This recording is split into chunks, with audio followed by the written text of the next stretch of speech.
Assembly, Right Honorable Emmanuel Ihioma Emerwa. And of course, I've cited a number of members of the Abia State House of Assembly who are here seated. The leader of the House, Honorable Uchenna Okoro. I've cited also the member representing the good people of Umuahia Central State Constituency, Honorable Chinasa Anthony. And of course, that of Isukweto State Constituency, Honorable Lucky Johnson. You're all highly welcome. Let me also acknowledge the presence of a former Chief of Army Staff, and of course, the Chairman of the Abia State Security Advisory Council, General Zubike Onyabo Ihejrika. Ladies and gentlemen, may we be upstanding as I announce the arrival of the chief host of the 2026 Security Summit being held in Abia, God's own state, convening great minds, men and women of repute, those who have the interest of the Nigerian nation at heart. I'd like to welcome His Excellency, our dear Governor of Abia, God's own state, Dr. Alex Oti, OFR. Please, a round of applause. A round of applause. Thank you so much. Thank you, everyone, every VIP in this room this morning. We welcome all of you.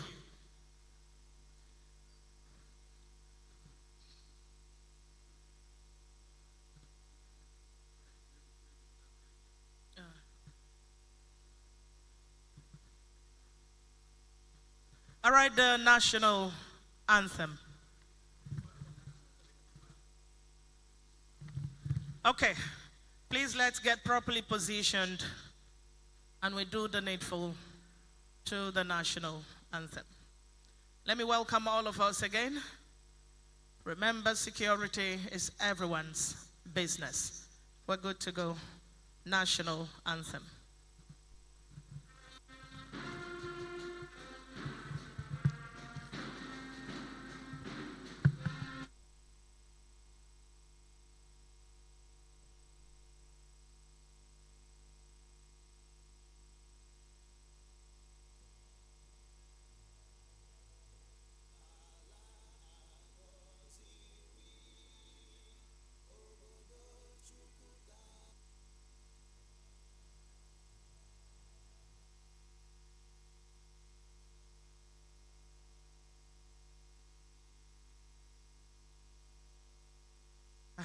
Anthem.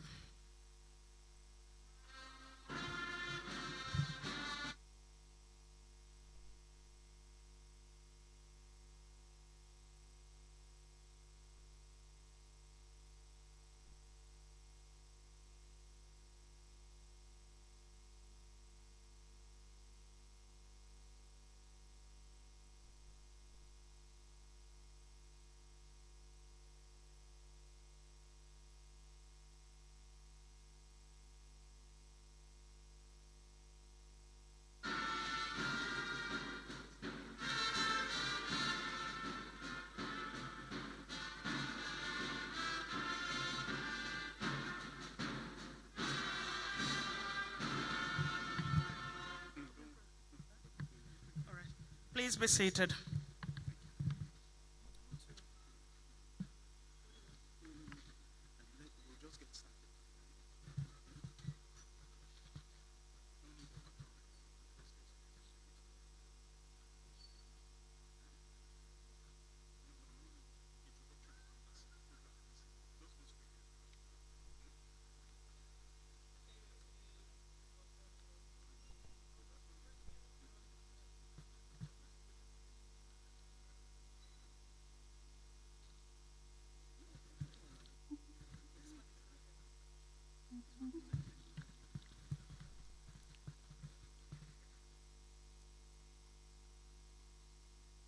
Our esteemed special guest of honor, His Excellency Senator Godswill Obot Akpabio, GCON, President of the Senate, Federal Republic of Nigeria, ably represented by Senator Abdulaziz Musa Yaradua, Chairman, Senate Committee on Army.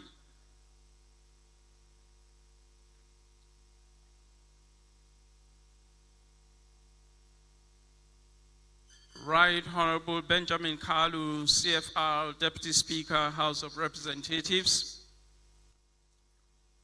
Our chief host, His Excellency Dr. Alex Oti, OFR, the Executive Governor of Abia State. Representatives of the Executive Governors of Anambra, Ebonyi, Enugu, and Imo States. Our distinguished members of the National Assembly here present. Our amiable convener, the Honorable Minister of Defense, General Christopher Gwabin Musa, retired OFR.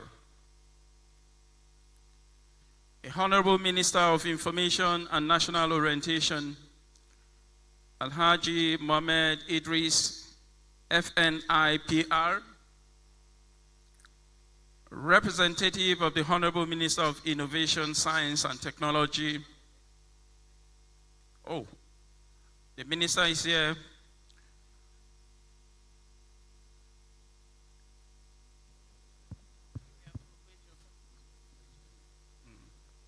Representative of the National Security Advisor.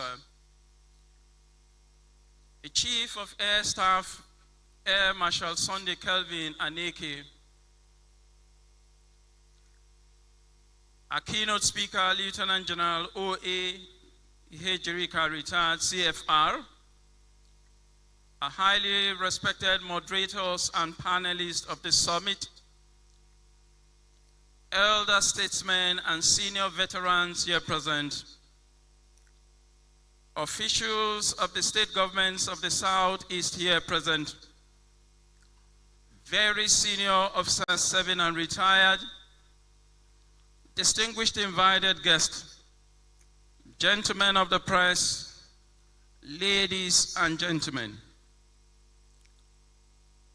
I am Dr. Emmanuel Unuakbo, the Director of Protocol, National Defense College, and one of the masters of ceremonies of this epochal occasion. May I, on behalf of the convener, the Honorable Minister of Defense, General Christopher Gwabin Musa, retired OFR, warmly welcome Your Excellencies, distinguished ladies and gentlemen, to the Southeast Regional Security Summit 2026. The theme of this summit is collaborative approaches to strengthening security and regional stability. Your Excellencies, distinguished ladies and gentlemen, the Southeast geopolitical zone of Nigeria has historically been a vibrant hub of commerce and industry. However, it currently faces evolving security challenges ranging from violent non-state actors, separatist agitations, and rural banditry. This has strained local economies, disrupted social cohesion, and challenged traditional law enforcement frameworks. Overcoming these threats requires moving beyond isolated kinetic military responses towards a unified civilian medium.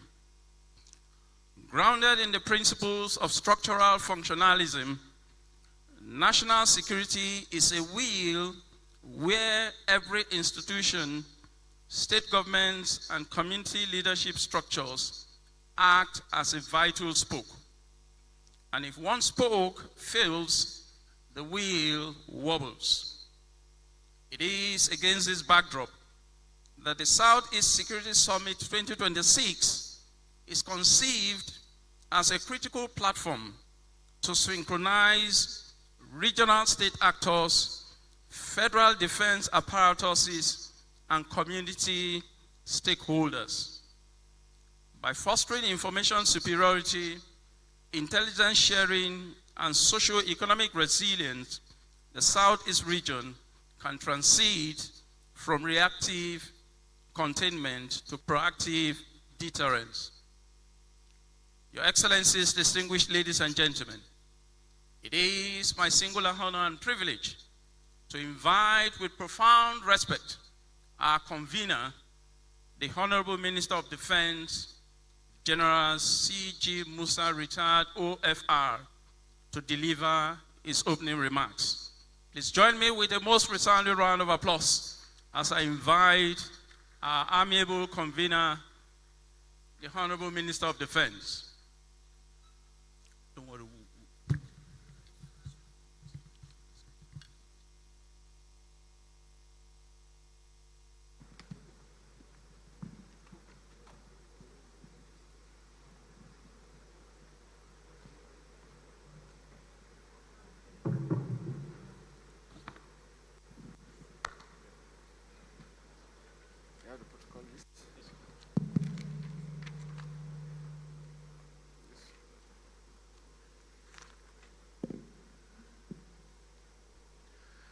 Thank you very much, the MC.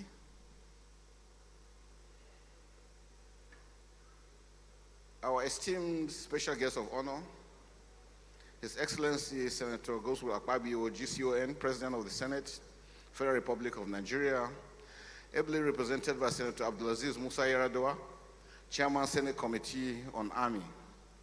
Our chief host, His Excellency Dr. Alex Oti, OFR, the Executive Governor of Abia State,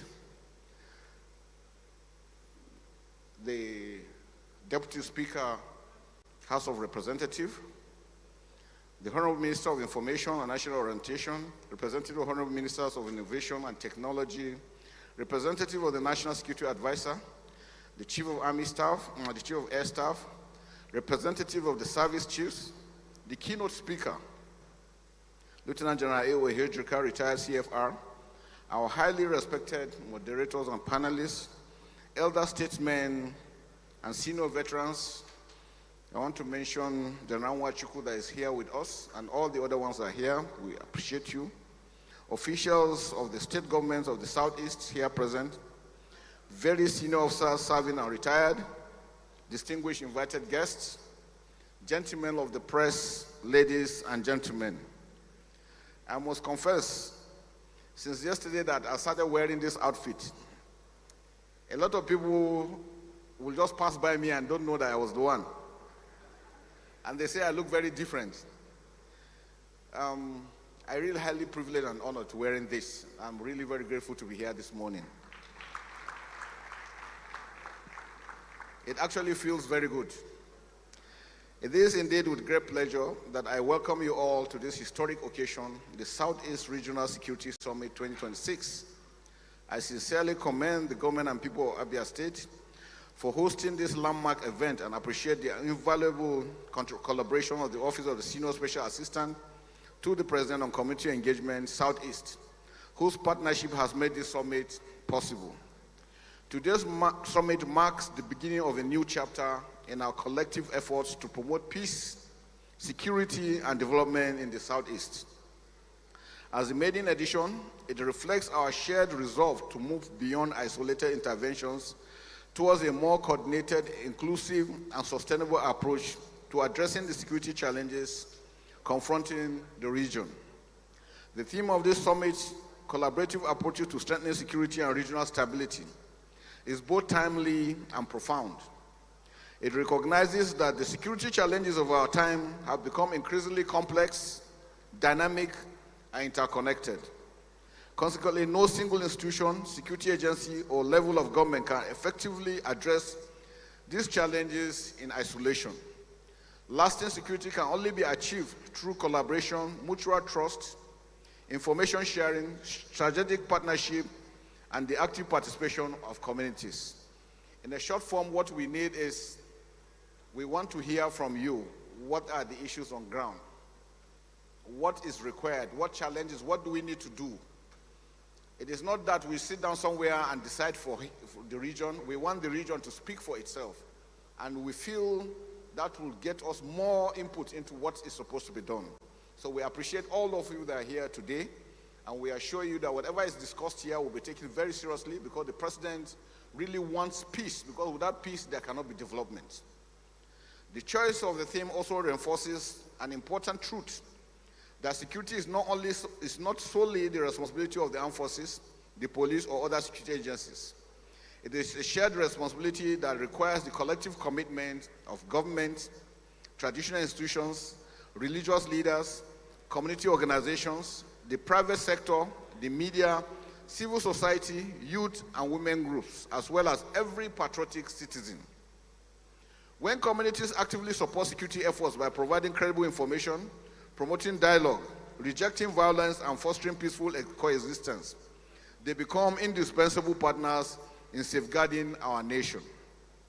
The Southeast remains one of the most vibrant regions, renowned for its entrepreneurial spirit, innovation, commerce, and human capacity.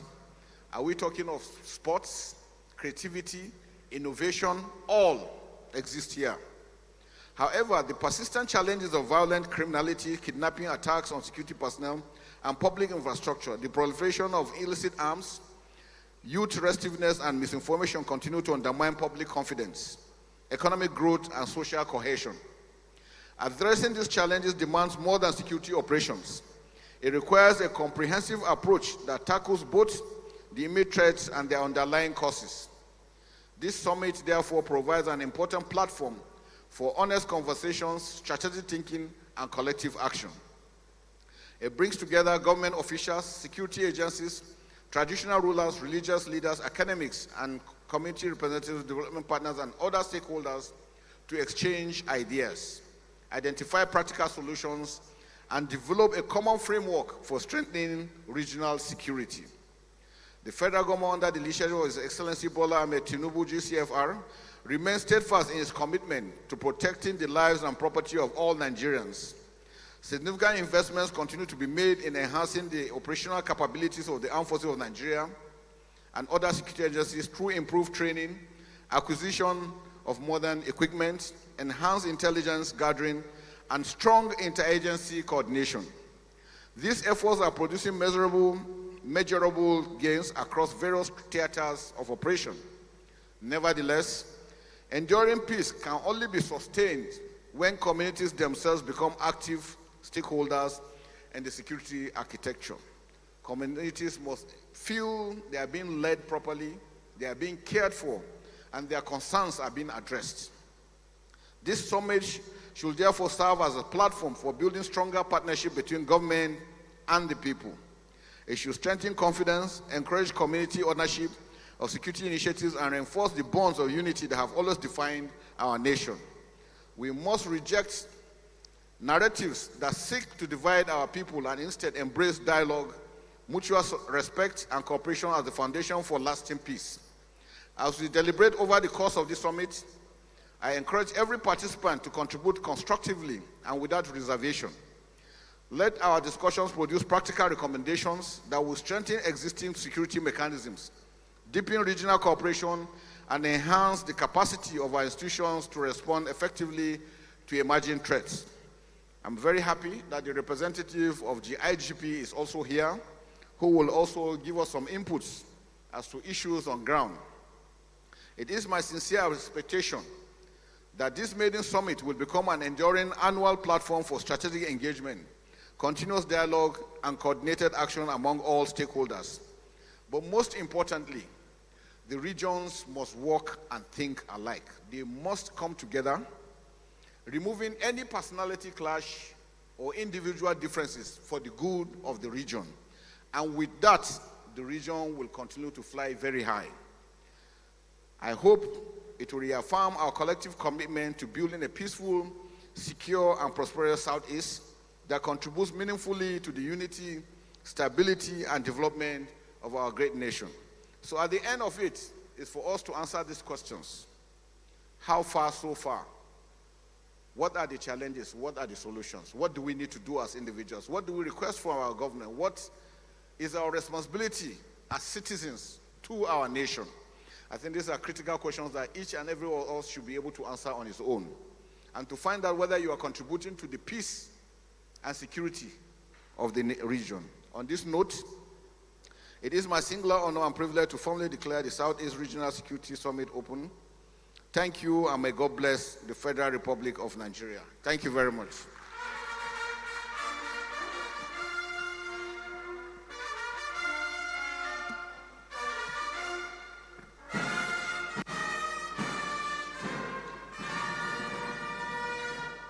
I think we can do better by applauding the Honorable Minister of Defense.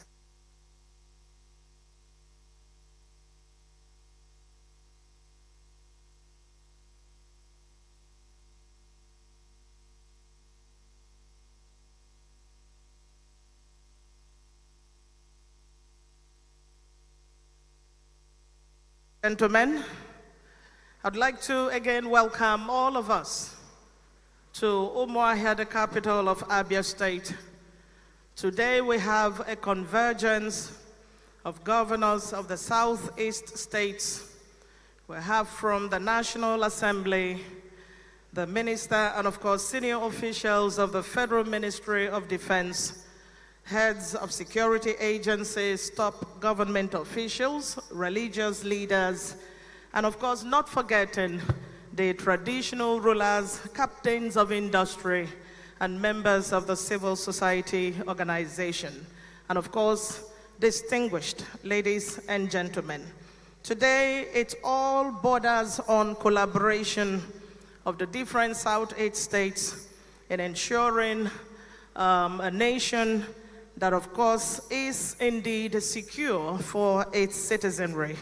And of course, when we look at the need of having the Southeast states come together in synergy for a summit of this nature, you would also understand that going by the community borders that interrelates the various states of Nigeria, this summit is indeed apt.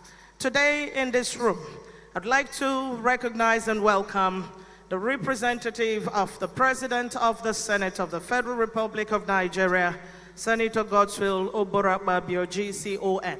And of course, we have seated His Excellency, our security-friendly governor of Abia State, a man who will stop at nothing in ensuring that the security architecture of this great state is indeed tight, and of course would give criminals a chase for their activities. I'd like to welcome Dr. Alex Oti, OFR. Let me also appreciate his brother governors from the Southeast states of Nigeria. And today in this room, His Excellency, the Executive Governor of Imo State, Senator Hope Uzodimma, is here represented by his deputy, Her Excellency Lady Chinyere Ihuoma Ekumaro, PhD. I want to also inform us that His Excellency, the Executive Governor of Anambra State, Professor Chukwuma Charles Soludo, CFR, is here represented by his deputy, Dr. Onyekachukwu Ibezim. You're welcome.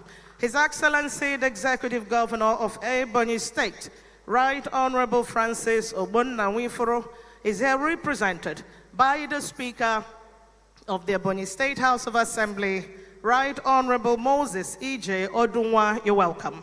His Excellency, the Executive Governor of Enugu State, is here represented. Dr. Peter Ndubisimba is also here represented by no less a personality than his deputy, Barrister Ifeanyi Osai. I'd like to also appreciate the Deputy Speaker of the House of Representatives, Right Honorable Benjamin Okezie-Kalu, CFR, PhD. You're welcome.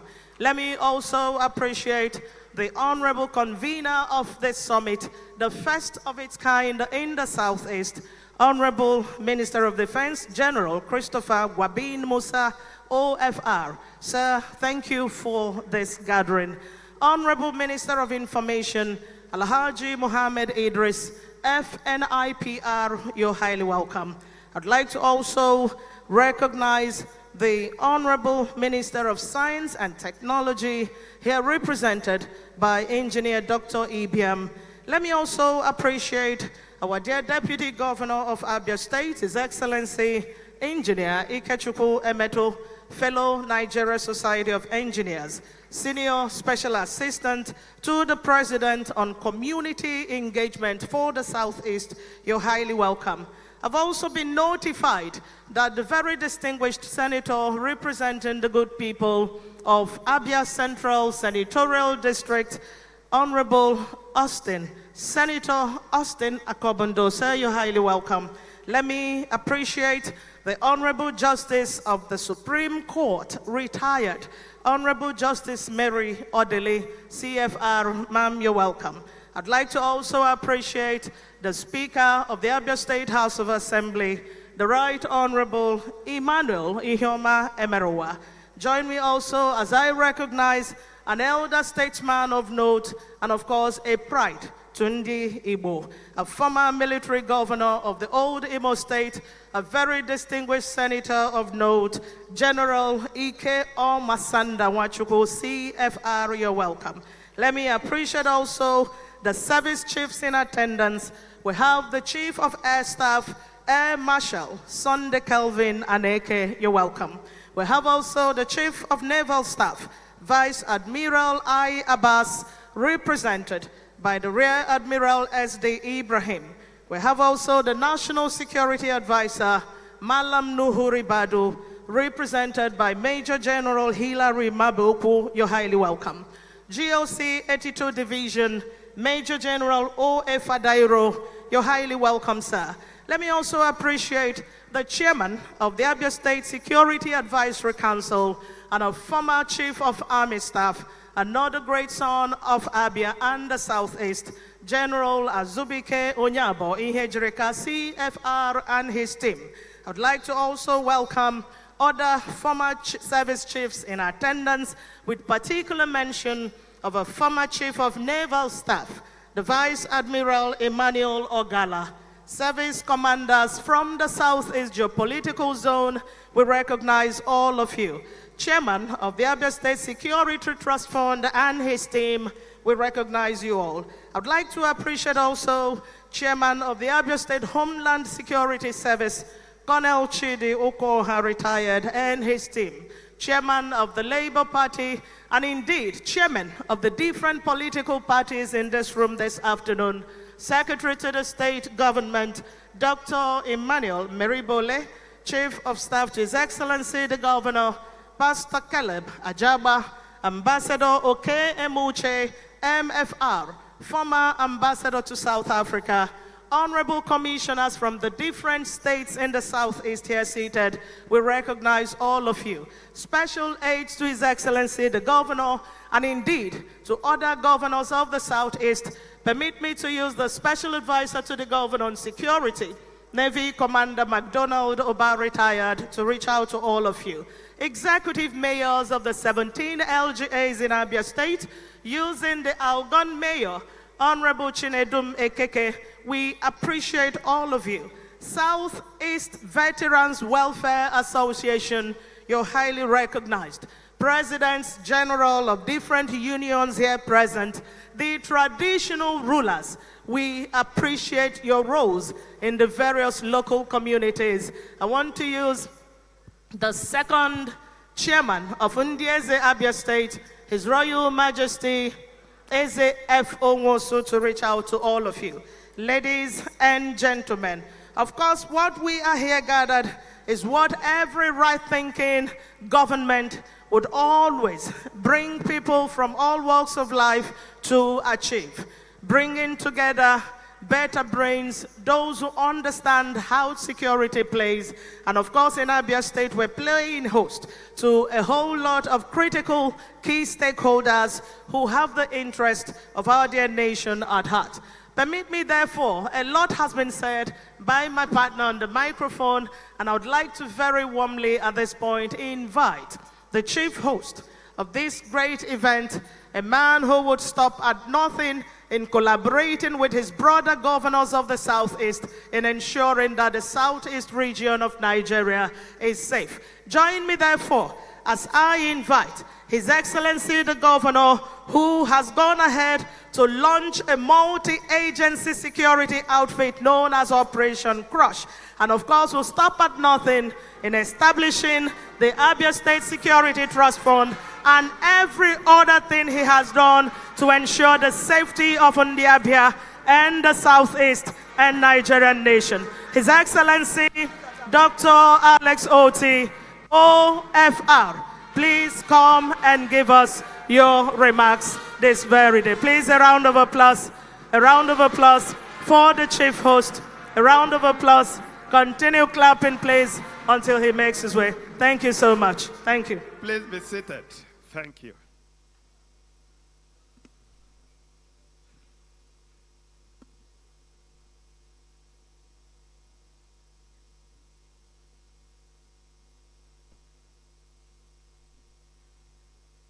Thank you, Adeze. You've made the job easier for me. All I would say would be Your Excellencies, distinguished ladies and gentlemen, and I will stand on the very well established protocol. I want to welcome all of you to Abia State and thank you for making it to God's own state. For some of you who are coming for the first time, I would like to plead that you shouldn't live in a hurry. I've already told my friend, the Honorable Minister for Information, that he will be here for at least 4 days. But with better negotiation, maybe I'll give you 3 days and cut off 1, but nothing less. My short address is titled Security and Freedom. Security is the foundation of prosperity, the pillar upon which all outlines of progress rest. The framers of our Constitution understood the central place of security in our development aspirations. So they made it clear in a language that is sufficiently simple that security, together with the welfare of the people, shall be the primary purpose of government. It ultimately follows that until the citizens are made sufficiently secure, free from the threats of criminals and those who profit from chaos, no real development can happen, because everything rests on the guarantee that anyone within the territorial boundaries of our land is free to go about the pursuit of their legitimate endeavors without fear of harassment or death from the purveyors of violence. Therefore, our duty as leaders is to evolve initiatives that make it impossible for the merchants of anarchy to operate freely within our country. We have gathered this morning as leaders of the Southeast region and stakeholders of the Federal Republic of Nigeria in furtherance of our collective mission of keeping our people safe and free from the designs of criminals. On this note, I would like to specially welcome my brother governors and their representatives from the states in our region. The President of the Senate here represented, the Honorable Minister of Defense, General Christopher Musa, OFR, federal legislators, honorable ministers, leaders and representatives of the Nigerian people who have joined us in Umuahia for this important summit. Thank you for prioritizing this event and for gracing it with your esteemed presence. The message of this summit is that we are entirely committed to the peace and security of the region, while not disputing the fact that there are still pockets of disturbances in a few communities. It is also not in doubt that a new sense of order is returning to the region.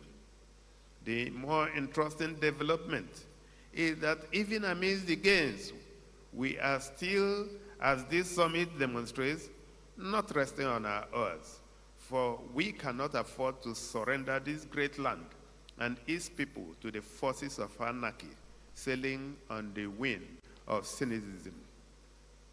The theme of this summit, collaborative approaches to strengthen security and regional stability, is brilliant for the reason that it speaks to the next frontier of efforts at consolidating the gains made recently with respect to intelligence sharing, resource mobilization, and a common commitment to the prosperity of the region.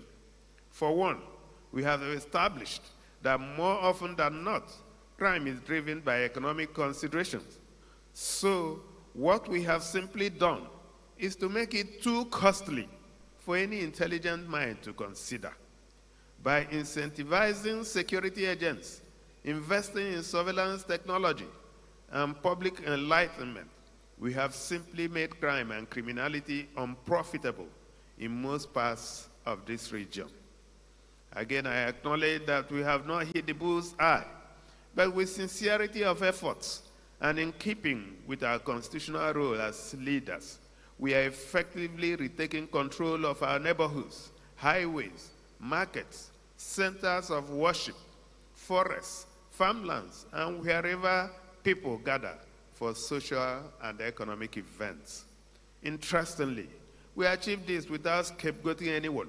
Our resolve is that whoever threatens the peace and security of the region, whatever their motivation, ethnic or religious background, is an enemy of the people and must be dealt with as the law demands.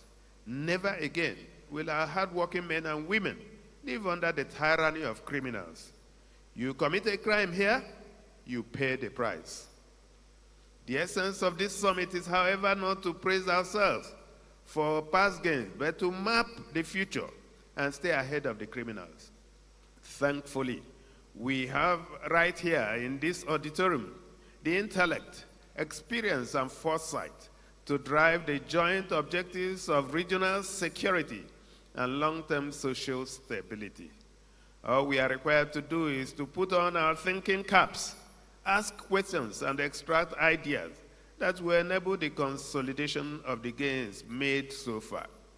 For our victory to be total, it will help to connect certain activities, such as the consumption and distribution of illicit drugs, to all forms of crimes, from kidnapping and armed robbery to rape and burglary. Therefore, while we deal decisively with the individuals who carry arms to rob and kill, the same measure of effort should be devoted to tracking those who supply drugs, the ones who keep arms, and others who harbor and shelter them. Progress on this front requires our collective vigilance, the realization that kidnappers, robbers, and drug dealers do not care about human lives, so it is best to expose them as soon as you become conscious of their activities. They are simply criminals and not your brothers or relatives. Report them to the authorities before they harm more people, and that could include you. Beyond dealing frontally with those who threaten the freedom of our people, a foundational step in the war against insecurity is to begin to expand the front lines of economic opportunities, invest in education, create jobs, and expose our young people to more dignified ways of earning. The bottom line, however, is that there is no legitimate reason to commit crime, but oftentimes people are pushed by desperation to do things they would not have ordinarily done if they had better options. Henceforth, a commitment must be made to create opportunities for people to engage their hands and intellect in ventures that increase the economic output of our communities. To this end, let me also express my delight with the progress made in the areas of infrastructure and manpower development across the region over the last few years. Our road networks are getting better, our schools are receiving more attention, And in several urban and rural communities, massive government investments in infrastructure, agriculture, education are driving job opportunities and entrepreneurship. Distinguished ladies and gentlemen, permit me to take a moment to appreciate the Federal Ministry of Defense and the Office of the Senior Special Assistant to the President on Community Engagement, Southeast, for choosing Umuahia as the host city for this summit. We are happy that this event is happening in our state, just as we are grateful for all the support availed us over the weeks of preparations. In Abia, we understand the importance of collaboration, especially on matters of security. Working closely with sister states and brother governors, we are foundational to the restoration of peace and normalcy in several communities that were hitherto under the control of criminal elements a few years ago. At this point, distinguished ladies and gentlemen, permit me to appreciate the leadership and members of different security agencies in the state for their unrelenting effort to keep Abia safe. This summit is coming at the right time, considering the electioneering season is upon us. I'm therefore optimistic that our interactions will be directed at efforts at curtailing political violence, creating the right atmosphere for the exchange of democratic ideas, while guaranteeing that no one is harmed for their political choices. Beyond the exchange of ideas that will happen over the duration of this event, it will be more rewarding for our individual states and the entire region that quality ideas shared here are carefully implemented to insulate our communities from the menace of crime and criminals. Distinguished ladies and gentlemen, let me once again thank you for listening. Thank you for coming to Abia State. And I pray that by the time we are done, that you will get back to your destination safely. Thank you so much, and God bless you. Thank you.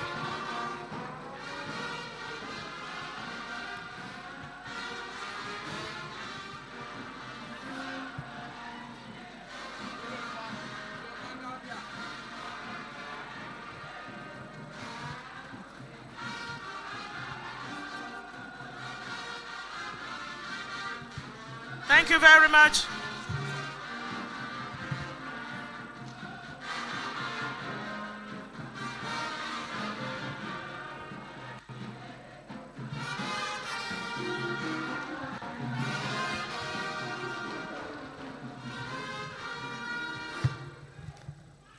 Please, another round of applause for His Excellency, the Executive Governor of Abia State and the Security Governor of our time, Dr. Alex Oti, OFR.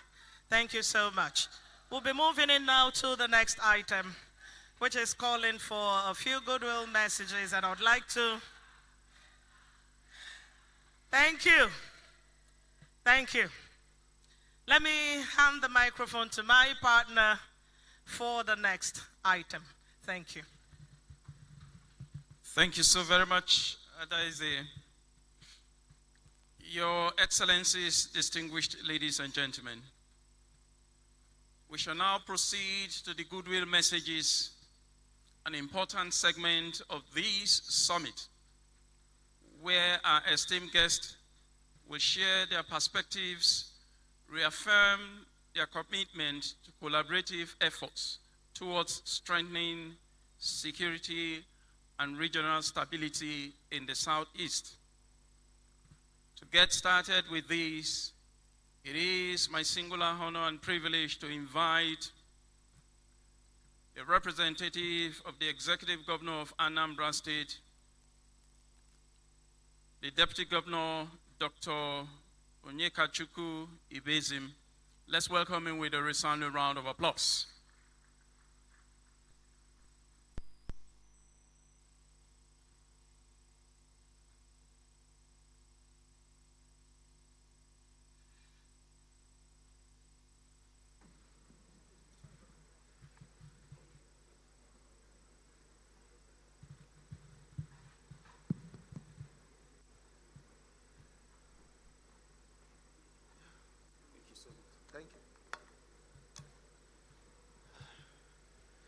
Good afternoon, everybody.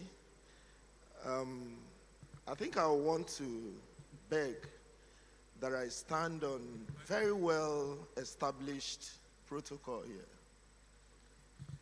But I'm not without recognizing the executive governor of Abia State.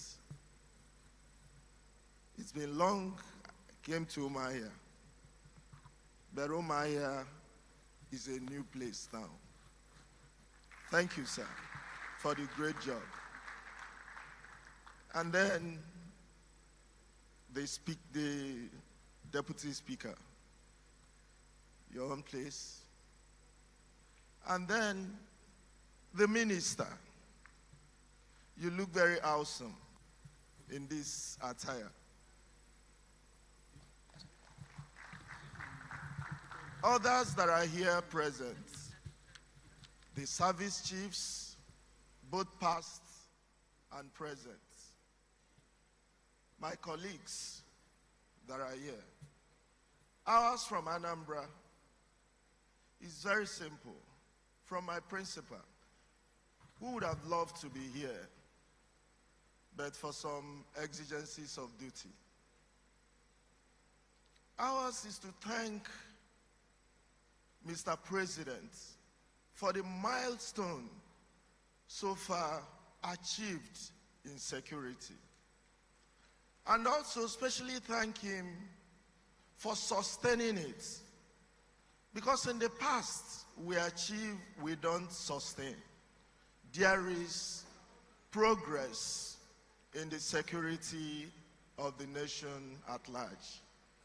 And now thank the governor for hosting this regional security summit, because we need to drill it down.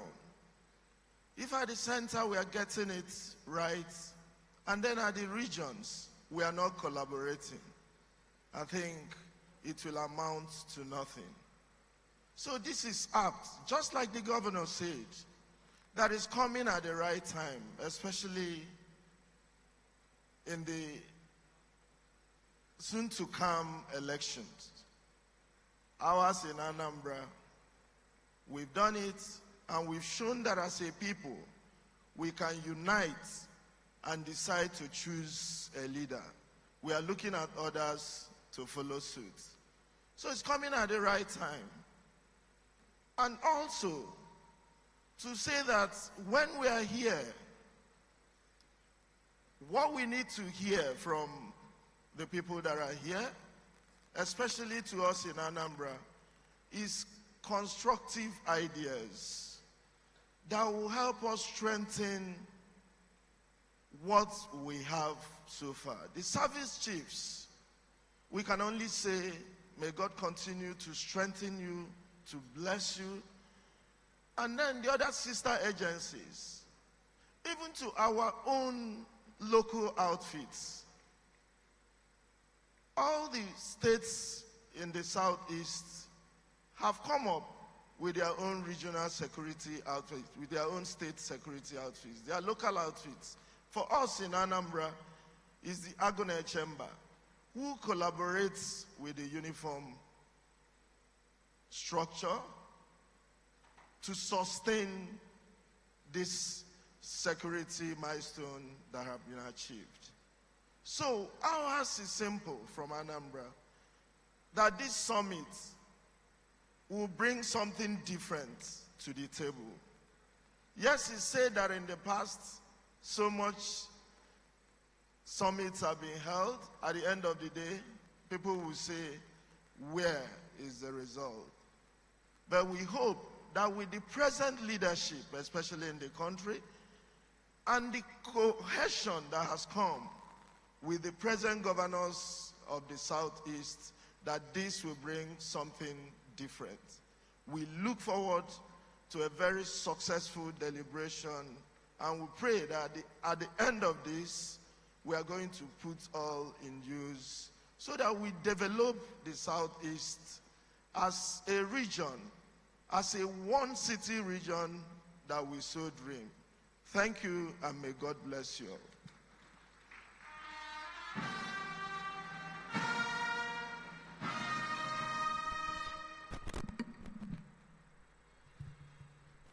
Please, a most resounding round of applause for the representative of the Executive Governor of Anambra State. Thank you so very much, sir. Our next goodwill message will be taken from the representative of the Executive Governor of Ebonyi State. As the Speaker of the Ebonyi State House of Assembly.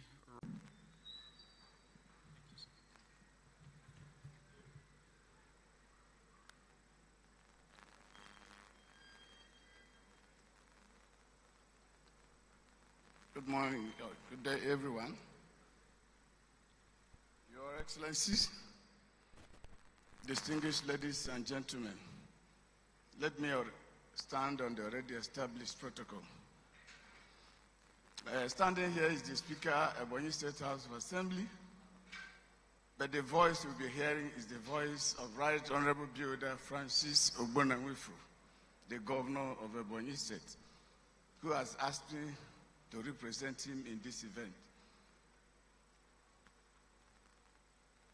It is with profound gratitude to Almighty God and an abiding sense of patriotism that I stand before this distinguished gathering of security experts, military commanders, policymakers, traditional rulers, captains of industry, civil society organizations, youth leaders, and critical stakeholders assembled to deliberate on one of the most important issues confronting our nation, the security of lives, property, and the preservation of regional stability.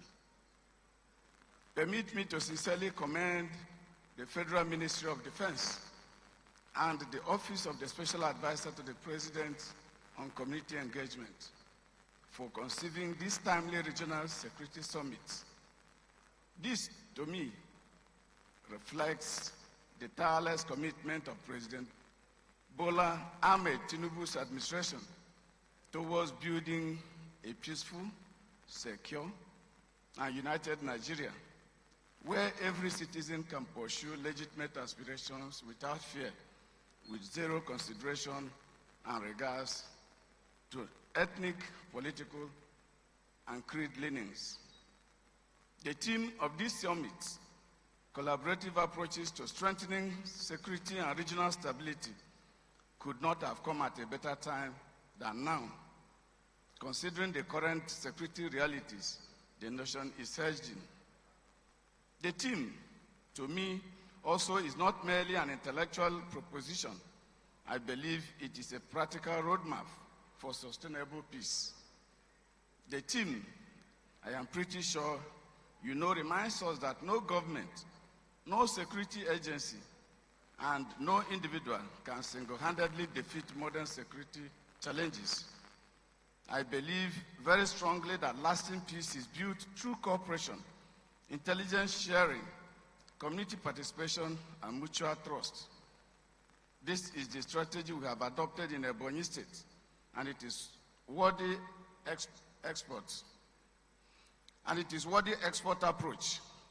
Distinguished ladies and gentlemen, I must inform us that security remains the bedrock upon which economic prosperity, infrastructure development, educational advancement, healthcare and delivery, and social harmony are built.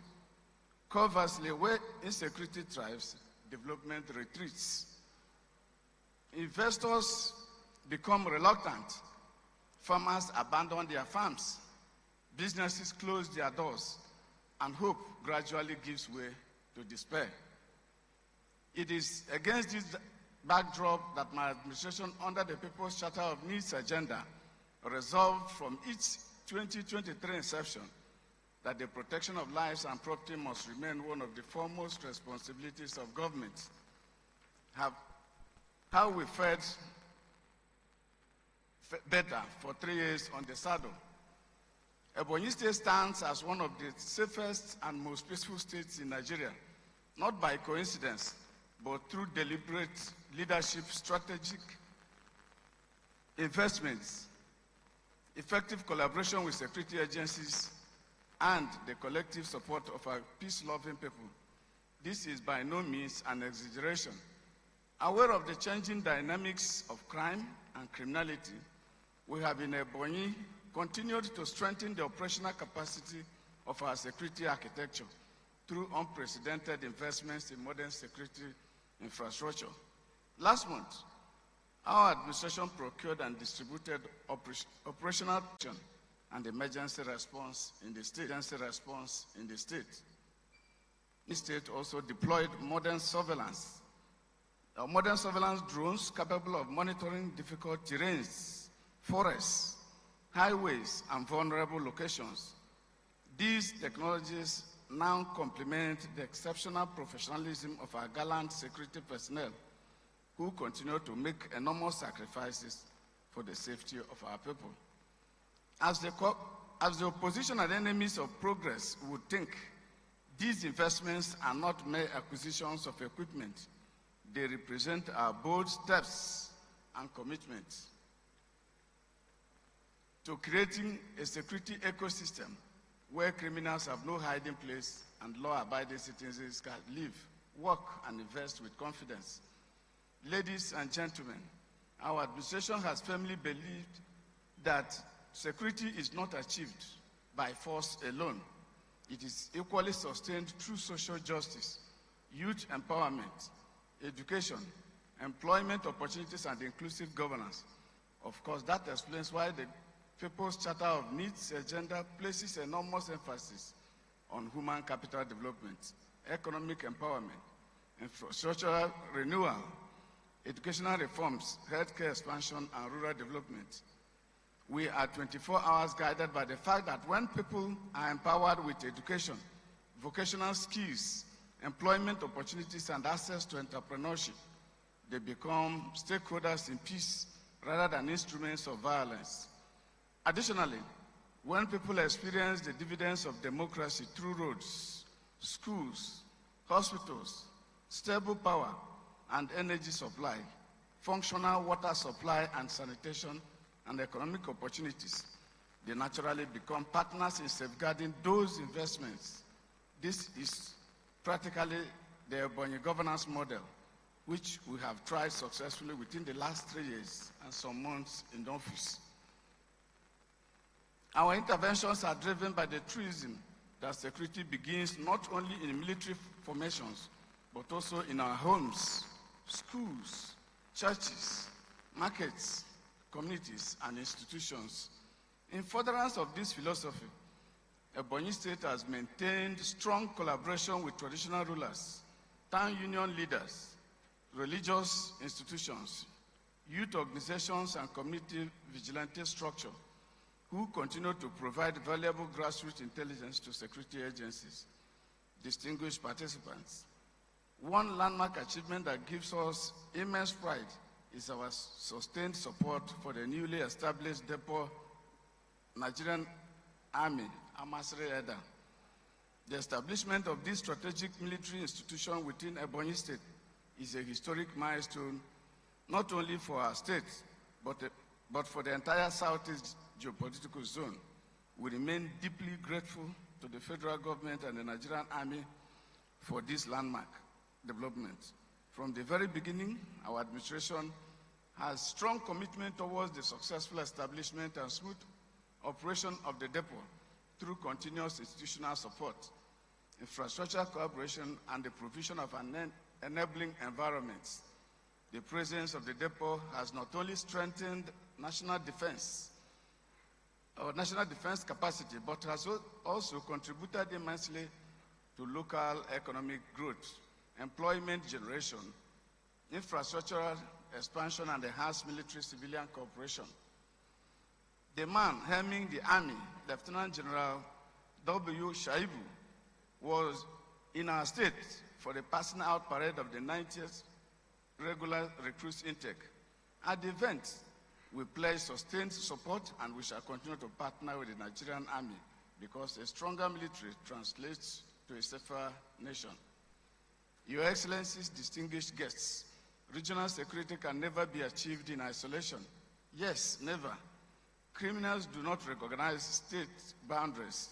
Kidnappers, terrorists, armed robbers, human traffickers, and other transnational criminal elements exploit porous borders and institutional gaps. Our response must therefore be equally coordinated. The Southeast states must continue to deepen collaboration through intelligence sharing, joint security operations, technological integration, and continuous exchange of operational best practices. Equally important is the need to strengthen cooperation between federal security institutions, state governments, local authorities, and host communities. Even citizens must see security as a collective responsibility.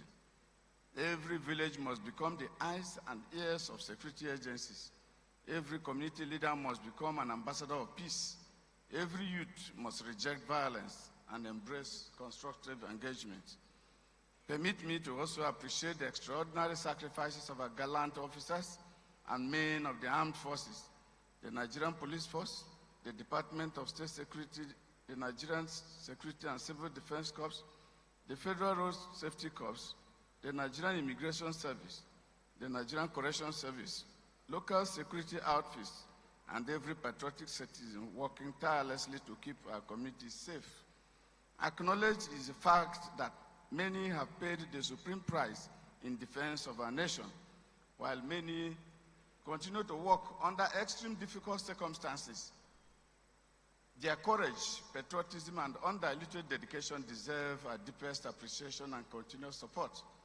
As leaders, we owe them not only our gratitude, but also the provision of adequate logistics, modern equipment, quality welfare, and an enabling operational environment.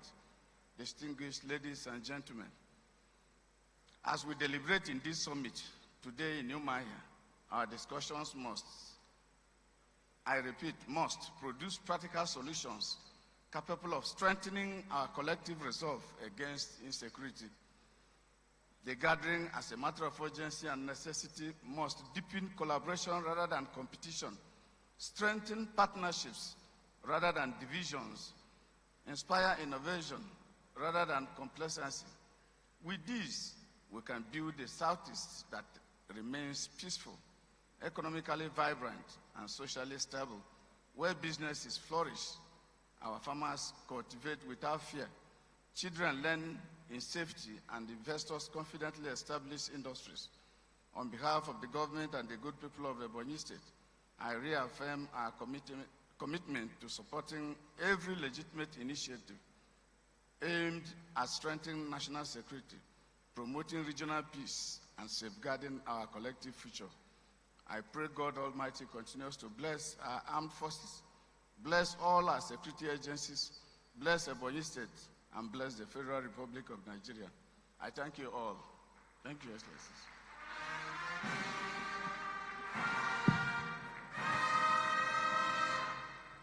Please, another round of applause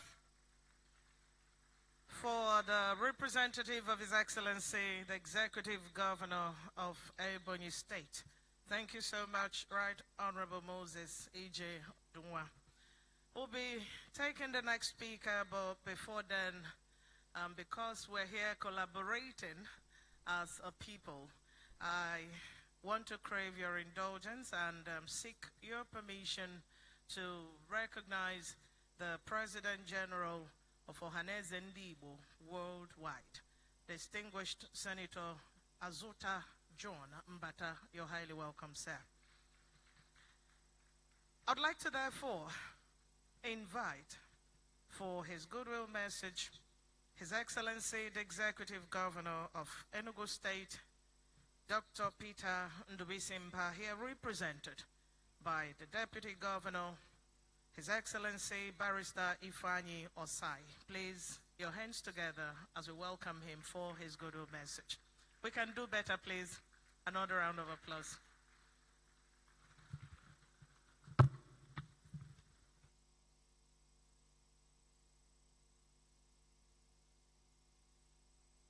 Thank you so much.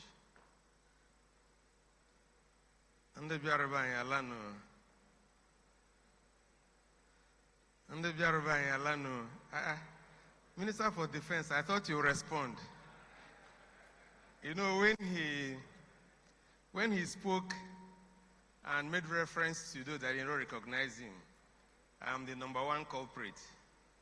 It took his introduction here for me to go to him to say, Honorable Minister, you're welcome. I think the protocol has been well laid, and our host and principal, the governor of Abia State, has also been well appreciated. And on behalf of the people of Enugu State, I extend our people's welcome to all our guests. Today's event is timely, and when we gather like this, it just remains for us to make remarks, essentially, as pointer to what we think, just as the governor has graciously laid the foundation on what we may begin to refer to and consider in our security struggles to protect and defend our people. The broader threat of terrorism and criminality that we face is real. We can't avoid that, and we can't pretend that it's not with us. The existence of internet that has also dissolved borders between us, but enabled those who hate us to send threats directly to our people in their homes and frighten them and cow them from offering information to security services to defend us is also real.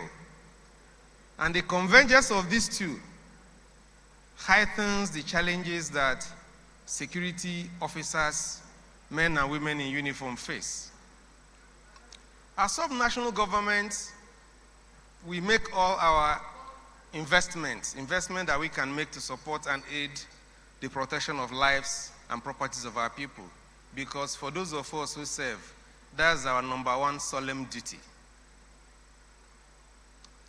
But to do that, we need to keep working with the security services. And when you drive from Enugu to Abia, Abia to Imo, Ebonyi, all parts of Southeast, you see our men and women in uniform, the military officers, on patrol on our roads. So the question is, how did we get there? How did we come to a point that we moved men and women in uniform from defending and protecting our territorial integrity to bringing them to deal with our internal security problem? And our Nigerian police, civil defense, supported essentially by state security services and other security personnel or teams, are supposed to take on this responsibility. And year by year, we keep pulling the military into this, instead of interrogating why are we not able to get those whose responsibility it is to solve this problem, to essentially solve that problem, and leave the military to defend our territorial integrity. So, that's a challenge that we must all confront. Is it in training? Is it in financial investment? Is it in leadership? How did we calm this down? So it bothers me because I know that if the police and other services are essentially filling the role they should fill, the responsibility of the military will be highly concentrated on the territorial integrity of this country. But this is not a place to blame the police. We have to look at those of us that are supposed to provide and guide the police. Because when we take this job and we call ourselves chief security officers of states, it behoves on us to sit down with our commissioners of police and attempt those things that will make difference. Are we encouraging them to share intelligence? Are we encouraging them to relate with their neighbors?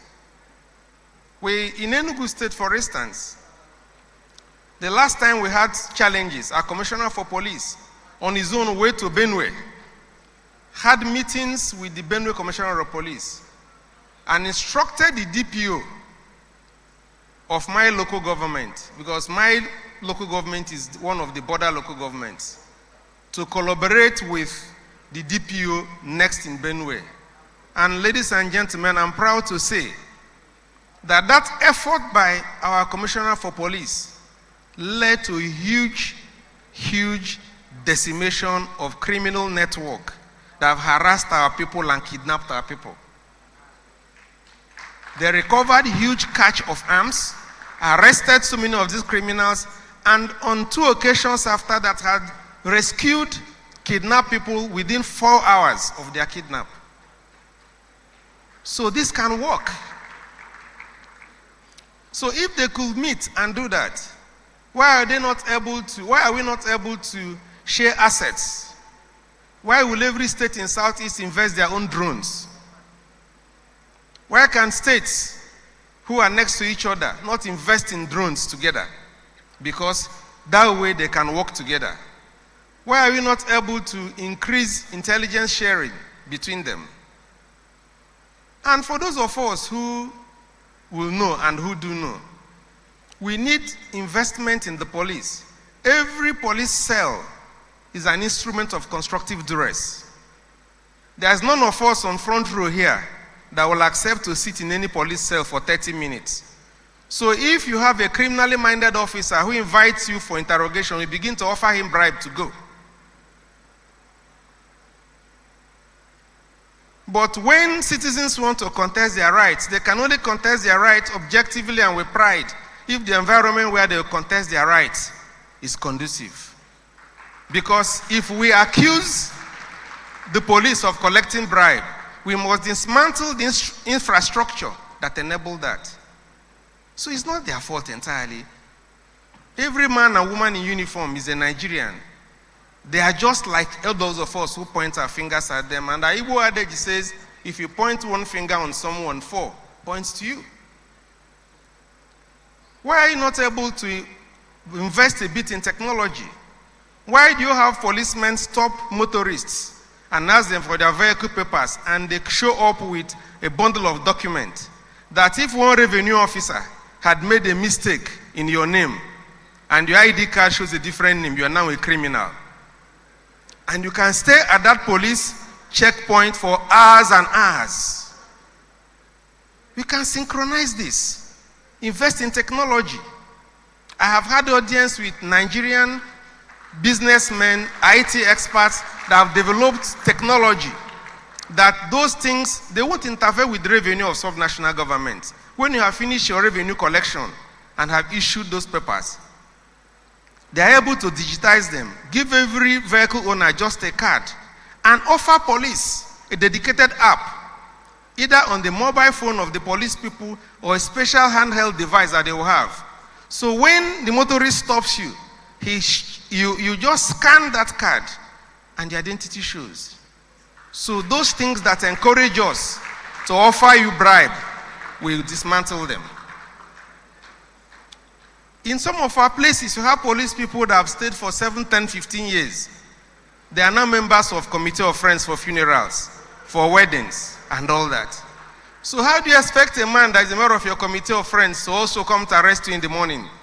If someone gives him information that you've committed a crime, you probably go and tell him, this man were with yesterday said you are an armed robber, be careful with him. So these are challenges that we can't run away from because they face us every day. And you can go on and on. The governor spoke about the motivation for crime. Yes, there is no excuse for crime. But until we face governance justice, we can't in full conscience say that we have done what we are supposed to do.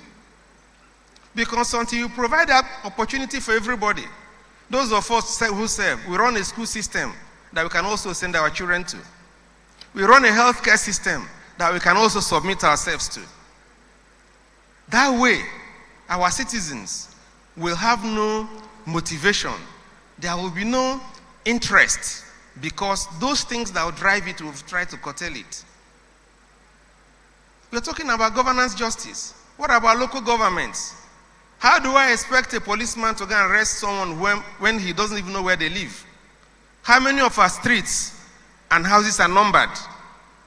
If I want to describe to my DPO how to get to my house in the village, I will tell him, if you get to that village market, you see one yellow house on the right, then you turn left, you see a big tree. This is a local government responsibility. You don't have to give names. Give the village roads numbers. Give every house a number. So that when I call a DPO, Oga, I see something I don't know, so the DPO will go. So we have complex problems that we need to keep unbundle. And as if we must unbundle them, we must be sincere and deal with it with the honesty of those who mean to make a difference. But until that, I know that your responsibility, the men and women in uniform, is like counting sands and drinking ocean dry.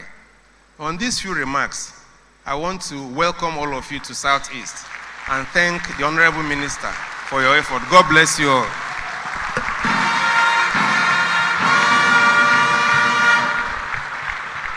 All right, thank you. I can feel the passion in that speech. And I'm sure if we're given time to move the microphone round, everyone would have a contribution to make on this program today. Please permit me again to request that we appreciate the representative of His Excellency, the Executive Governor of Enugu State, the Deputy Governor, His Excellency Barrister Ifeanyi Osai. Please, another round of applause. All right.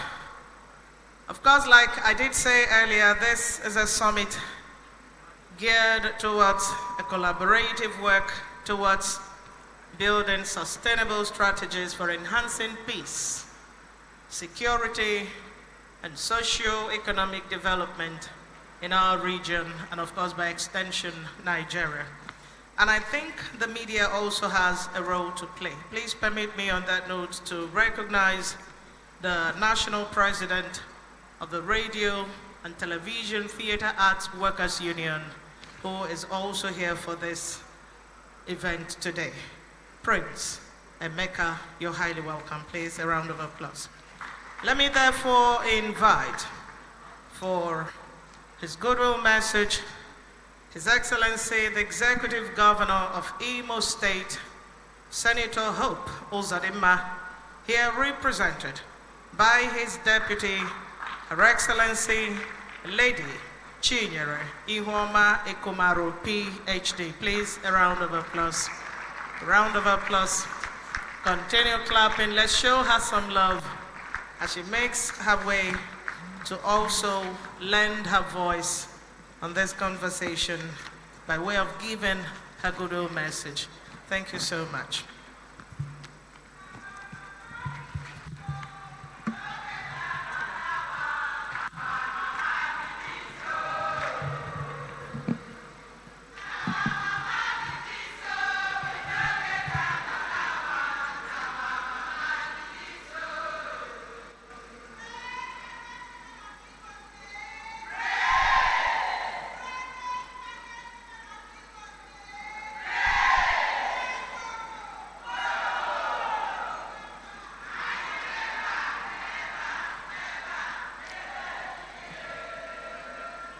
Thank you very much.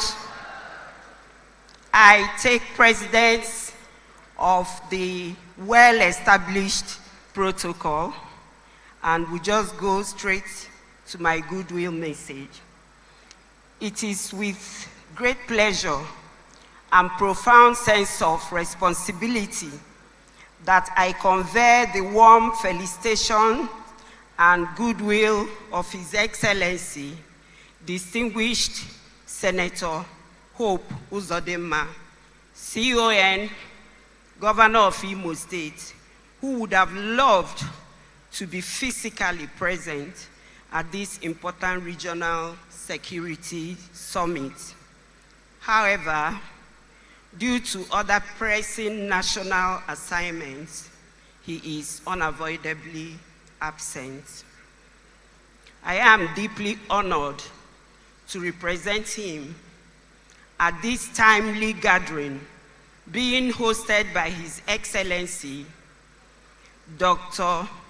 Alex Chioma Oti, Governor of Abia State, for bringing together key stakeholders to deliberate on one of the most pressing challenges confronting our region and our nation, Nigeria.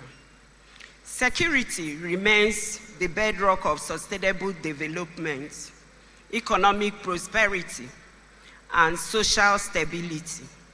No society can thrive where lives and property are under constant threat.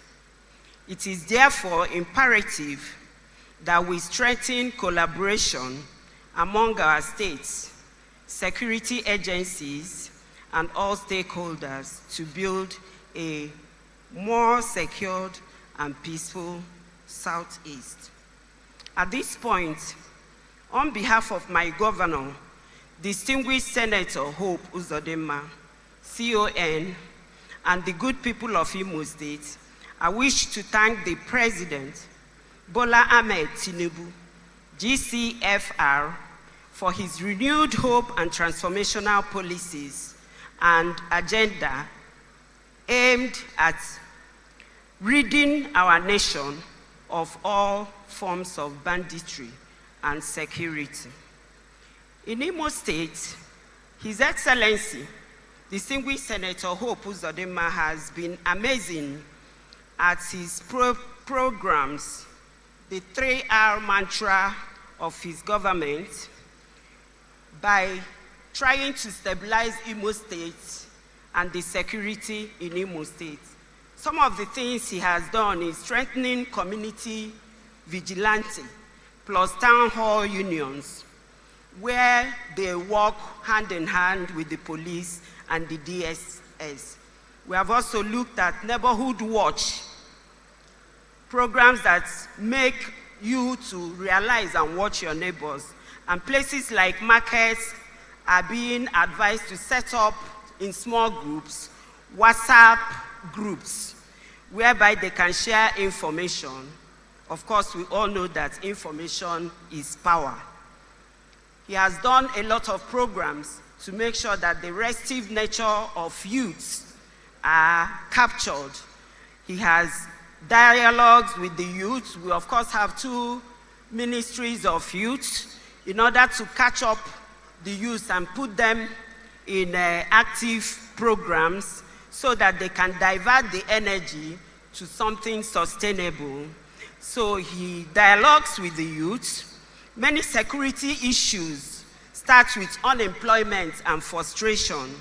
So when you try to train the youth, like the Skill Up program we have in Imo State, and other talent hunts, and trying to teach mentorship to the steaming youth population of our state, we are gradually diverting their attention from crime and other insecurity issues. He also has, from time to time, meetings with traditional rulers, religious leaders, asking everybody to preach in church, call in your community, and make sure that there is peace and very good approach for peace and responsibility in the communities. At the government level, I'm proposing that better policing equipment, like more patrols, functional police stations, CCTV in major towns like Owerri, Aba, Enugu, Onitsha, Abakaliki, can help us curb our insecurity. Intelligence gathering. Security agencies need to work with local informants. Local information they get from the root will help them than somebody coming from the center down to the roots where you do not know anywhere to start from.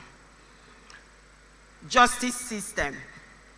At the government level, we should look at our judiciary system to make sure that fast prosecution of criminals is ensured, so people will now have confidence that crime does not really pay. What individual families can do.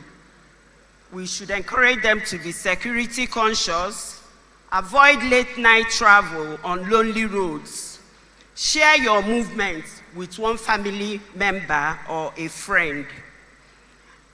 Report, don't keep quiet. Use police hotlines or traditional rulers to report suspicious movements around your neighborhood or vicinity. Because you know, silence helps criminals a lot. We need to promote unity. Reject hate speech and diversion along political, ethnic, or party lines. United communities are harder to infiltrate. Support any victim. Communities should support victims and families affected with violence. The security challenges facing our region transcends state boundaries. Criminality, violent extremists, kidnapping, armed robbery, and other emerging threats require coordinated intelligence sharing, joint operations, community engagement, and innovative policy responses. No single state can effectively address these challenges in isolation. Under the leadership of Governor Hope Uzodinma, Imo State remains committed to supporting all lawful efforts aimed at protecting lives and property. The 3R administration in Imo State has continued to strengthen the state's security. These efforts reflect our firm belief that peace and security are shared responsibilities. This summit provides again an invaluable opportunity to exchange ideas, develop practical strategies, and deepen regional cooperation.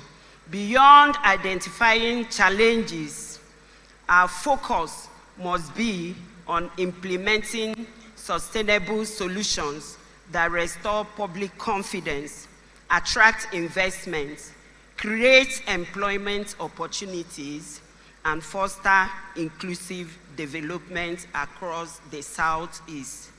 On behalf of His Excellency, Distinguished Senator Hope Uzodinma, CON, I reaffirm the commitment of the government of Imo State to working closely with our sister states, the federal government, and all relevant stakeholders in advancing regional peace, stability, and development. I congratulate the governor and people of Abia State for hosting this important summit and appreciate all participants for their dedication to building a safer and more prosperous region. May the deliberation of this summit produce practical recommendations that will strengthen regional security, promote unity, and guarantee lasting peace for people. Thank you, and may God bless the Southeast and Federal Republic of Nigeria. Thank you.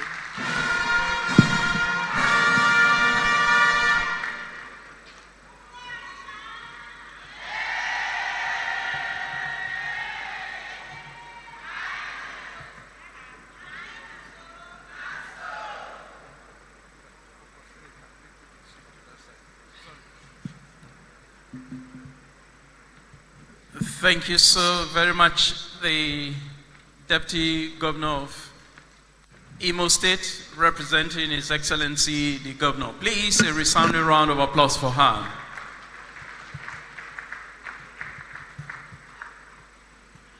Your Excellencies, distinguished ladies and gentlemen, our next goodwill message will be taken from an illustrious son of Abia State, the Deputy Speaker, House of Representatives, Right Honorable Benjamin Kalu, CFR, PhD. Let's welcome him with a most resounding round of applause.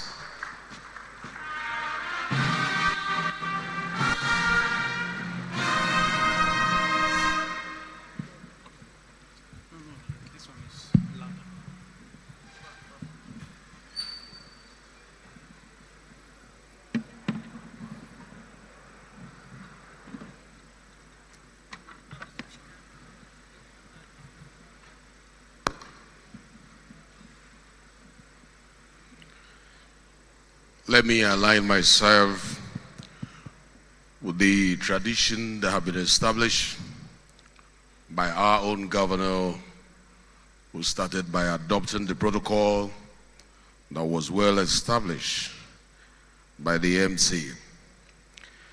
But in doing that, permit me to recognize our own governor,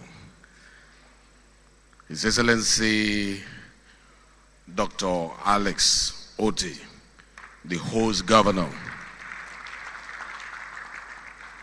who has made this state peaceful. I must say that though we are not in the same political party, but I must celebrate you for keeping this state safe. We feel safe at home, and you must be celebrated for that.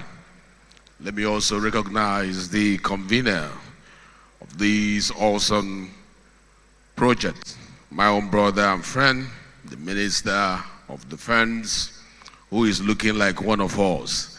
We'll change your name and give you a koro before you go. Yes. Our fathers are here, and we have seen all of you that have paid great price, like the great Hejirika, the great Ikenwachuku, and all the fathers who are here. Please allow me to remain on this tradition that has been established by the governor of our state, so that for the want of time we'll continue. But I will not do that without recognizing the chairman of the National Assembly, which is the president of the Senate, ably represented by my own brother, Senator Yaradua. There is something I want us to do, and that is by standing for 1 minute silence for all those who lost their lives in protecting our lives and properties, and all those soldiers who fought hard, the police who fought hard, and they lost their life, and those who lost their life to insecurity. May we rise for 1 minute silence in honor of these sacrifices.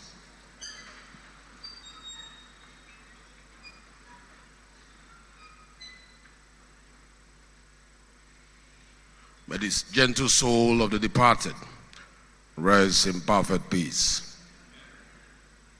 Please, you may sit down. Security is not the absence of violence. It is the presence of justice, effective institutions, economic opportunity, and public confidence in the capacity of government to protect every citizen. I must commend again the Ministry of Defense and the Office of the Senior Special Assistant to the President on Community Engagement, Southeast, for convening this important summit. The team appropriately recognizes that the security challenges confronting our region cannot be resolved by any single government institution or security agency alone. This summit must produce a practical regional framework that clearly identifies responsibilities, establishes measurable timelines, and strengthens coordination among the federal government, the 5 Southeast states, security agencies, traditional institutions, communities, as well as the private sector. The urgency is evident. Nigeria continues to confront diverse security complexities.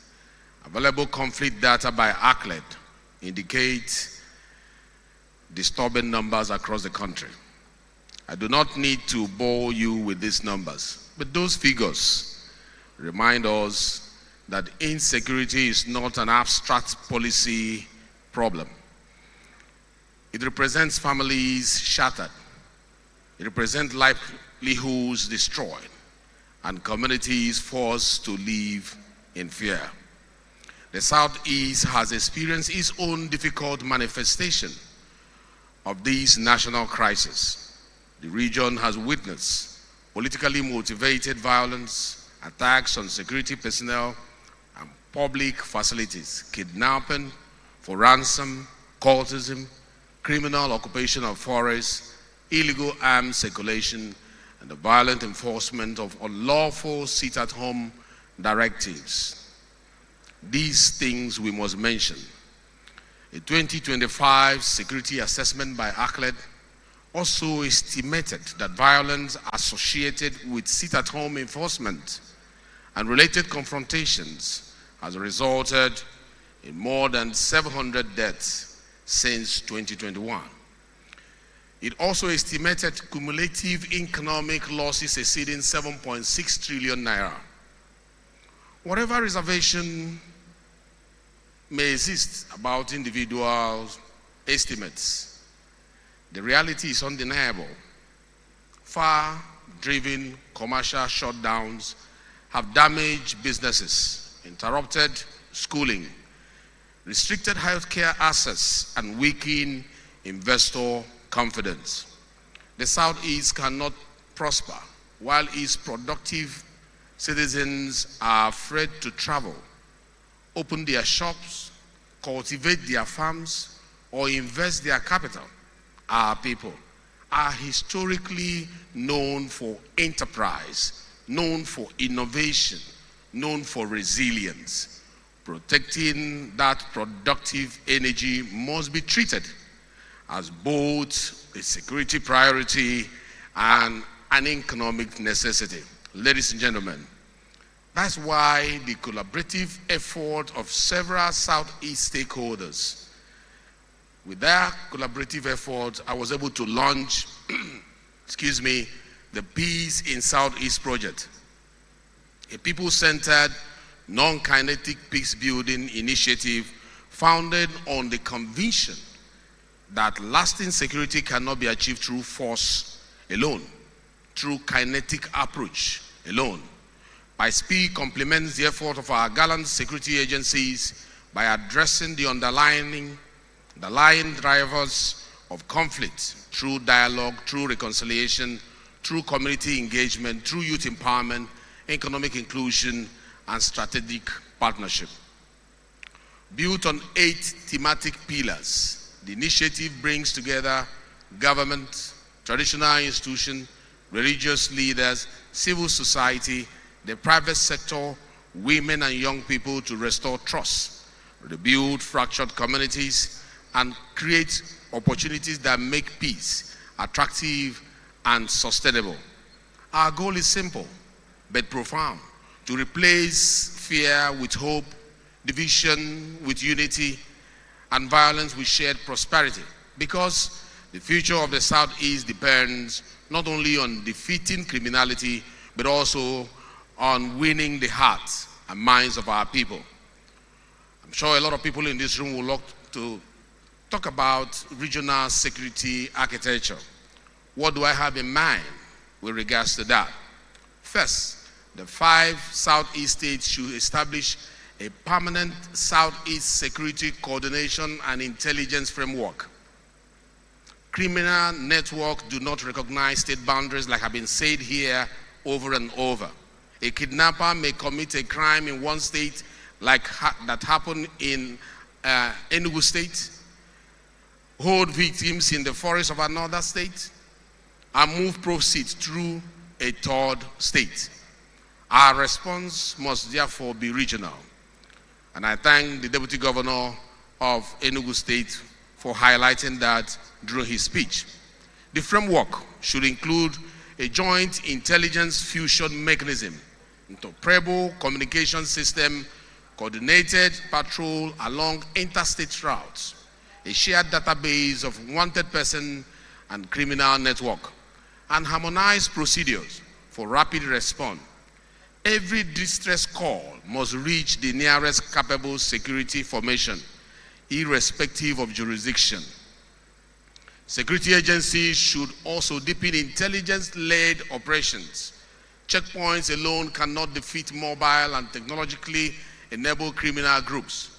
We require drones, geospatial mapping, forensic capability, automated vehicle identification that have been mentioned by Enugu State Deputy Governor, who I was wondering if he was reading my speech. Emergency communication system and professionally managed surveillance infrastructure. Ladies and gentlemen, technology, however, cannot replace community trust. Residents usually know when strangers enter their forests, when abandoned buildings become criminal camps, and when unusual arms move through their communities.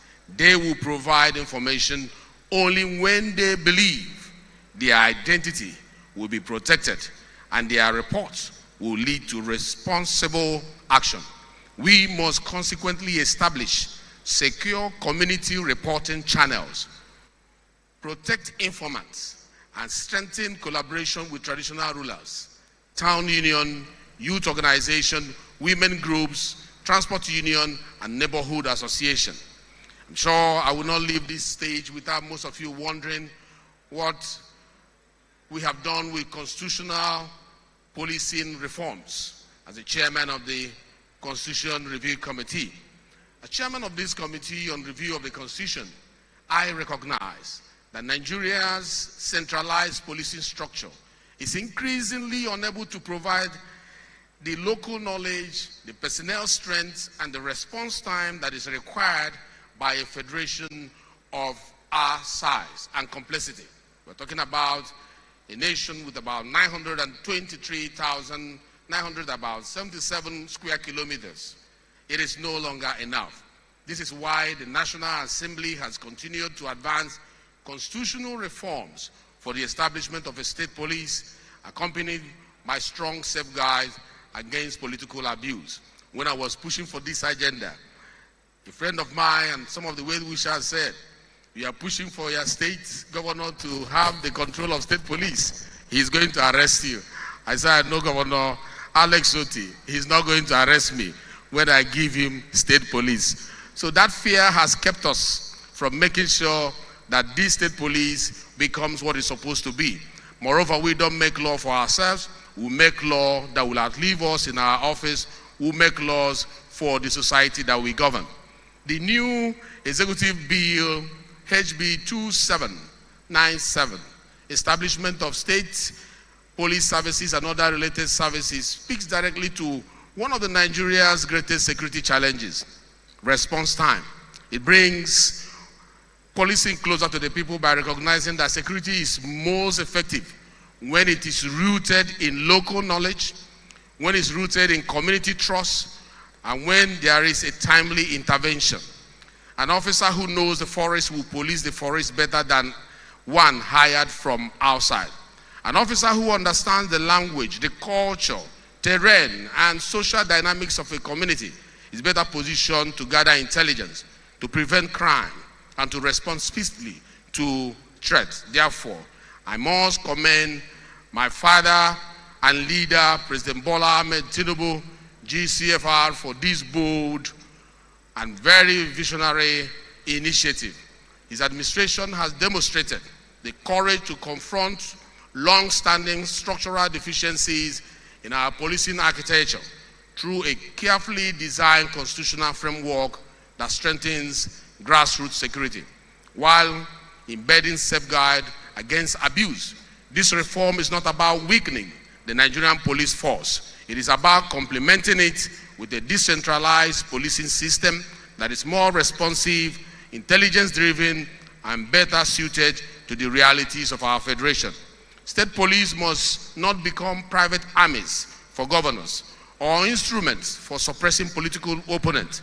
Recruitment, command, funding, disciplinary procedures, and operational jurisdiction must be defined by law. And that is what we are trying to do at the Parliament. Independent oversight, legislative scrutiny, transparent funding, and clear mechanisms for federal intervention where abuses occur are also essential. Our objective is not merely to multiply security agencies.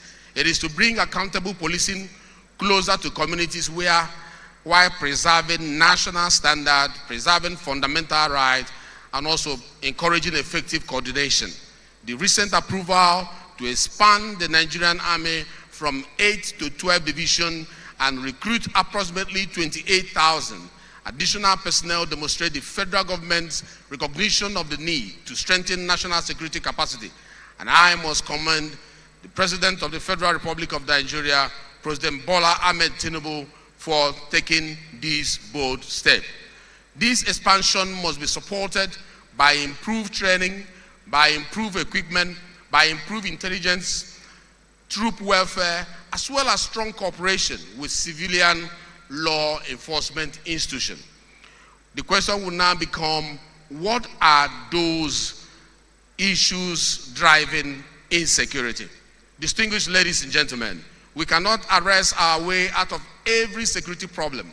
Unemployment, drug abuse, political manipulation, poor urban planning, unresolved communal disputes, and the absence of government services create spaces in which criminality flourish.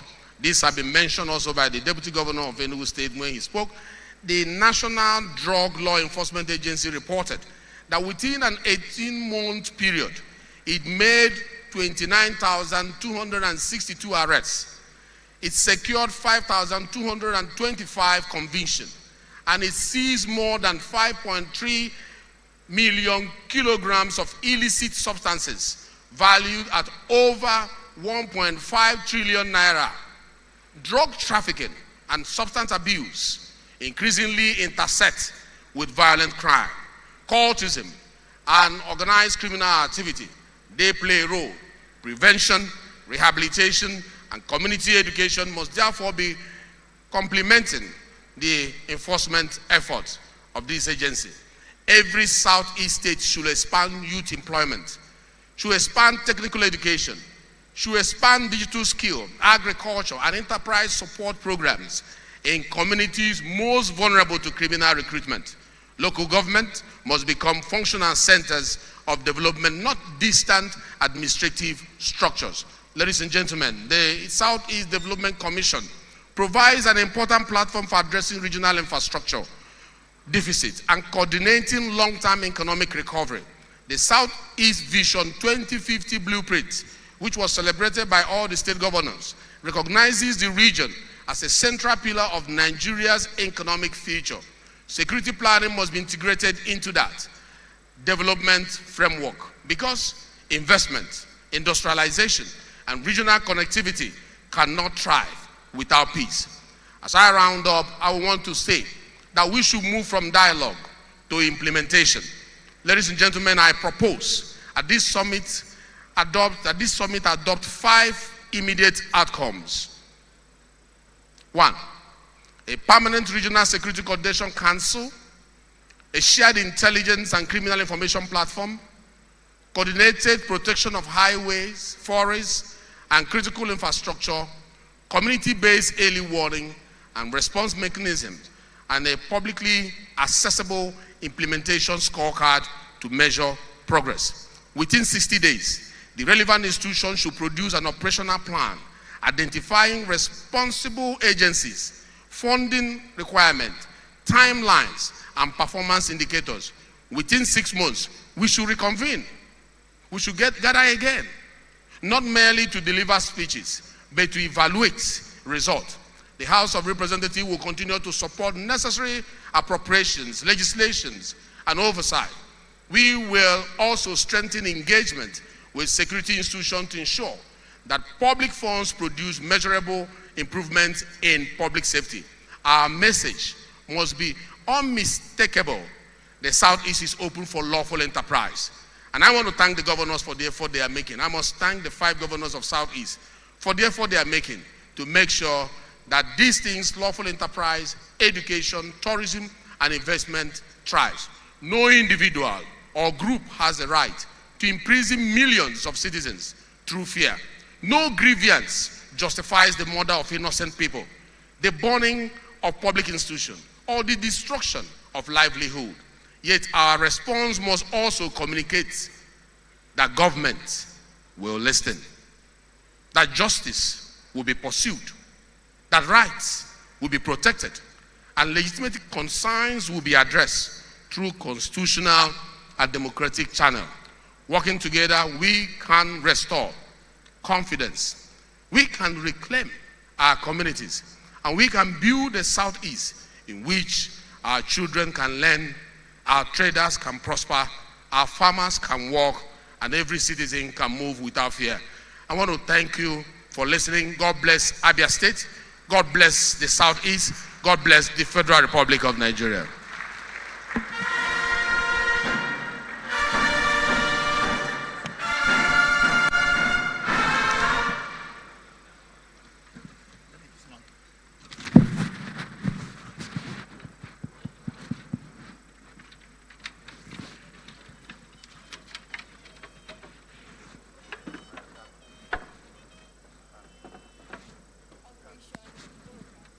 Building peace and progress in the Southeast.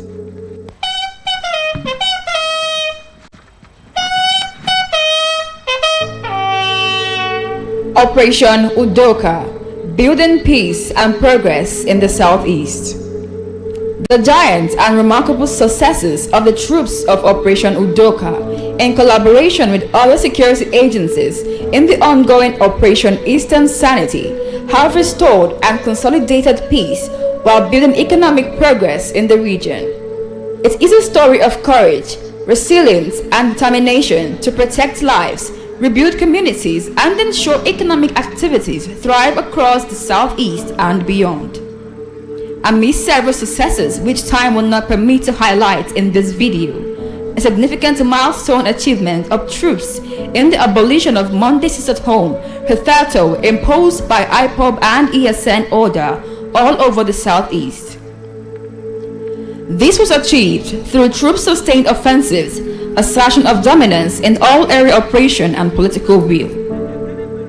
Additionally, through intelligence-driven operations, troops of Operation Udoka, Sectors 4 and 5, through the ongoing Operation Eastern Sanity, struck at the heart of insurgency when the dreaded Mother Valley, the strategic stronghold of IPOB and ESN, that cut across Imo and Anambra states, was captured. Weapons, stolen vehicles, propaganda materials, and IED-making factories and materials were destroyed. Critical roads abandoned for years were reopened. Along the Lilu Eketu axis in Imo State, explosives planted by militants were safely cleared, restoring critical lines of communication and means of survival for communities. Shrines used for rituals and caves used as suspected hideouts were dismantled, denying the criminals their sanctuaries in the state and throughout the area of operations. In Anambra State, the posture of joint troops of Sector 5 Operation Udoka and other agencies, supported by the political will, having showed courage triumphed over fear as traders of Onitsha main market reopened their businesses after years of intimidation. Troops are securing the traders and buyers, reviving the bustling economic activities in the state. Recently, troops engaged in a firefight with criminals who were reportedly causing mayhem in military camouflage and Nigerian police uniform within Oboji axis in Orumba South local government area in Anambra State.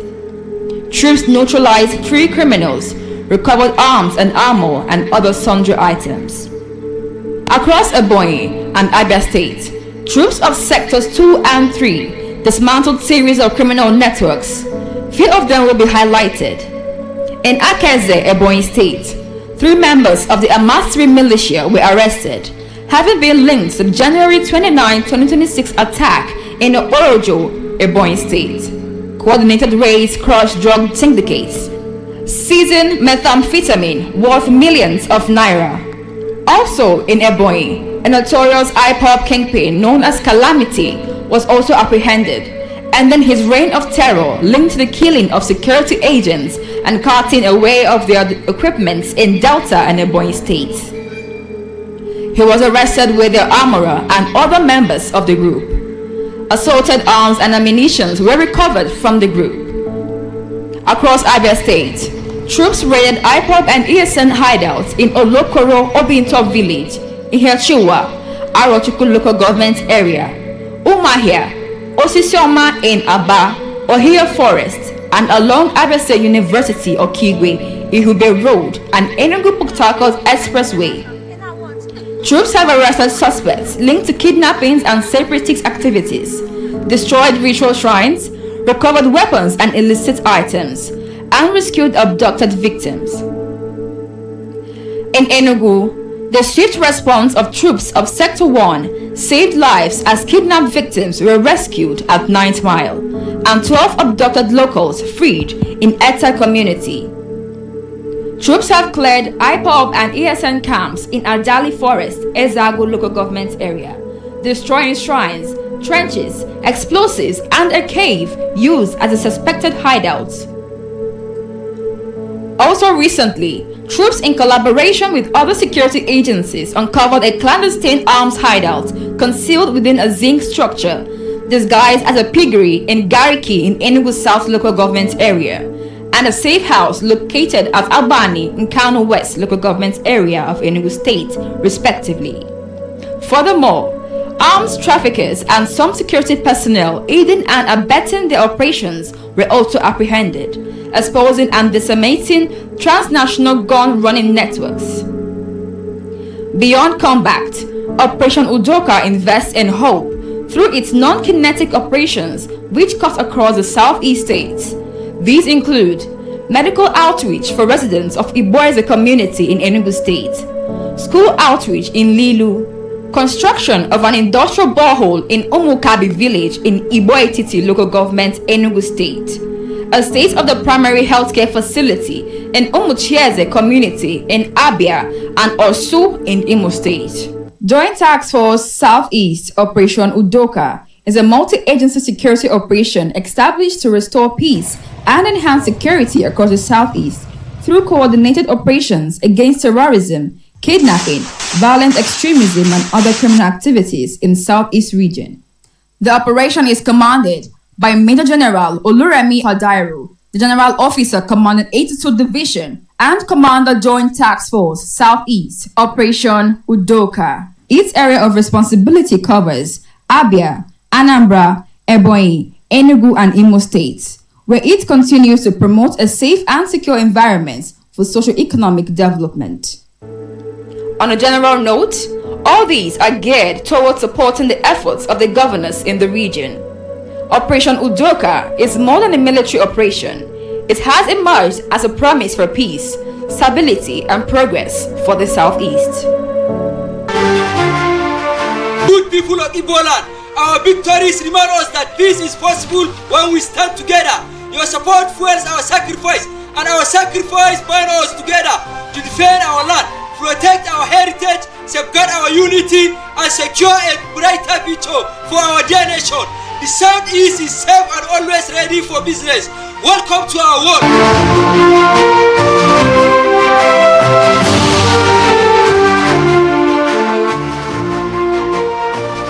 Thank you so much for giving the screen your attention. Please a resounding round of applause for the troops of Operation Udoka. Of course, the short documentary we've just watched showcased the commitment, professionalism, and collaborative efforts of our security forces in promoting peace, stability, and security across the Southeast. Thank you so very much. Our next goodwill message will be delivered by our amiable minister whose ministry plays a pivotal role in shaping public perception, fostering national unity, and promoting responsible civic engagement. Distinguished ladies and gentlemen, please join me in welcoming the Honorable Minister of Information and National Orientation, Alhaji Mohammed Idris, Fellow of the Nigerian Institute of Public Relations. Please let's give him a most resounding round of applause as he steps onto the podium.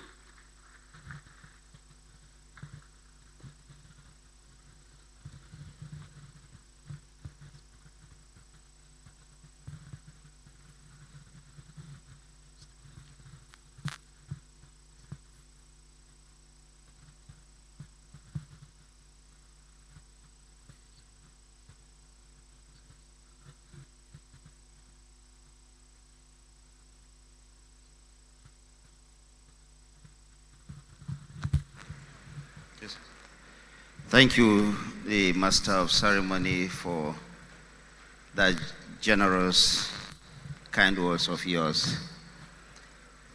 Let me say that I will align with the protocol like others have done, a protocol that has been so comprehensively laid out.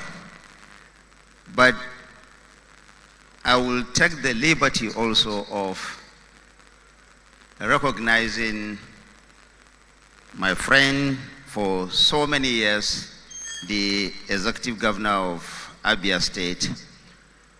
I know that I have missed several opportunities to come here on your invitation. I also last year missed an invitation by the Deputy Speaker of the House of Representatives, His Excellency, to be here. So it took the invitation by my colleague, the Honorable Minister of Defense, to now answer both His Excellency, my brother, the Deputy Speaker, and His Excellency, the Governor of Abia State. And I think that I listened to the Deputy Speaker, and I am seeing that there is a high degree of minds working together between these two gentlemen, even though they are somewhat in different rooms.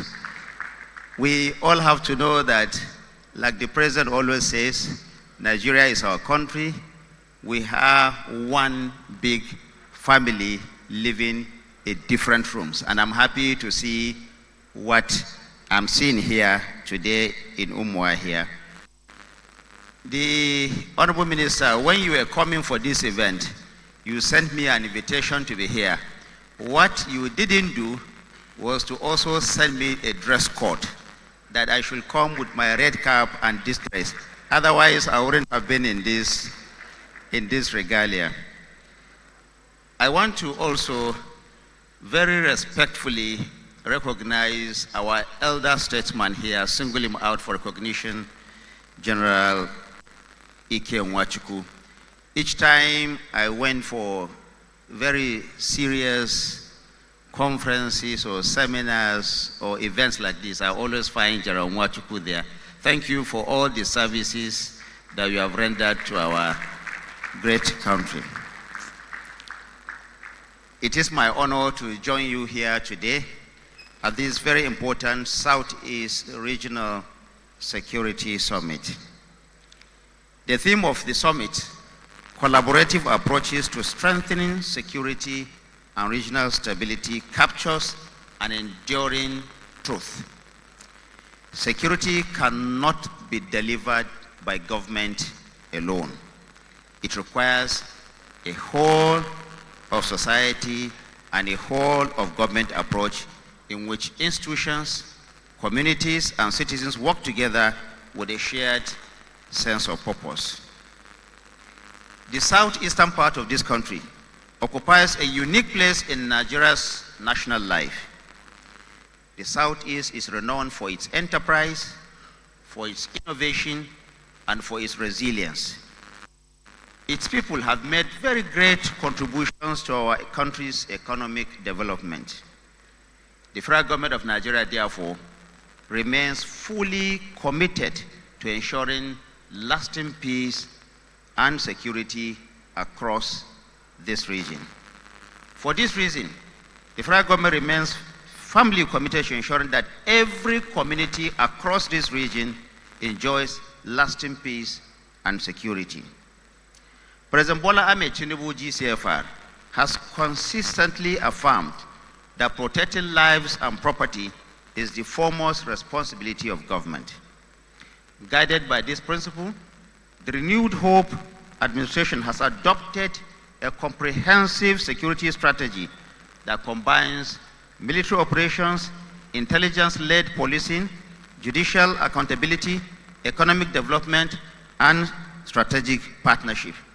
Therefore, Mr. President Bola Ahmed Tinubu has since May of 2023 strengthened the capabilities of our armed forces. And we have just heard from the Deputy Speaker of the House of Representatives, that Mr. President has expanded the divisions from 8 to 12, all in an attempt to ensure that every nook and cranny of this country deserves to have the security that all require so that we can live in peace.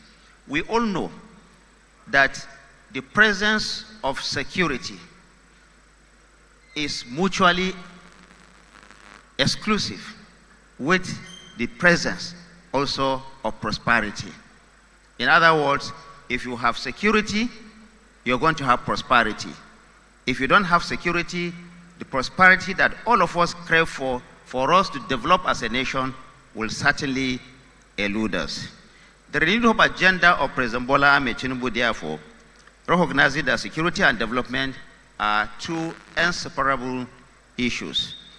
Communities with quality infrastructure, education, employment, and economic opportunities are naturally more resilient against crime and extremism. This understanding informs that we have heard also from the Deputy Speaker the establishment of the Ministry of Regional Development, which is strengthening the coordination amongst all the regional development commissions throughout this country. President Bola Ahmed Tinubu met only one when he took office. Now, or rather two, now they have been expanded. Every region of this country has a development commission to address the yearnings of the people of this country. Across the Southeast, and indeed the country as a whole, the federal government is investing in major road projects, rail modernization, power infrastructure, and digital connectivity to improve mobility, facilitate commerce, and attract private investment. For the first time in our history, we are seeing a massive, ambitious infrastructure development, especially in the southeastern part of the country, unprecedented. I was on a tour of Enugu State and Ebonyi State last year. And what we have seen is a massive connectivity amongst all these states, among these cities, so that they can continue to thrive and do their businesses as it should be. President Bola Ahmed Tinubu's vision is that every part of this country must benefit from this massive infrastructural development for us to realize our potential as a nation. And indeed, in doing that, the President has also appointed someone from the southeastern part of this region who, indeed, for those who don't know, is also a cousin brother of the governor of Abia State to superintend that massive project. This administration, because the President believes that security cannot be tackled only by the armed forces, only by the security agencies. There must also be a non-kinetic approach to tackle it. And that is why, for the first time, we also have this innovative Nigerian Education Loan Fund project, which has provided opportunity to over 1 million young men and women to be in school today. What the President is saying is that under no circumstance will any young man or woman who has the requisite papers to enroll in tertiary institution is left out of school simply on the account of the inability of his parent or guardian to pay for his tuition or to pay for his upkeep in school. President Bola Ahmed Tinubu is tackling this issue of insecurity from all angles. Today's security challenges are fought not only on the battlefields, but also in the information space, and this is where it matters to me. Criminal groups are increasingly exploiting misinformation, disinformation, and hate speech to spread fear, divide communities, and weaken our national cohesion. It is very easy now for those who don't want us to live in peace to use only their handsets or their tablet to spread fear, to spread fake news, to spread disinformation so that we'll lose harmony, that will in turn create the avenue for them to continue to do what they are doing. For us at the Ministry of Information and National Orientation, we have adopted the strategy of ensuring that our young men and women are trained in media literacy. This will help them to discern between what is good news, what is fake news, what is also hate speech. the Federal Ministry of Information and National Orientation, in collaboration with UNESCO, has brought to this country the Media and Information Literacy Institute that will help us to train these young men and women for them to become media literate. One of the biggest challenges that we face as a nation is in the issue of fake news. The social media, as important as it is in the development of any nation or any community, also, if not properly regulated, has the potential also to lead us to disharmony and also to chaos.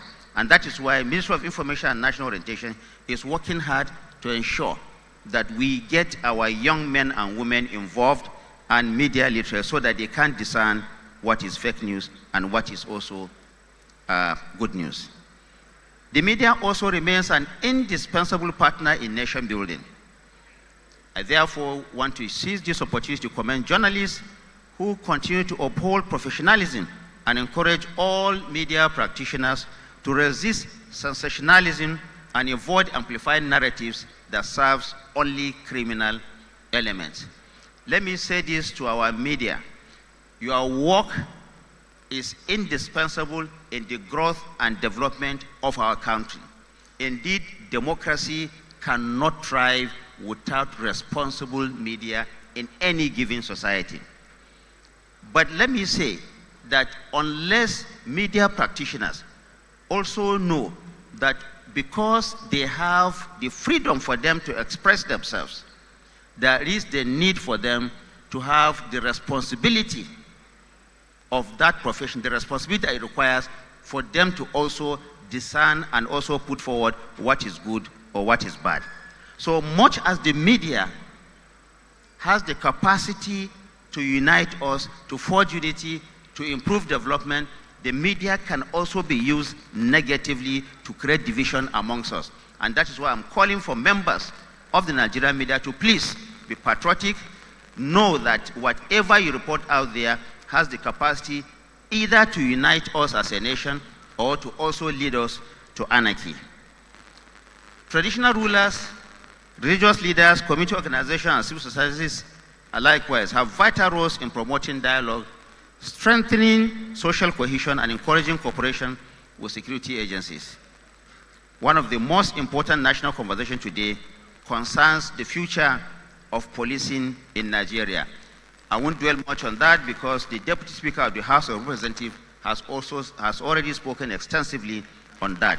But it is the desire of President Bola Ahmed Tinubu to bring security and policing closer to the communities around this country. And that is why all of us must rise up and support the issue of state police in this country. Ladies and gentlemen, this is a defining moment for broad national engagement. I therefore encourage governors, state legislatures, traditional institutions, religious leaders, civil society, professional bodies, and the media to engage constructively in this very important constitutional process that the National Assembly has undertaken. Whatever our perspectives, we share a common goal of building a policing system that is more responsive, accountable, and effective while preserving the unity and constitutional integrity of our dear country.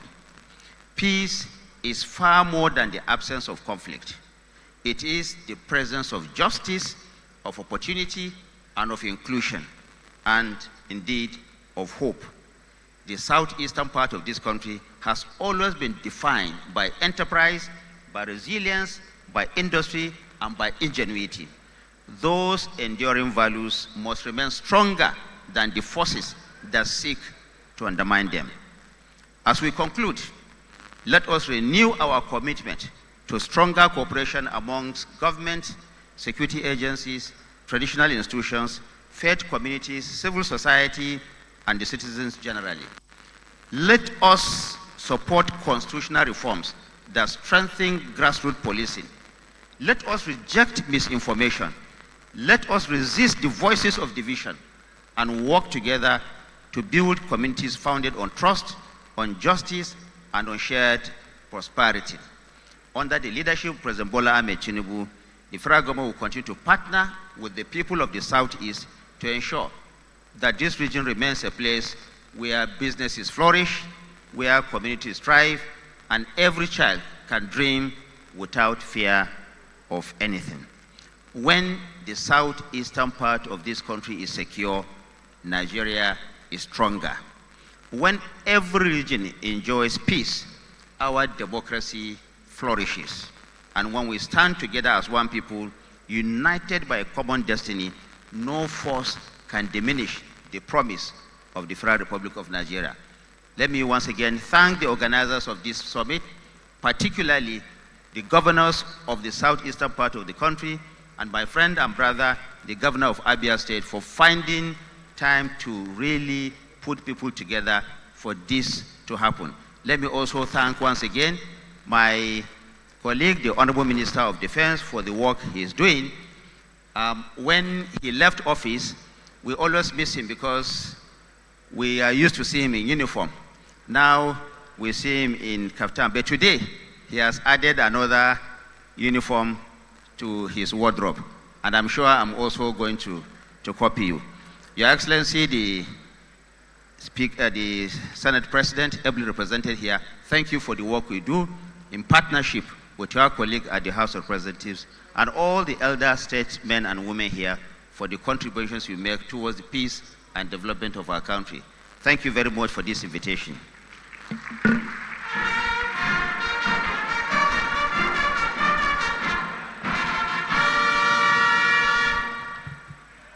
Thank you so very much, esteemed Honorable Minister of Information and Orientation and National Orientation, for your eloquently delivered goodwill message.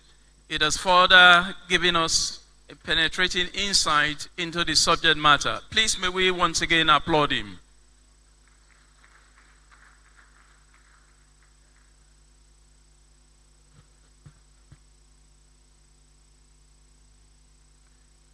Your Excellencies, distinguished ladies and gentlemen, it is my singular honor and privilege to invite a distinguished military leader whose visionary leadership continues to enhance the operational effectiveness of the Nigerian Air Force and strengthens Nigeria's security architecture. Distinguished ladies and gentlemen, please join me in welcoming the Chief of Air Staff, Air Marshal Sunday Kelvin Aneke, with a resounding round of applause.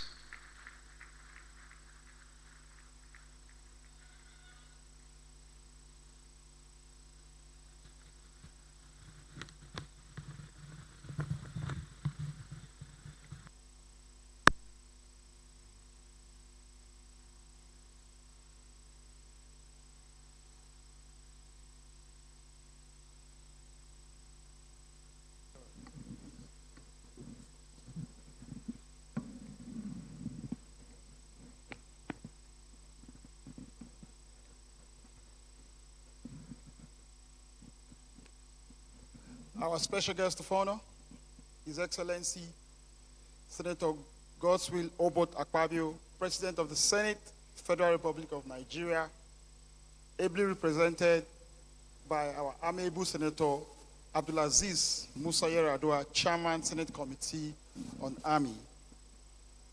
For want of time, permit me to flow with the already established protocol. It is an honor as a son, a very proud son of the soil of the Southeast, to stand before you today at this crucial gathering for the 2026 Southeast Security Summit. Let me first start by appreciating our Honorable Minister of Defense for the strategic initiative in convening an event like this. I will especially thank His Excellency, our Chief Host, the Executive Governor of Abia State, for hosting us. We all know the financial and planning challenges involved in hosting an event like this. Your hospitality of the good people of Abia State has shown itself since we arrived here yesterday. The fact that we are gathered here in this hall today united in purpose, is a powerful statement of our collective resolve to reclaim the peace, stability, and economic vitality for which this great region is historically known for. The southeast region of Nigeria has long been the industrial and commercial heartbeat of our nation. It is a region defined by the incredible ingenuity, enterprise, and resilience of its people. However, we cannot ignore the realities of the past few years. The orchestrated violence, illegal sit-at-home enforcement, kidnappings, and actions by non-state actors have not only threatened the lives and livelihood of our innocent citizens, but also have sought to undermine this great region's economic and social heritage. There is a saying in Nigerian palace: your brother or your father cannot be sharing meat and you go hungry. So, as the Chief of the Air Staff, I would like to assure the leadership and the people of the Southeast that the Nigerian Air Force, along with its sister services and other security agencies, stand firm with you in fighting insecurity. We are dedicated to ensuring that criminal elements no longer take the peace and economy of this region for granted. In recent years, the armed forces of Nigeria have intensified joint operations, notably Operation Udoka, as we saw on the clip, to dismantle networks, criminal syndicates, and violent extremists operating in the region's forests and hideouts. The Nigerian Air Force, through its assets in Operation Udoka, has consistently provided intelligence, very critical intelligence, surveillance, and reconnaissance, what we call the ISR, from the skies to identify all non-state actor camps. We have conducted precise intelligence-driven air interdictions to neutralize threats before they can endanger our citizens. And we have continuously supplied close air support to our brave surface forces in the Army and Navy and also other security agencies. This we do during clearance operations. Additionally, by deploying our air assets, we have significantly reduced the mobility and operational capacity of these criminals. However, ladies and gentlemen, my years in uniform have taught me that bombs and bullets do not address the root causes of insecurity. While kinetic military operations are necessary to degrade threats, enforce the rule of law, and create a safe environment, true lasting peace requires a whole-of-society approach. Therefore, it is our shared responsibility to implement the necessary non-kinetic measures to achieve a lasting solution to our security challenges. This is why a summit like this is very important. The military can secure the forest, but we rely on the community to protect the neighborhoods. The people must actively cooperate, as their engagement is essential for the victory we desperately desire. We need traditional rulers, the leadership of Ohaneze Ndigbo, and community leaders to continuously involve the youth. Additionally, the political class must deliver the dividends of democracy to prevent vulnerable youth from being recruited by violent groups. To the citizens of the Southeast, intelligence is essential for security. The criminals terrorizing our communities are not ghosts. They live among us. I encourage you to adopt, if you see something, please say something. That mentality will take us to a point where we can have lasting peace in this great region. Do not let fear enable a vocal, violent minority to destroy your children's future.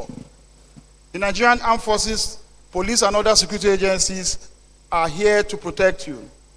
But we depend on actionable intelligence to defend you effectively and proactively.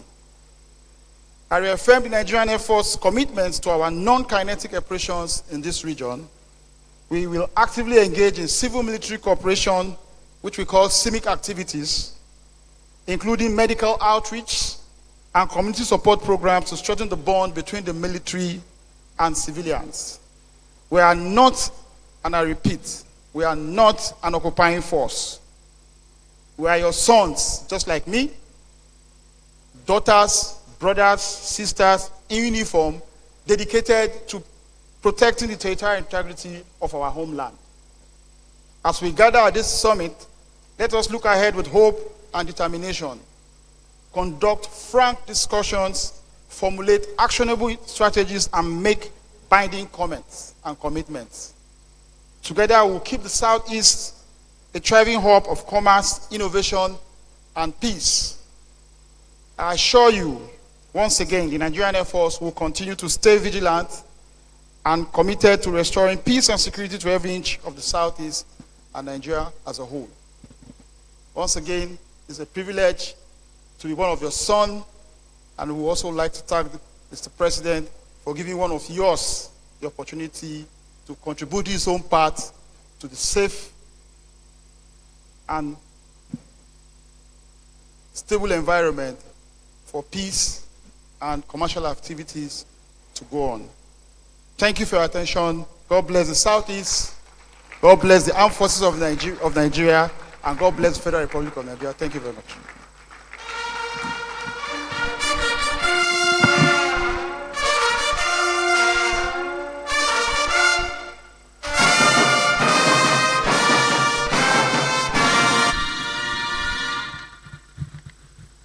Thanks so very much, amiable Chief of the Air Staff. Please, once again, let's give him a resounding round of applause.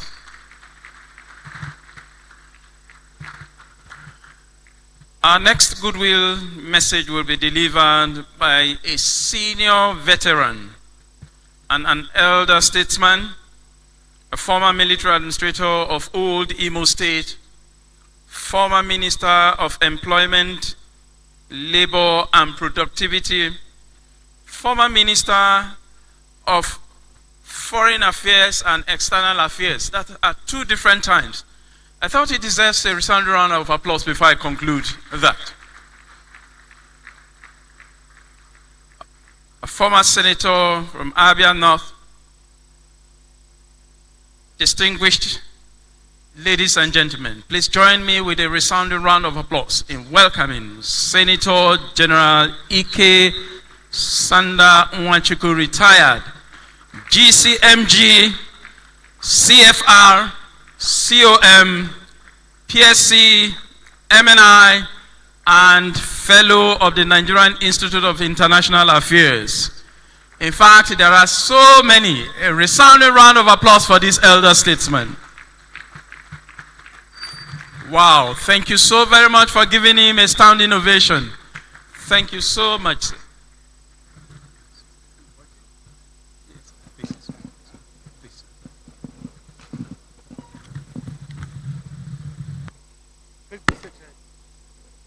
Please be seated.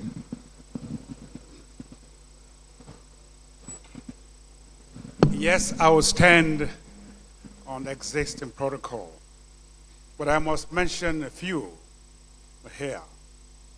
My governor, Governor Alex Oti, 3.5 years or so of governance, put to shame 24 years of nothingness in Abia State. Today, I feel proud to say I'm Abian. And I believe those of you sitting here and outside feel the same way.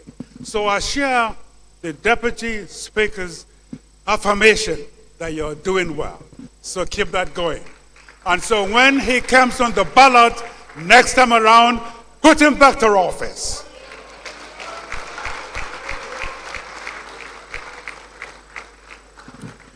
Having said that, I want to thank the Minister of Defense for inviting me here. I must also recognize my brother from Katsina, the Senator Eradua. I want to recognize someone that left here we didn't talk about things. Honorable Justice Mary Odili, Justice of the Supreme Court, retired.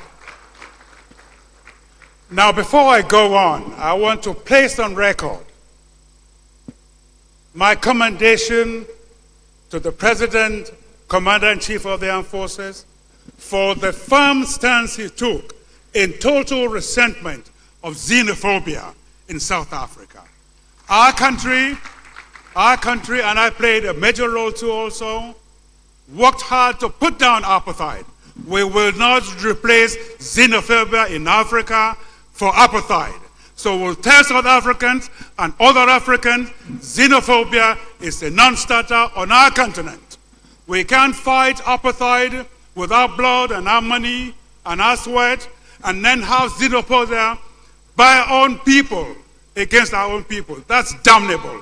So thank you, Commander-in-Chief, President Tinubu, for standing firm against this hideous action by our fellow Africans. Having said that, I am deeply honored to participate in this important summit. Permit me to commend the government and the organizers for convening this timely dialogue. At a time when our nation continues to confront complex security challenges, there can be no substitute for honest reflection, strategic thinking, and genuine collaboration. After many decades in military service, in diplomacy, in public life, I have come to appreciate one enduring truth: that security is not simply the absence of violence. It is the presence of justice, trust, opportunity, legitimacy, and authority. When these pillars weaken, insecurity begins long before the first gunshot is fired. Today, the Southeast faces significant security challenges.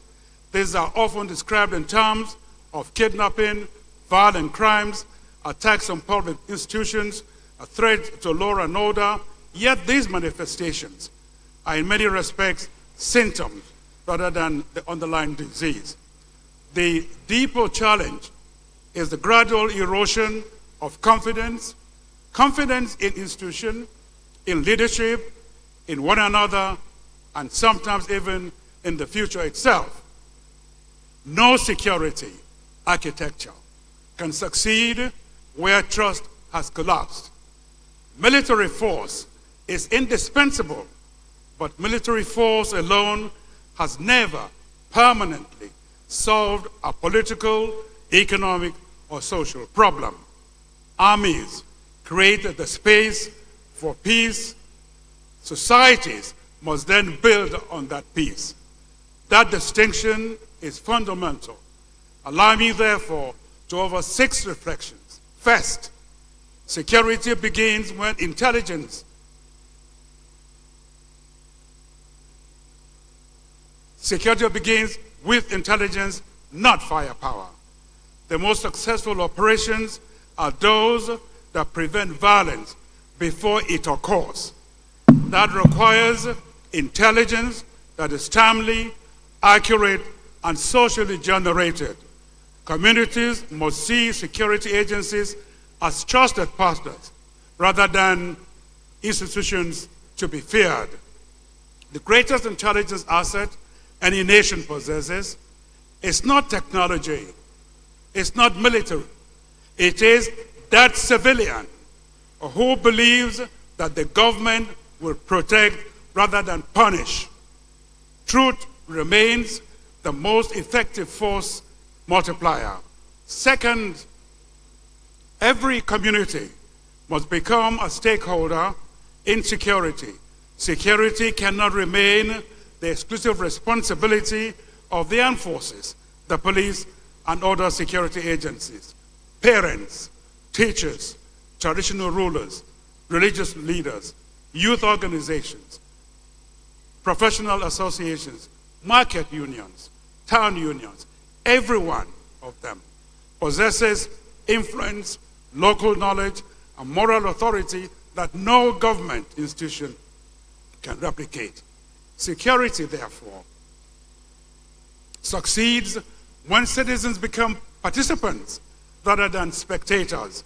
Third, development is one of the strongest forms of security. I repeat, development is one of the strongest forms of security. Young people who possess hope are less vulnerable to be recruited by less patriotic Nigerians when they become easy tools because of their frustration. These young men and women, therefore, are used to perpetrate heinous crimes against society. So roads and schools and so on cannot replace them. So every democracy must preserve state for peaceful disagreement. Citizens have the right to express their concerns lawfully, but criminal violence must never be confused with political expression. At the same time, governments must ensure that peaceful voices always have legitimate avenues through which they can be heard. When dialogue disappears, extremism often fills the vacuum. Strong governments do not fear conversation. I want to repeat that. Strong governments do not fear conversation. They encourage it. Fifth, regional collaboration is no longer optional. Criminal organizations do not recognize state boundaries. Our response cannot stop at state boundaries alone. The Southeast has an opportunity to demonstrate that coordinated regional security can achieve through intelligence sharing, harmonized emergency response, integrated technology, joint operational planning, and sustained engagement amongst governors, security agencies, traditional rulers, and the like. Competition among states must never, ever become competition in security. Security is strongest when cooperation becomes institutions rather than occasional. Sixth, our national security architecture must continually evolve to strengthen both operational effectiveness and national cohesion. Permit me to make one critical observation. As military officers, we think and trained not only about deployment of forces, but also about the strategic message the force structure conveys. The recent expansion of Nigeria's military formations is a welcome acknowledgement that our evolving security environment demands strong institutional capacity.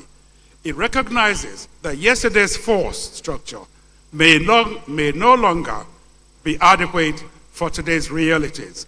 However, every decision regarding the location of a major military formation or formations carries both operational and symbolic significance. The Southeast occupies a critical position within our federation. It is not only strategically located, economically vibrant, commercially indispensable. It has the demography to support another or additional division. I repeat, the Southeast occupies a critical position within our federation.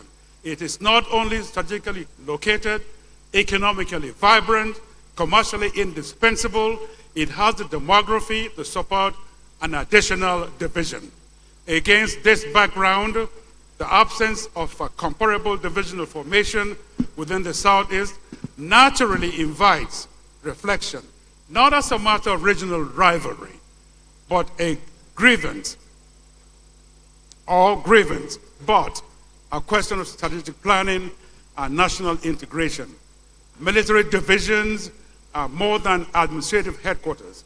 They strengthen command and control, they improve operational responses, they enhance intelligence coordination, they deepen civil-military cooperation, they stimulate economic activity. Above all, they reassure citizens that they are fully represented. They are fully represented within the nation's security architecture. In national security, therefore, perception often reinforces capability. When citizens believe that national institutions are fairly structured and equitably distributed, confidence grows. Confidence strengthens cooperation, and cooperation remains one of the most valuable force multiplier available to any security organization. I fully appreciate the force disposition. I fully appreciate that force disposition must always be guided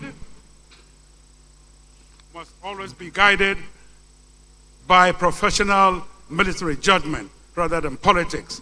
Nevertheless, strategic reviews should remain dynamic with periodic assessment of whether force structure adequately reflects emergent threats, demographic realities, economic significance, and the overriding imperative of national cohesion. A secure Nigeria must also be a Nigeria in which every geopolitical zone sees itself as a full stakeholder in both the responsibilities and institutions charged with protecting our collective future. Distinguished ladies and gentlemen, permit me one more observation drawn from military experience. Battles are won by tactics. Wars are won by strategy. But peace is won by legitimacy. Our nation has invested significantly in security personnel, equipment, and operational capabilities. We must now invest with equal determination in strengthening public confidence, accountable institutions, inclusive governance, and equal opportunity. Citizens willingly defend societies they believe belong to them. That is perhaps the greatest strategic advantage any nation can possess. The Southeast has always been known for its education, innovation, resilience, community organization. These enduring strengths remain amongst the greatest security assets. Let us therefore reject fear. Let us reject division. Let us reject every attempt to define our future by insecurity. Instead, let us build a region where governments, security agencies, traditional institutions, religious bodies, civil society, the private sector, and ordinary citizens work together in genuine partnership. Because lasting peace is never imposed. It is earned, it is nurtured, it is built. One community, one institution, one generation at a time. I commend again the government for organizing this. And one final observation concerns the way we conduct our politics. Too often, our politics is unnecessarily divisive and in many instances descends into violence. Democracy was never intended to be an end in itself. It is a means of advancing the common good and improving the lives of the people. When political actors resort to violence to settle disagreements, they undermine the very democratic system they claim to defend. More importantly, they weaken the moral distinction between political violence and criminal violence that threatens our society. Leadership carries a higher obligation. Those entrusted with public responsibility must demonstrate that disagreement need not lead to hostility and that political competition can coexist with respect for rule of law, democratic institutions, and the sanctity of the human life. If we cannot model these values, we should not expect others to embrace them. May today's deliberations produce practical and lasting solutions that strengthen security, restore public confidence, and reinforce the unity and prosperity of both the Southeast and the Federal Republic of Nigeria. I want to thank you for this. And finally, my kudos to my colleagues in uniform, those who had passed on. God bless their souls. I am ever so proud to have been a soldier. God bless you all.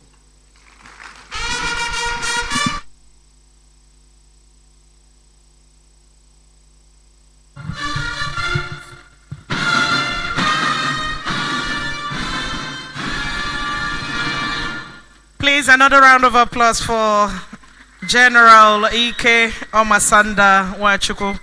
Thank you so much. Would continue to drink from your reservoir of knowledge. Your Excellencies, distinguished ladies and gentlemen, we'll be taking a bit of the Abia hospitality by way of introducing a cultural troupe that will be giving us a 3-minute performance. It's my pleasure, therefore, to invite the Ugochinyere cultural troupe. Thank you so much.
right, thank you.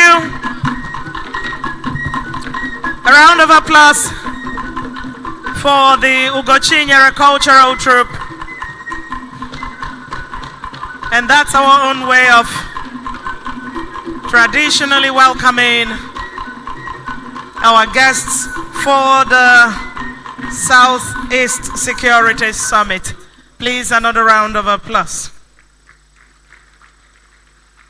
Your Excellencies, distinguished ladies and gentlemen, a lot has been said, and of course, at this point, I will be inviting, with every sense of responsibility and respect, His Excellency, the President of the Senate of the Federal Republic of Nigeria, who is here ably represented by another great Nigerian of note, the very distinguished Senator Abdulaziz Musa Yaradua, Chairman, Senate Committee on Army. Please, a round of applause for him.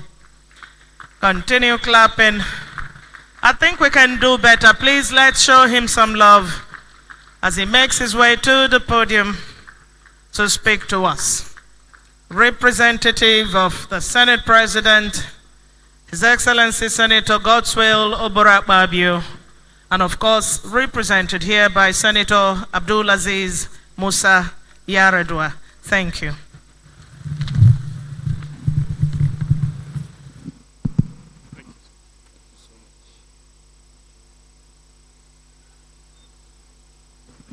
Thank you.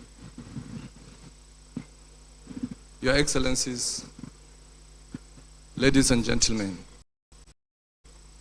while I'm standing, please let me stand on the already existing protocol. But however, permit me to recognize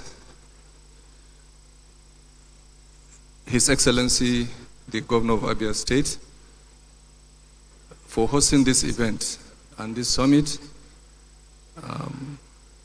Permit me to also recognize my brother, my neighbor, the Deputy Speaker, Right Honorable Benjamin Kalu, CFR. He's my neighbor, so I don't know whether he will accept to be my neighbor here in Abia. Permit me to also recognize my Oga, Senator Austin Akobundu, my colleague in the Senate.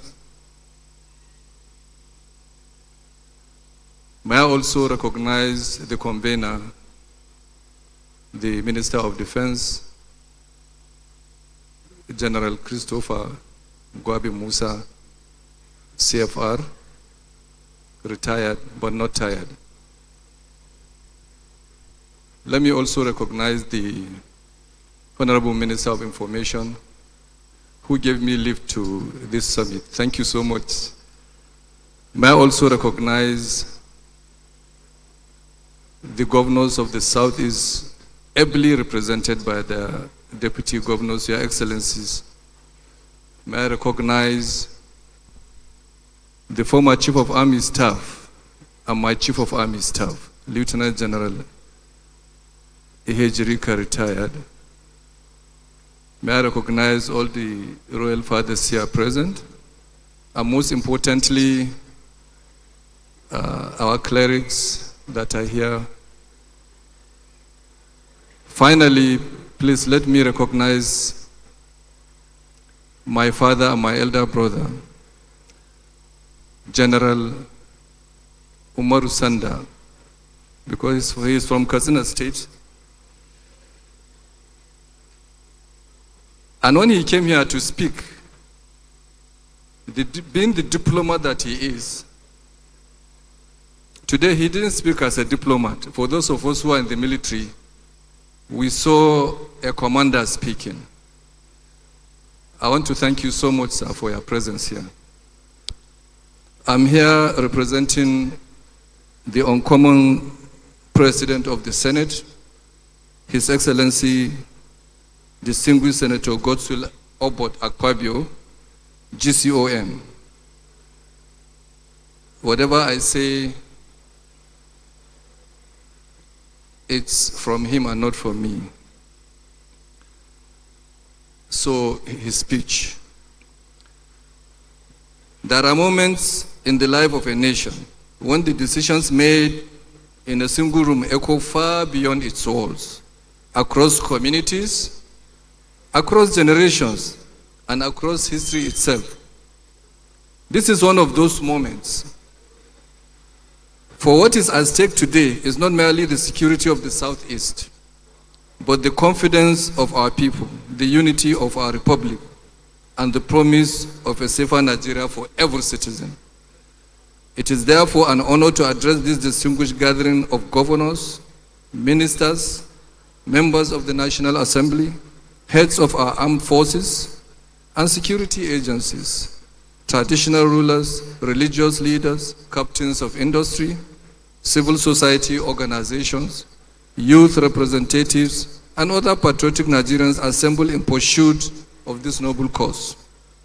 I commend the Honorable Minister of Defense, General Christopher Agwabi Musa, retired, OFR, and the Office of the Senior Special Assistant to the President on Community Engagement Southeast for conceiving this timely initiative. The theme, collaborative approaches to strengthening security and regional stability, is both appropriate and urgent. It reminds us of a simple but enduring truth. No nation has ever secured itself through isolated efforts. Security succeeds where partnership flourishes. This gathering is not only about protecting a region, it is about strengthening the very fabric of our union. The Southeast has always occupied a central place in our national story, and some of its greatest sons have been among the strongest advocates of national unity. Dr. Nnamdi Azikiwe of blessed memory, one of our founding fathers, reminded us that, and I quote, once we have a federation, we are indivisible and perpetual, end of quote. Years later, the patriotic Dim Chukwuemeka Odumegwu Ojukwu of blessed memory declared that, and I quote, Nigeria cannot make progress without unity. Nigeria cannot fulfill her mission to all her peoples without unity, end of quote. Though history assigned them different paths, they arrived at the same enduring truth. Nigeria's greatest strength lies in the willingness of her diverse peoples to build one common future. Though insecurity is one of the defining challenges of our generation, though it threatens lives, weakens institutions, disrupts commerce, discourages investment, and erodes public confidence, though it imposes enormous economic costs by driving away businesses, increasing the cost of governance, and denying communities the peace necessary for development, it is not an insurmountable challenge. History has shown that determined nations overcome even greater trials when governments and citizens unite behind common purpose. Nigeria can do the same. The Southeast has borne a heavy share of these challenges. A region celebrated for commerce, enterprise, and innovation has witnessed disruptions that has affected economic activity, strained social cohesion, and weakened investor confidence. Markets cannot flourish where fear reigns. Investors cannot commit capital where insecurity dictates the rhythm of daily life. Prosperity retreats wherever violence advances. Yet, I remain profoundly optimistic. The same Southeast that transformed adversity into enterprise after the Civil War possesses within itself the resilience, ingenuity, and determination to overcome today's security challenges. Across Nigeria, Africa, and the wider world, the sons and daughters of this region have demonstrated extraordinary creativity, industry, and entrepreneurial excellence. Such people deserve an environment where enterprise is protected, investments are secure, and young people can pursue their dream without fear. Security, therefore, must no longer be viewed solely through the prism of military deployments or law enforcement operations. Experience across the world teaches us that lasting peace rests upon a broader architecture, one that combines effective security operations with economic opportunity, social justice, community participation, intelligence sharing, and responsive governance. The concept note of this summit rightly emphasizes collaboration among governments, security agencies, traditional institutions, religious leaders, civil society, and the private sector. It reflects an important reality. Every citizen is a stakeholder in security, and every institution has a role in sustaining peace. As lawmakers, we know that legislation provides the framework within which security institutions operate. Our duty is to enact laws that strengthen our security architecture while safeguarding our people's constitutional rights and freedoms. We must continually review our laws to ensure they keep pace with evolving threats, emerging technologies, and changing patterns of criminality. Therefore, we remain committed to providing the legislative support needed to modernize security institutions, strengthen intelligence sharing, enhance interagency cooperation, protect critical national infrastructure, improvise cyber security, and foster a safer environment for investment and national development. We also recognize that modern security increasingly depends on technology. Criminal networks exploit sophisticated communications, digital platforms, and transnational financing. Our response must therefore embrace innovation through surveillance systems, digital intelligence, forensic science, artificial intelligence, and integrated data management. The criminals of today cannot be defeated with the security strategies of last century. Yet, technology alone cannot replace trust. Communities remain the first line of defense against insecurity. No intelligence network is stronger than the confidence of the people it serves. When citizens trust security agencies, they willingly provide information. When confidence is lost, silence replaces cooperation, and criminals exploit that silence. There is an African proverb which says, and I quote, "When spider webs unite, they can tie up a lion." End of quote. The lesson is timeless. United effort multiplies strength. No security agency, no government, and no community can defeat today's complex threats alone, but greater opportunity. Every young person productively employed is one fewer in recruit for gangs. Every thriving business strengthens social stability. Every functioning school protects another generation from extremism. Every factory opened and every investment secured becomes an investment in peace. Our security agenda must advance hand in hand with the economic agenda. Development is security. Infrastructure is security. Quality education is security. Employment is security. Inclusive governance is security. As former United Nations Secretary General Kofi Annan wisely observed, and I quote, "There is no development without security and no security without development." End of quote. The administration of President Bola Ahmed Tinubu, GCFR, recognizes this inseparable relationship between peace and development. While our security agencies continue their vital operations, the government is simultaneously pursuing reforms to stimulate investment, expand infrastructure, create jobs, and restore confidence in our economy. Together, these efforts are laying the foundation of sustainable national stability.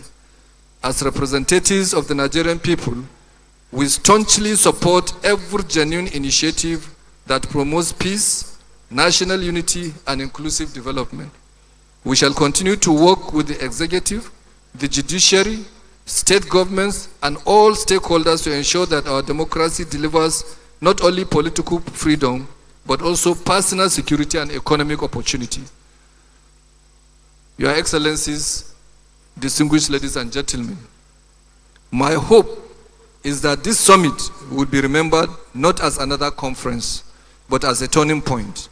May today's conversations produce tomorrow's solutions. May the measure of our patriotism not be the problems we inherited, but the future we build together. The Southeast has always been a region of enterprise. Let it now become a model of peace.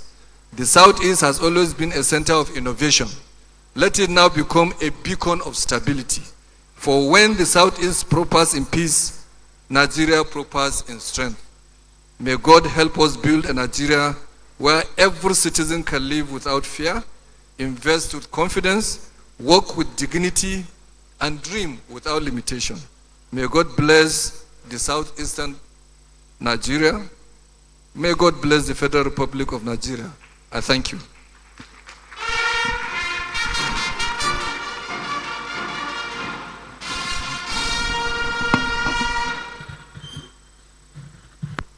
Please, our special guest of honor deserves a most resounding round of applause.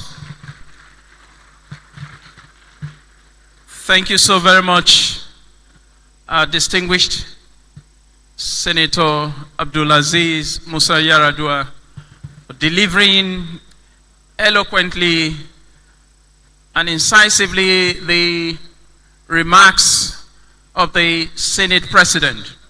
We are most grateful, sir. Your Excellencies, distinguished ladies and gentlemen, before we take the synopsis, which is to be delivered by the National Security Advisor, I crave your indulgence. We'll just take a little break and invite this eminent personality. In fact, she was the first to arrive in this hall. I'm talking of Honorable Justice Mary Odili, Justice of the Supreme Court. She had been here much earlier, and she will be returning back to Port Harcourt very shortly. So we'll take a break and take a goodwill message from her. Please, let's welcome her with a most resounding round of applause. Thank you so very much, ma'am.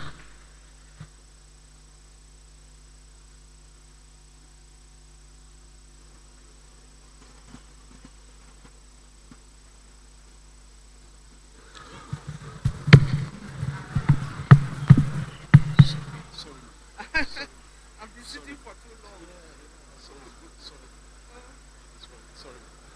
Sorry.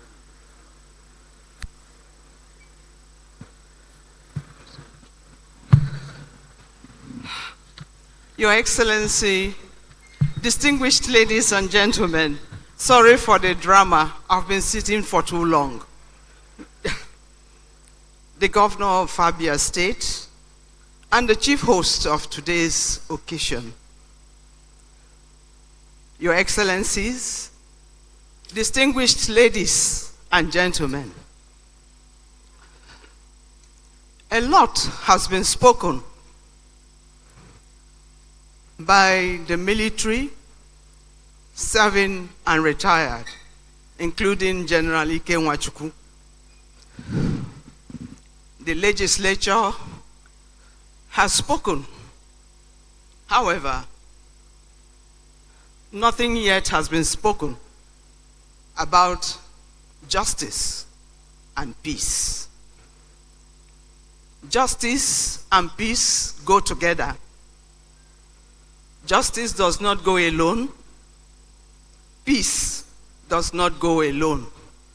They go together as Siamese twins that cannot be separated. I see myself in this unique position to speak briefly in that regard.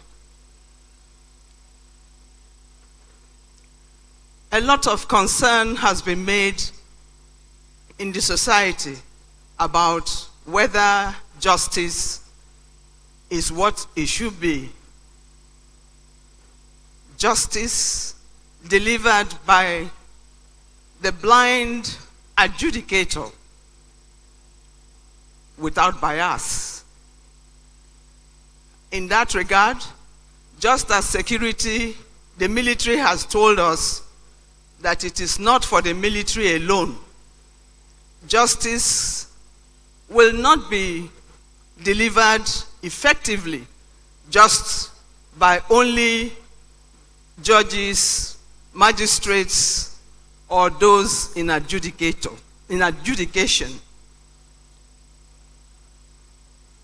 Some people have grounds about some judges. Please send your petitions to the National Judicial Council.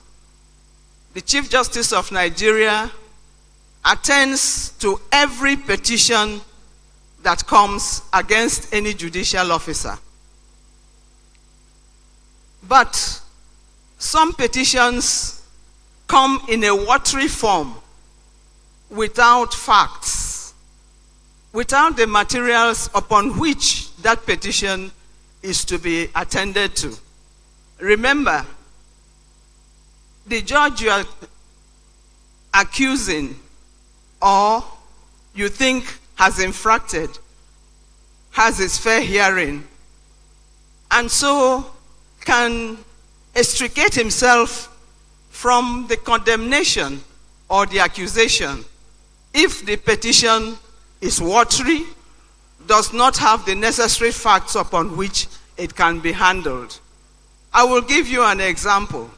When I was in the Supreme Court, there was a petition against me that I will favor the governor of Bauchi State, that I had attended his swearing-in ceremony in Bauchi. On the same day, I attended the governor's inauguration in Port Harcourt. I cannot be in two places at the same time. And so it was easy for me to call attention to where I had been on the material date. Hence, I will implore the general public, if you are not satisfied with what had happened in the court, kindly send your petitions to the National Judicial Council, but with the necessary materials and raw facts with which the petition will be attended. I assure you, I am a member of the National Judicial Council. Once your facts are verified and they have the necessary credence, the infracting judge will get the necessary punishment. And I will implore that we continue to have confidence in our judiciary, because we need the judiciary more than any other thing to help us in democracy or the maintenance of peace in our society. Therefore, as the military are doing their bit, the civil society also carrying out their responsibilities to ensure peace and stability, the judiciary will give you the necessary justice we all desire. And where we are not satisfied, we petition to the National Judicial Council. Distinguished ladies and gentlemen, that is my brief goodwill message. God bless you all.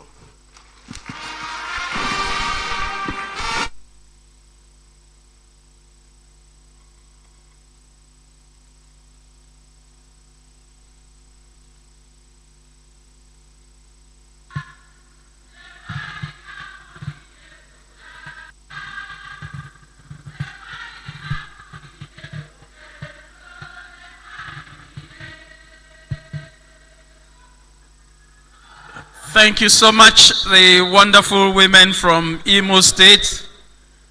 We are grateful. A most resounding round of applause for Honorable Justice Mary Odili. Thank you so very much, ma'am. Like I said, she was the earliest dignitary that came into this hall.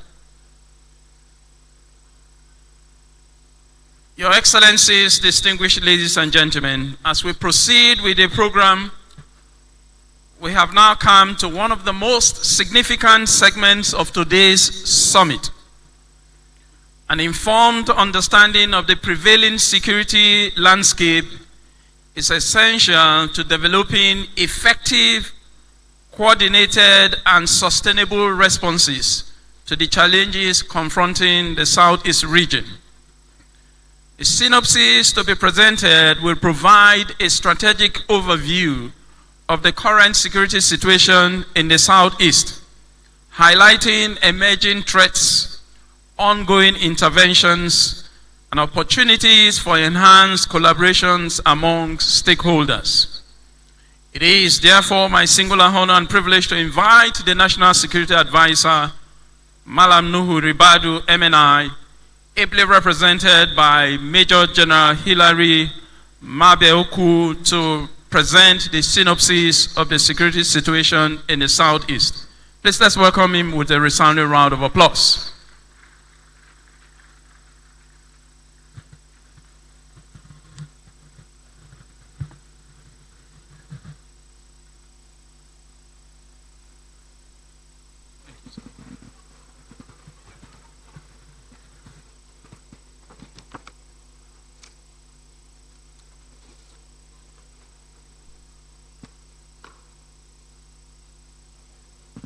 The special guest of honor, Your Excellencies, distinguished ladies and gentlemen, I am Major General Hilary Mabioku, Director Defense Affairs at the Office of the National Security Advisor, and a proud son of the Southeast, sharing 2 states. I'm from Enugu State, and my wife is from Abia State. Precisely Umuahia. This afternoon, I will be making a presentation on the synopsis of the security situation in the Southeast. And this I will be doing on behalf of the National Security Advisor, Malam Nuhu Ribadu. So I'll just go ahead and read the presentation as approved by the National Security Advisor. I'm honored to address this distinguished gathering of the Southeast Regional Security Summit. Let me begin by commending the organizers for the timeliness of convening the summit under the theme Collaborative Approaches to Strengthening Security and Regional Stability. In line with the theme, I will be speaking on the security state of the Southeast region. By way of introduction, the Southeast geopolitical zone, comprising Abia, Anambra, Ebonyi, Enugu, and Imo states, is home to some of Nigeria's most economically dynamic zones, encompassing international trading to small-scale manufacturing. Over the past decade, however, the zone has been plagued with persistent low-intensity security crisis. Major threats have included separatist agitations, criminal activities, and scattered incidents of communal violence. This has led to an expanded policing footprint in the region to stem the tide of the crisis. The threats and increased policing, however, had negative socioeconomic impact on the development of the region and affected daily life and mobility across the zone. In this context, holding of this summit towards developing collaborative approaches for addressing the threats and restoring socioeconomic growth and development in the Southeast region is considered timely. Knowledge of some of the long-standing socioeconomic grievances driving some of the threats being discussed is assumed and will not be covered. It is against this backdrop that this presentation seeks to give a synopsis of the current security situation in the Southeast. My presentation will cover the current threat landscape, efforts being made to address the threats, and a few suggestions on the way forward. Now let's begin with the current trend landscape of the Southeast region. As earlier highlighted, the threat profile of the Southeast geopolitical zone is a mix of separatist agitation-driven activities, criminal economy-led security incidents, as well as communal headers-driven violence. While these threats tend to overlap and blur into each other, they are discussed separately for context, starting with separatist agitation-driven activities. Separatist agitations constitute the main drivers of insecurity in the Southeast region. Major non-state actors in this respect include the proscribed indigenous peoples of Biafra, its armed wing, the Eastern Security Network, and splinter groups like the Biafra Republic government in exile.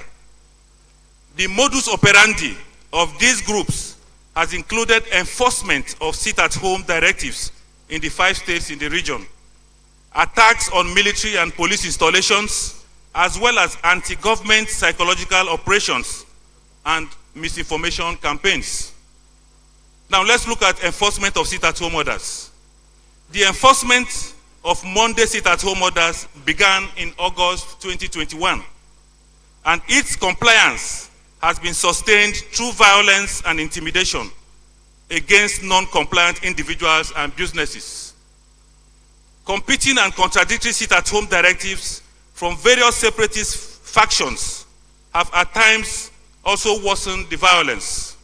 Its enforcement typically shuts down socioeconomic activities, including markets, schools, and transport across the Southeast.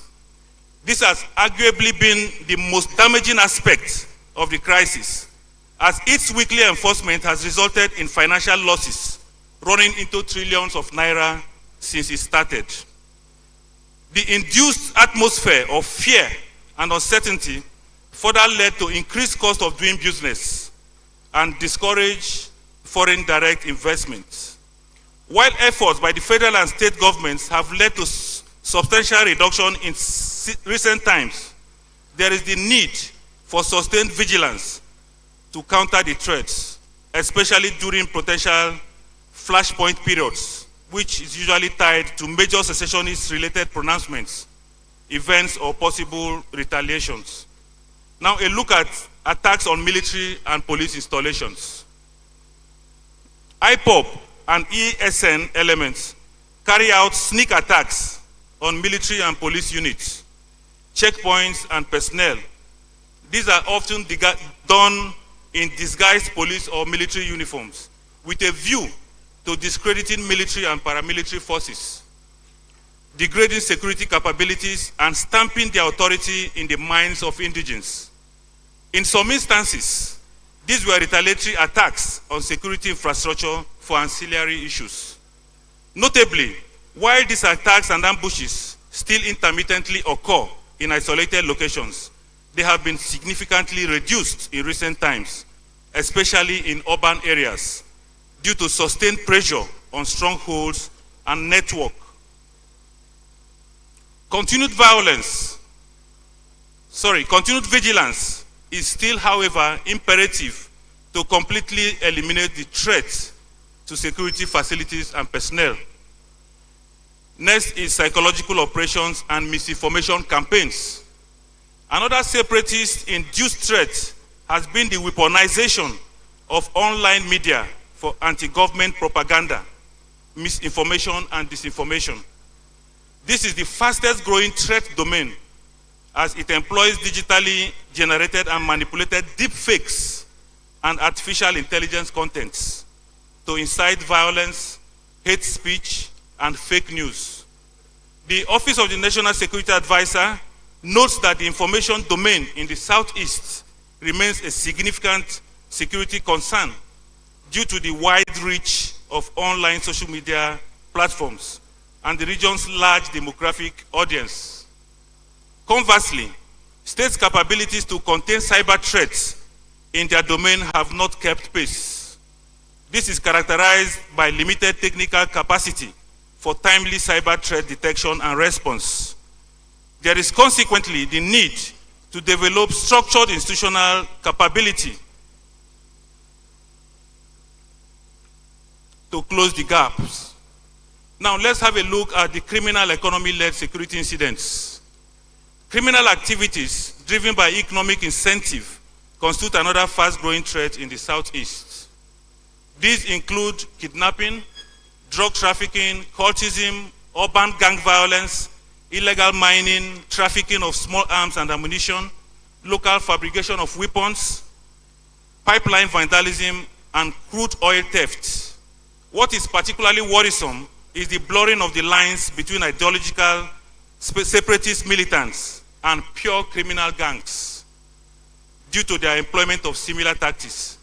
In fact, criminal gangs increasingly claim IPOB or the ESN identity to extort, intimidate, or settle disputes, thereby blurring the lines between ideologically motivated separatist violence and opportunistic crime.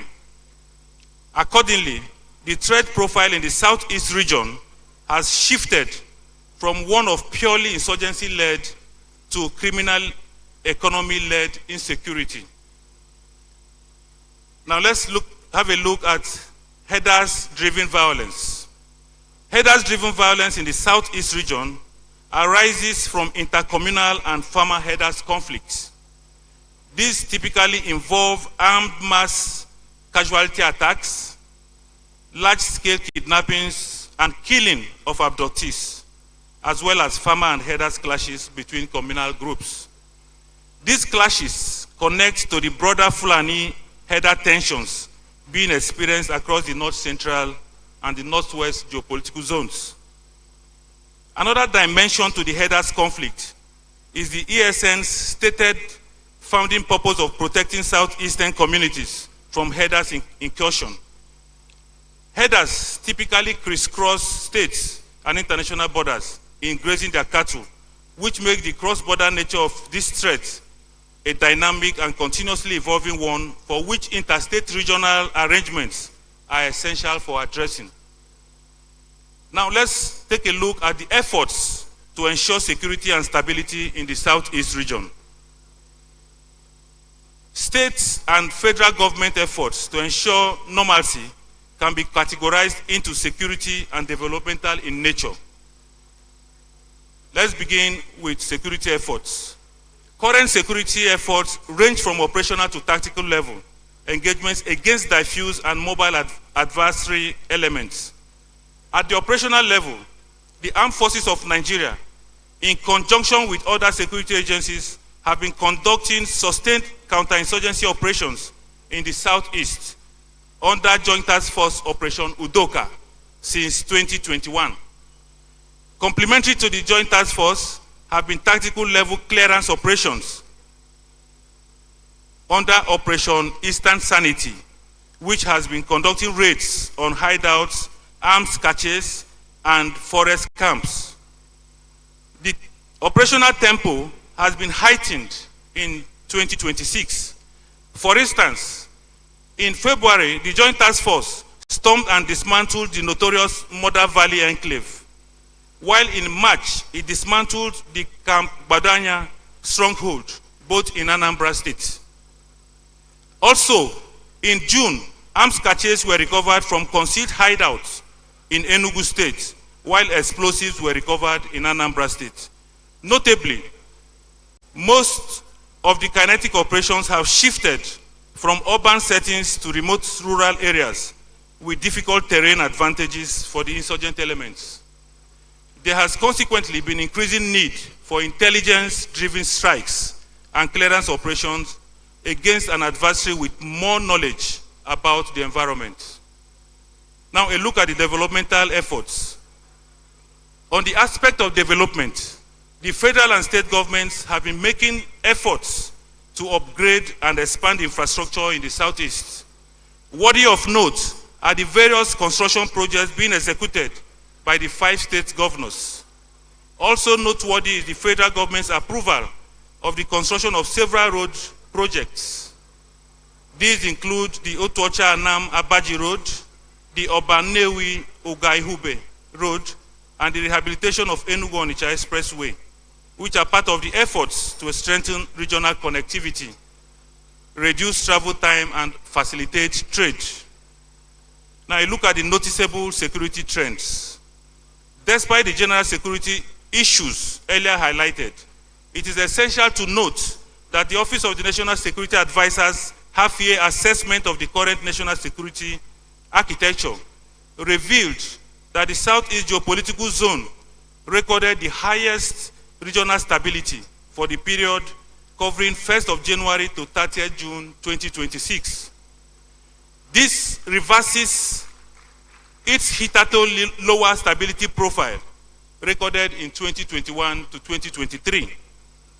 This trend could be attributed to significantly improved interagency synergy between military and paramilitary forces and security agencies at both state and federal levels in the Southeast. These trends are encouraging and needs to be sustained. Another noticeable trend is a fragmentation of the separatist movement into competing factions, leading to divergent and sometimes conflicting directives. This could be traced to a widening gap between the original political framing of key groups like IPOB and underlying criminal economy that has grown up around the sit-at-home enforcement, kidnapping, and extortion. This gap has led, for instance, to unauthorized actors capitalizing on separatist branding to perpetuate crimes for their own economic ends. This traces back to why criminal activities and violence now constitute one of the fastest growing threats in the Southeast. Consequently, though overall insecurity may persist, increased fragmentation of threat actors will reduce their central command authority and weaken their cohesion and capabilities. Now, let's have a brief look on the way forward. Drawing from the foregoing, I would like to offer a few suggestions for consideration towards improving the security architecture at the state and regional levels. First is the need for community-based early warning systems. The Southeast geography is characterized by heavily forested terrains and hard-to-reach remote locations. This provides spaces and conditions for threat actors to easily hide, perpetuate crimes, and flee. Furthermore, disputes occur in remote areas long before security forces are able to intervene. This calls for urgent need to set up community-based early warning systems linked to desk offices in state security networks. Next is the state-level fusion centers. States are encouraged to establish fusion centers for coordinating intelligence gathering and response operations. An example is the Command and Control Center set up by the Enugu State government. Now let's have a look at the National Forest Guards. The federal government, through the Office of the National Security Advisor, has been expanding and harmonizing modalities for the Forest Guard security outfits. States are encouraged to formally apply to the National Security Advisor towards establishing same to improve the security in the forests and ungoverned spaces. Then the domestication of the national security strategy to the state level. Another major takeaway I'm suggesting is that states document their security strategies in line with the national security strategy.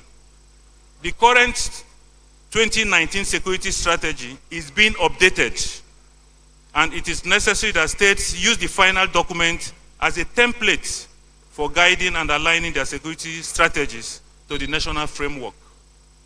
In conclusion, the Southeast zone's security situation in recent time has been stable, though with intermittent non-state actor-driven low-intensity agitations and crime that periodically disrupt socio-economic activities.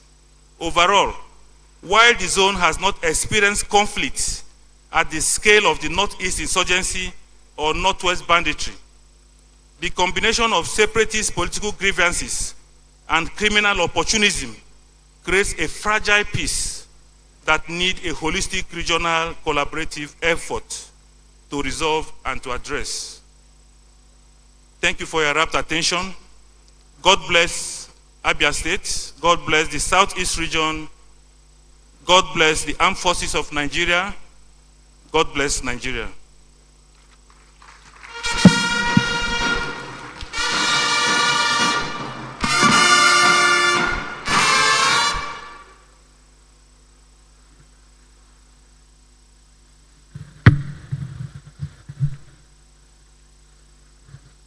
Please, let's put our hands together for the representative of the National Security Advisor for that in-depth and thought-provoking synopsis. Your Excellencies, distinguished ladies and gentlemen, okay, group photograph. Okay, we'll have the group photograph. Sir. Where do we take the group photograph? Here. Yes, then after launch, 30 minutes launch. We take it. Yes. Yes, sir. Okay, sir. Please let me invite our very esteemed guest on the front row to please step out. Thank you so very much. All our eminent personalities on the front row, please.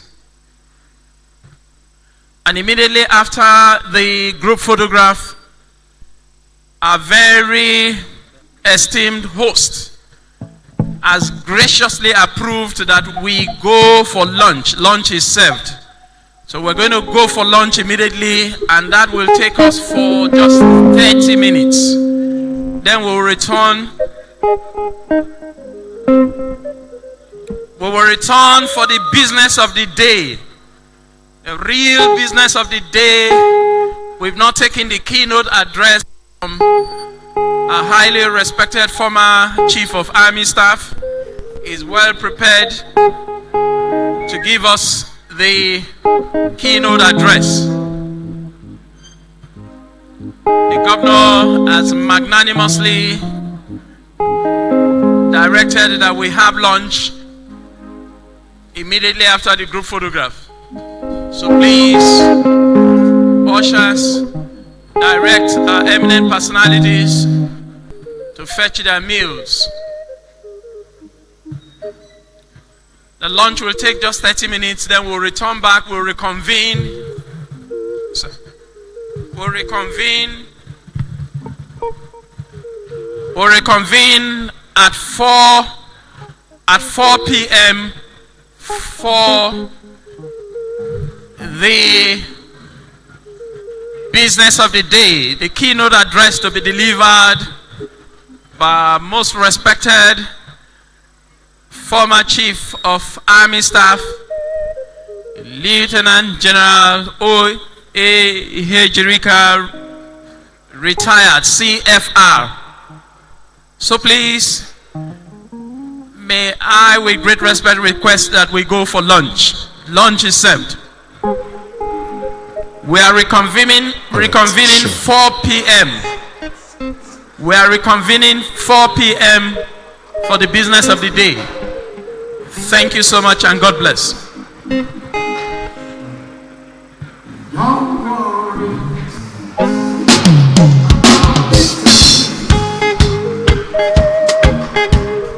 Every little thing gonna be alright.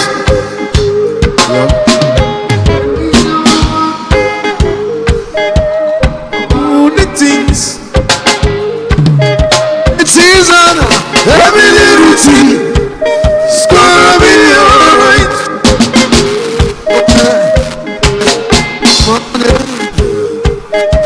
Smile.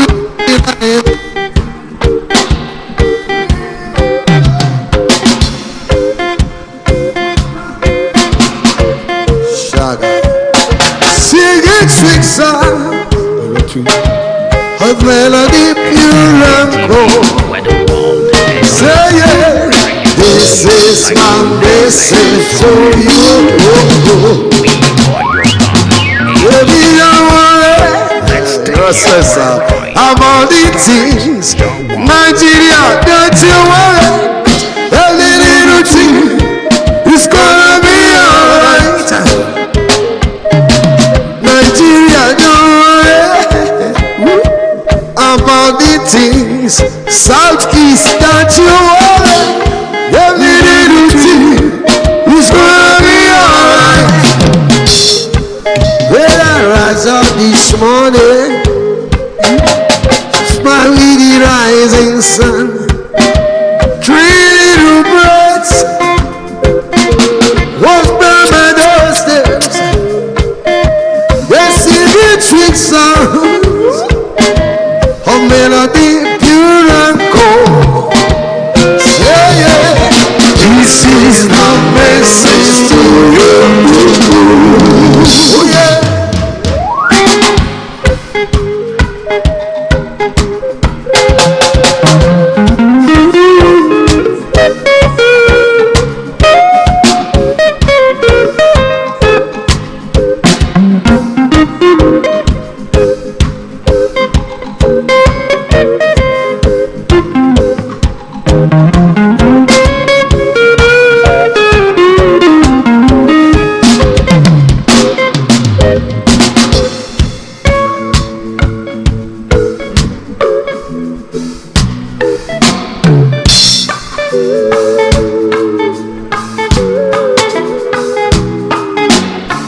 Education is the key. In my, as a little boy, I thought I know what I was again. In my, but today I am eternal. I'm a prisoner, prisoner. I'm a prisoner, prisoner. I'm a prisoner, prisoner. I'm a prisoner, prisoner. Yeah, yo.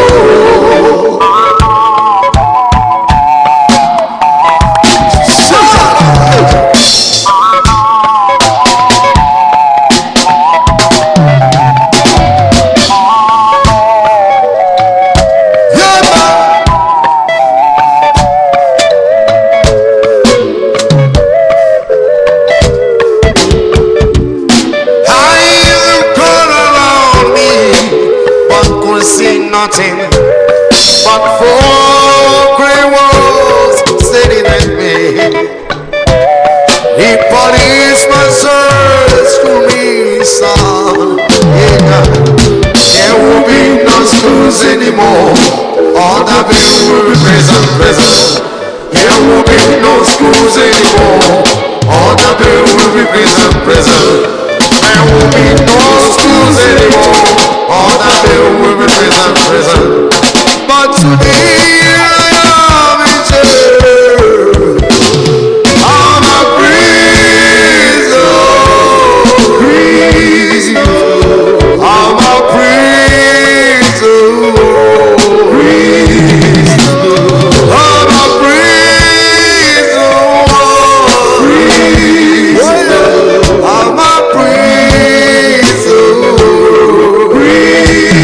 my Lord.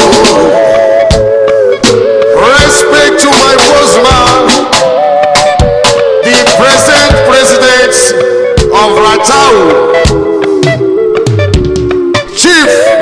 High Chief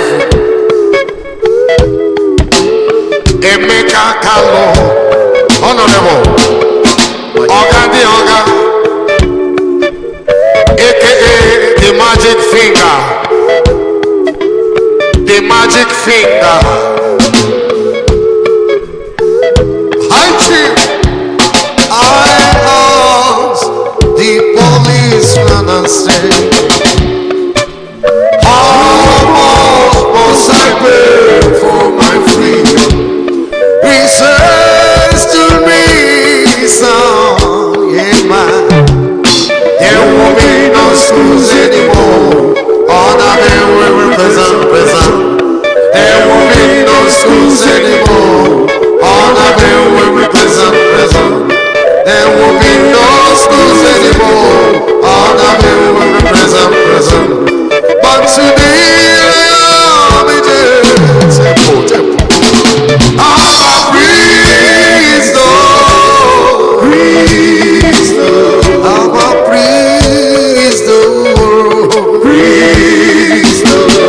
a prisoner.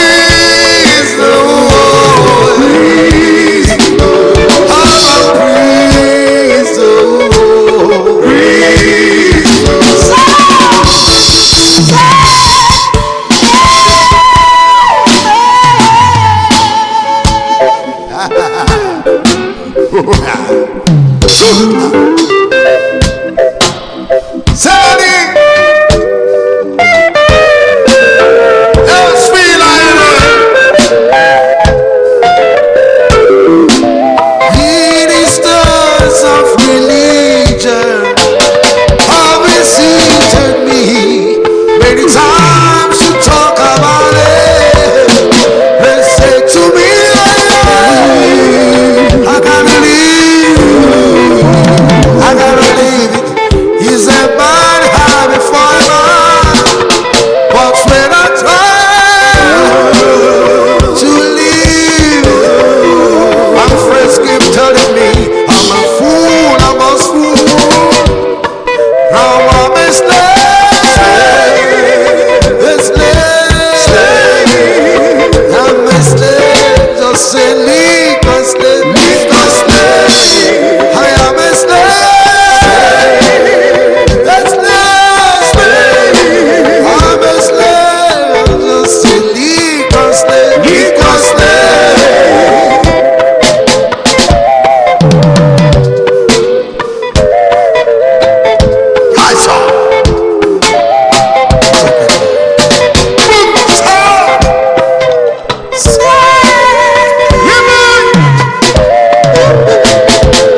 don't ever wanna swim me, I'm gonna find you, baby.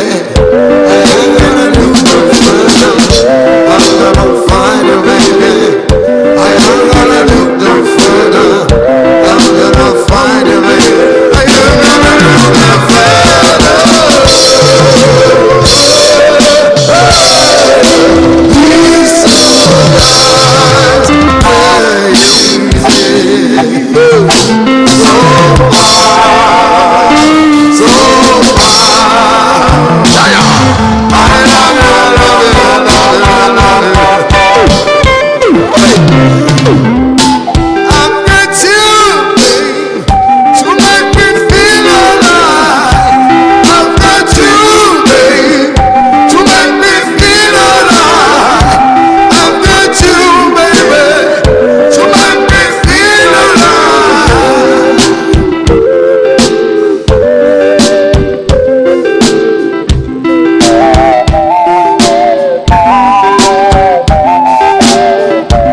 I've got you, babe, to make me feel alive. I've got you, baby, to make me feel alive. I've got you, baby, to make me feel alive.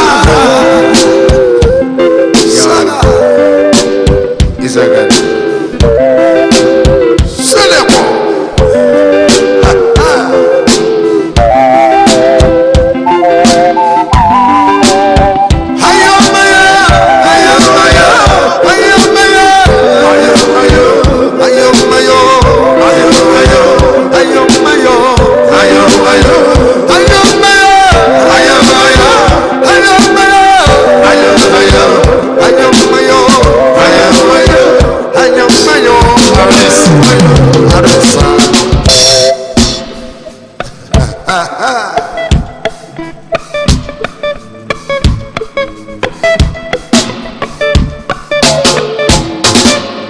Saimo, one the number, one the mother.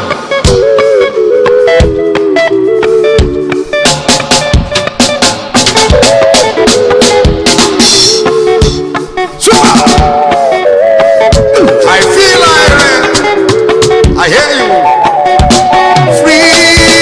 Freedom fighter sitting on a mountain in a foreign country, trying to send a message to his people back in the ghetto. He has the whole one time love of a girl, but he left all that behind. Oh yes, I can hear it clearly as I whisper in the air. His voice came out loud and clear. All he asked for was a prayer. As I the last to walk away, he said, I'm still in the house of Israel for the love of the nation. I'm still in the house of Israel for the love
nation. I'm serious of this side. For the love of the nation, Nigeria.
say we'll reconvene or reassemble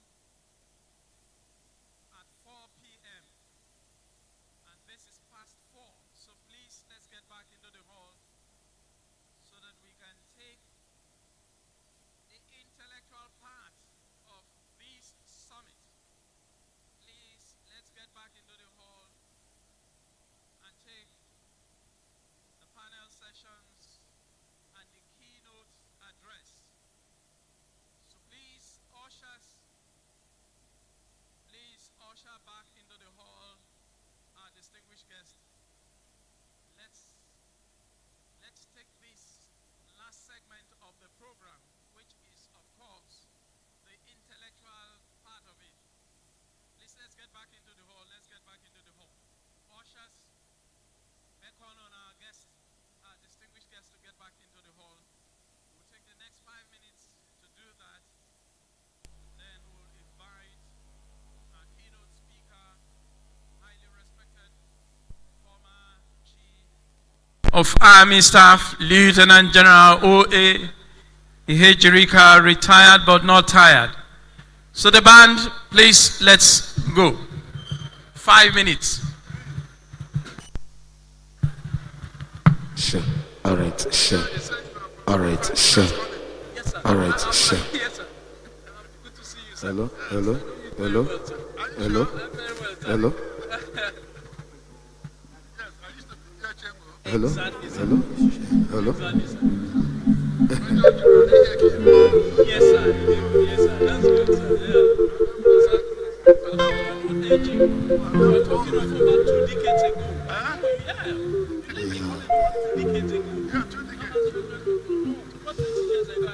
What would I do without your smile?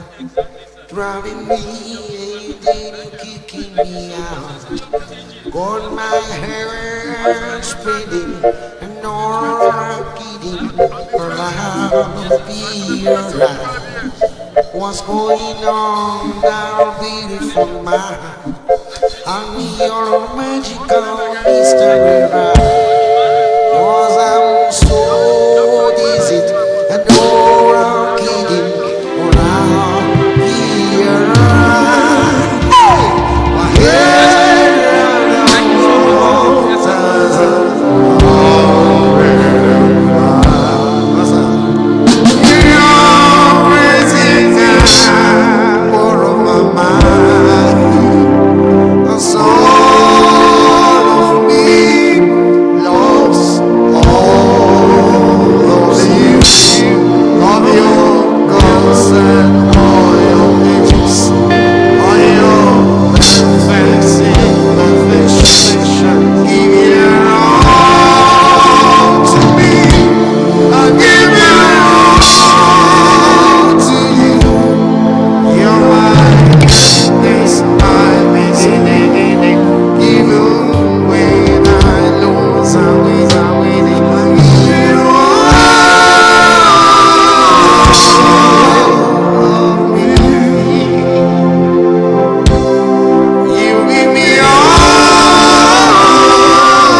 Your Excellencies, please start going downstairs. We are starting now, please.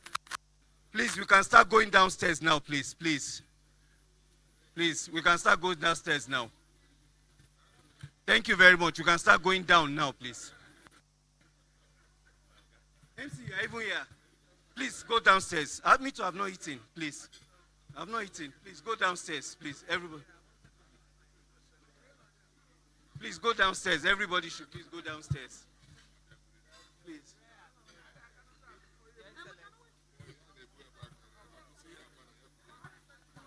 Please go downstairs, please, please.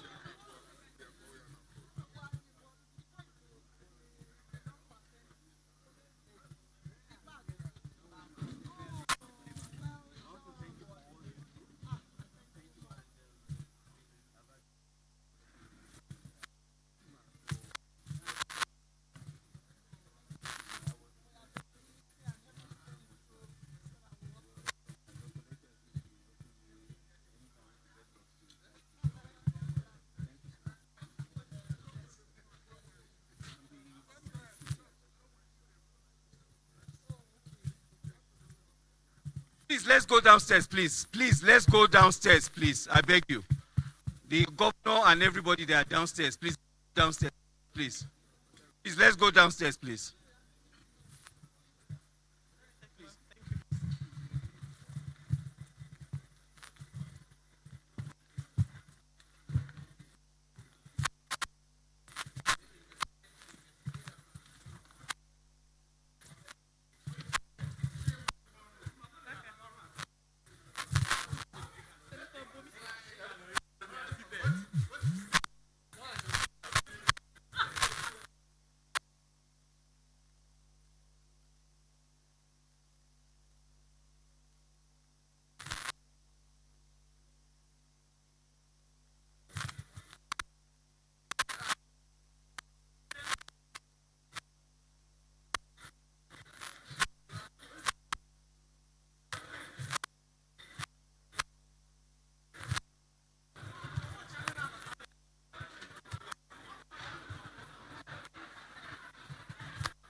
Your Excellencies, distinguished ladies and gentlemen,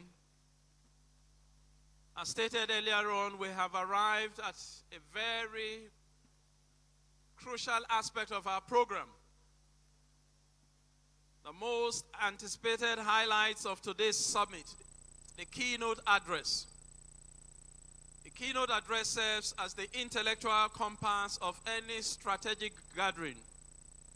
It provides deep insights, challenges conventional thinking, and offers practical pathways for addressing the issues that have brought us together. It is therefore my singular honor and privilege to invite a distinguished patriot, an accomplished military strategist, and one of Nigeria's most respected elder statesmen in the security sector, an illustrious son of Abia State. Distinguished ladies and gentlemen, join me with a resounding round of applause as I invite the former Chief of Army Staff, Lieutenant General Azubike Ihejirika, retired Commander of the Order of the Federal Republic, to please come onto the podium and present the keynote address. Please, let's welcome him with a resounding round of applause.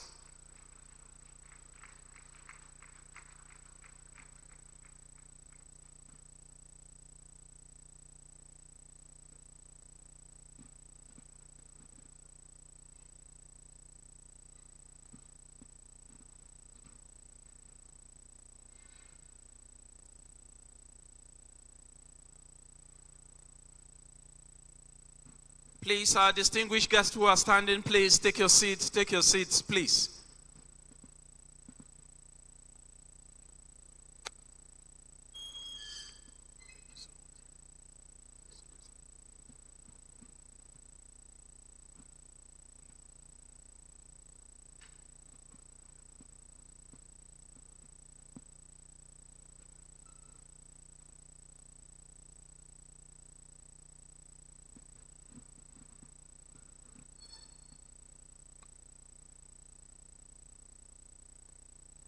the Honorable Minister of Defense,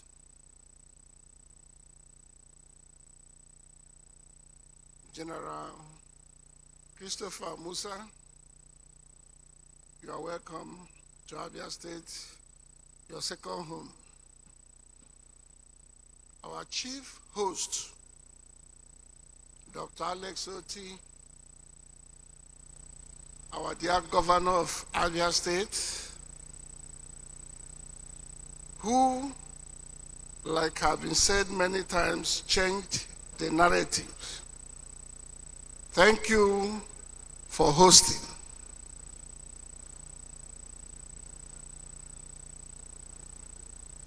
Our father, General Icc Umuahia, who was Kedes Battalion Commander, substantive Lieutenant Colonel at the time I joined the Army in 1975.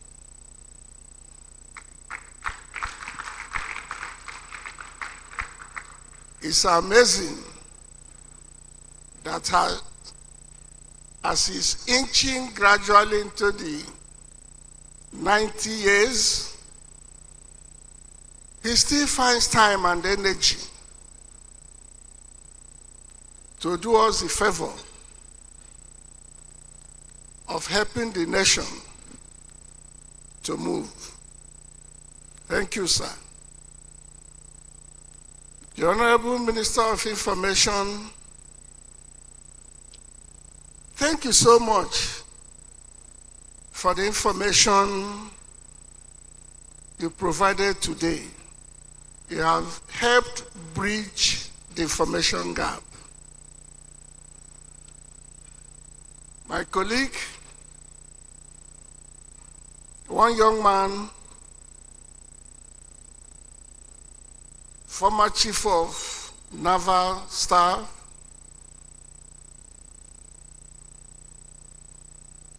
Ogala,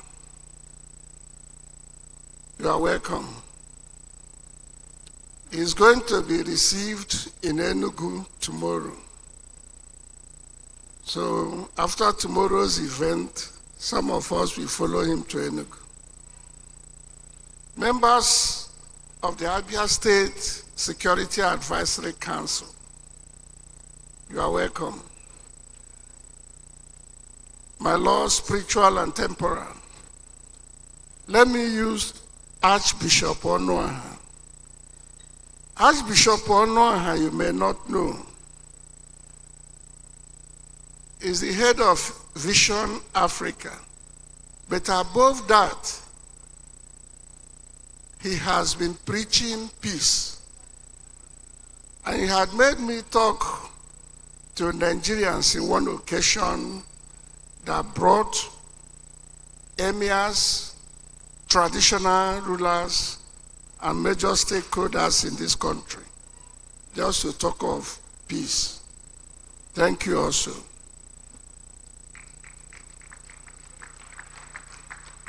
The Chief of Naval Staff, the Chief of Air Staff, Air Marshal Aneke, thank you for making our time to be here. The Chief of Naval Staff is well represented. Of course, the GOC 82 Division and several generals are all here. Let me stop here. I'm taking liberty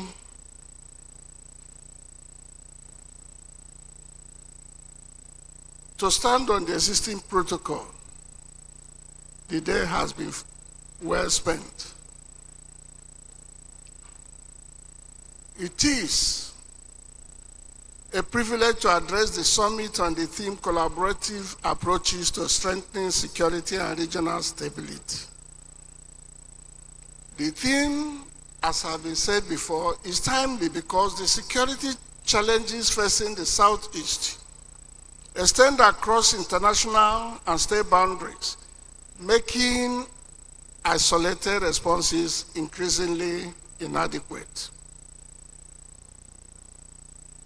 The interconnectedness is evident in the movement of violent actors, criminal networks, weapons, finance, and information across the region.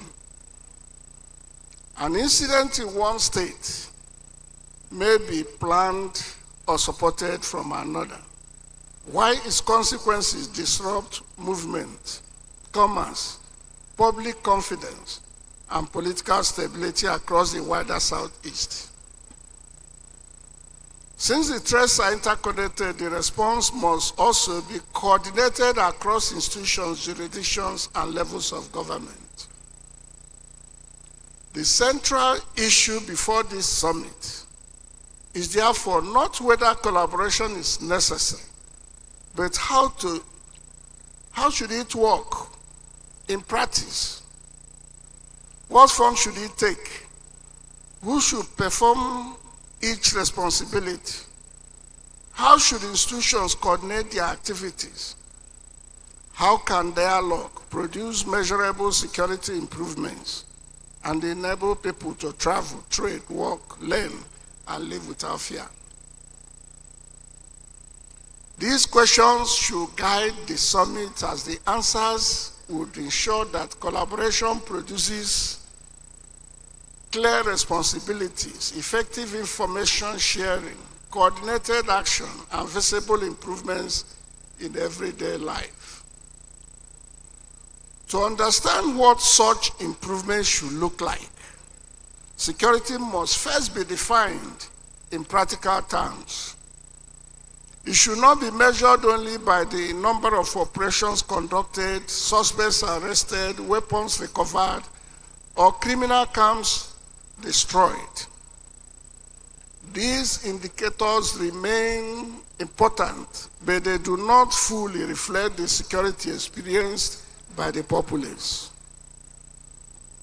A more meaningful test is whether a trader can open his business without fear, whether a child can attend school consistently, whether a farmer can seize his land and transport produce to the market. It is also whether a commuter can travel safely between states, whether citizens can express lawful political views without intimidation, and whether public institutions can function throughout the week. All these have been touched by those who spoke before me. When people are compelled to organize their lives around fear, insecurity has moved beyond isolated acts of violence and has begun to shape everyday behavior. Businesses shorten their hours, transporters withdraw their services, families postpone journeys, students miss classes, and public institutions reduce their activities. Over time, these disruptions erode personal freedom, weaken economic confidence, and diminish trust in the state. Security policy must therefore extend beyond the suppression of attacks to the restoration and protection of normal life. Every market day that opens safely, every school that functions consistently, every road that remains accessible, and every public institution that operates without coercion should be regarded as a practical security gain. Viewed from this perspective, institutional success should be measured not only by operational achievements, but also by whether citizens experience greater freedom, confidence, and predictability in their daily lives. Delivering such outcomes, however, requires a clear understanding of the threats, networks, and conditions that continue to disrupt normal activity across the region.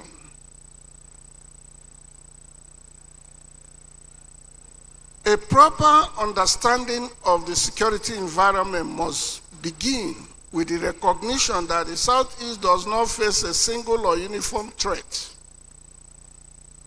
Rather, the region confronts a combination of separatist-related violence, kidnapping and organized criminality, attacks on security personnel and public institutions, communal and land disputes, cults and gang violence, illicit arms movement, criminal financing, information and political manipulation. The challenge is further complicated by the way these threats interact and reinforce one another. Criminal groups may use political language to conceal their motives or attract sympathy, while armed actors may exploit genuine grievances to gain recruits, finance, or protection. Kidnapping networks may also depend on informants, arms suppliers, transporters, financiers, and local collaborators whose activities extend well beyond the immediate location of an incident. I can tell you that during the fight against kidnapping in Abia, Abia State, years ago, those serving in the filling stations identified the type of people in vehicles that stopped to fuel their vehicle and communicate with the kidnappers who will lay them few minutes after leaving the filling station. Just one of such examples. Beyond the physical manifestations of violence, the information environment has become an important part of the security challenge. False reports, manipulated images, inflammatory statements, and unverified casualty figures can deepen fear, weaken public confidence, and distort the understanding of security operations. In some cases, these narratives may also portray criminal actors as representatives of legitimate community interests. Given the interaction between violence, criminality, grievance, and information manipulation, the security environment requires careful and precise analysis. Not every act of violence has the same motive. Not every armed actor belongs to the same network, and not every grievance produces criminal behavior. In the same way, not every criminal act should be interpreted as political agitation. This distinction is essential because lawful political expression must be separated from violence, just as legitimate grievances must be distinguished from organized crime. Peaceful disagreements with government should not be treated as security offense, but political language must not be allowed to shield kidnapping, murder, extortion, destruction of public property, or attacks on security personnel. The diversity of the threats also means that responses must be matched to the nature of each problem. Political grievances may require dialogue and engagement, while communal disputes may call for mediation and justice. Kidnapping requires intelligence-led investigation and disruption of the networks that sustain it, while armed attacks against citizens and public institutions demand decisive security action within the law. For collaboration to produce meaningful results, it must therefore begin with a shared, accurate understanding of the threat. Without a common diagnosis, institutions may pursue conflicting priorities, duplicate efforts, or apply responses that fail to address the underlying problem. The available data provides a useful basis for understanding the scale, pattern, and consequences of these challenges. I will not bore you with expensive data. Some of them have been shown or talked about by those who made presentations earlier. There has been significant improvements in the security situation of the Southeast,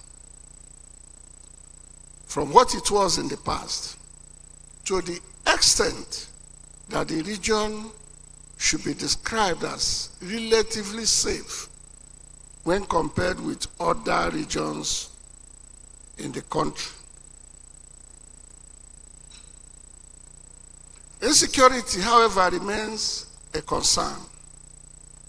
Last year, a study, it has been said before, stated that kidnapping alone cost 7.6 trillion, apart from human lives. Human lives are, of course, unquantifiable. The impact of this disruption is not disputed equally, as the greatest burden often falls on individuals and households with the least capacity to absorb financial losses. A large firm may adjust its operations, but a trader, commercial driver, artisan, or daily wage earner may lose income that cannot be recovered. In the same way, a farmer may lose an entire production cycle, while a student who repeatedly misses classes may face longer-term educational consequences. When viewed in this context, the security challenge extends beyond the number of incidents or fatalities. It concerns the ability of armed criminals to erode cultural values and traditions by influencing people to celebrate even New Year festivals, traditional weddings, and sometimes bury their dead outside their ancestral homes. When these actors acquire the capacity to impose these restrictions, they undermine both the authority of the state and the lawful rights of the citizens.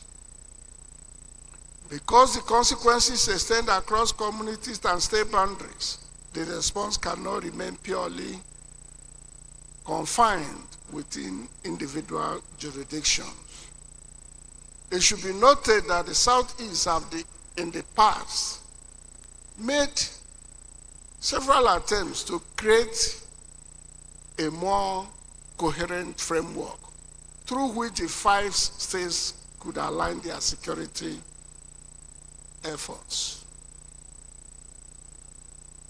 We have a look at the efforts of the Southeast Governors Forum.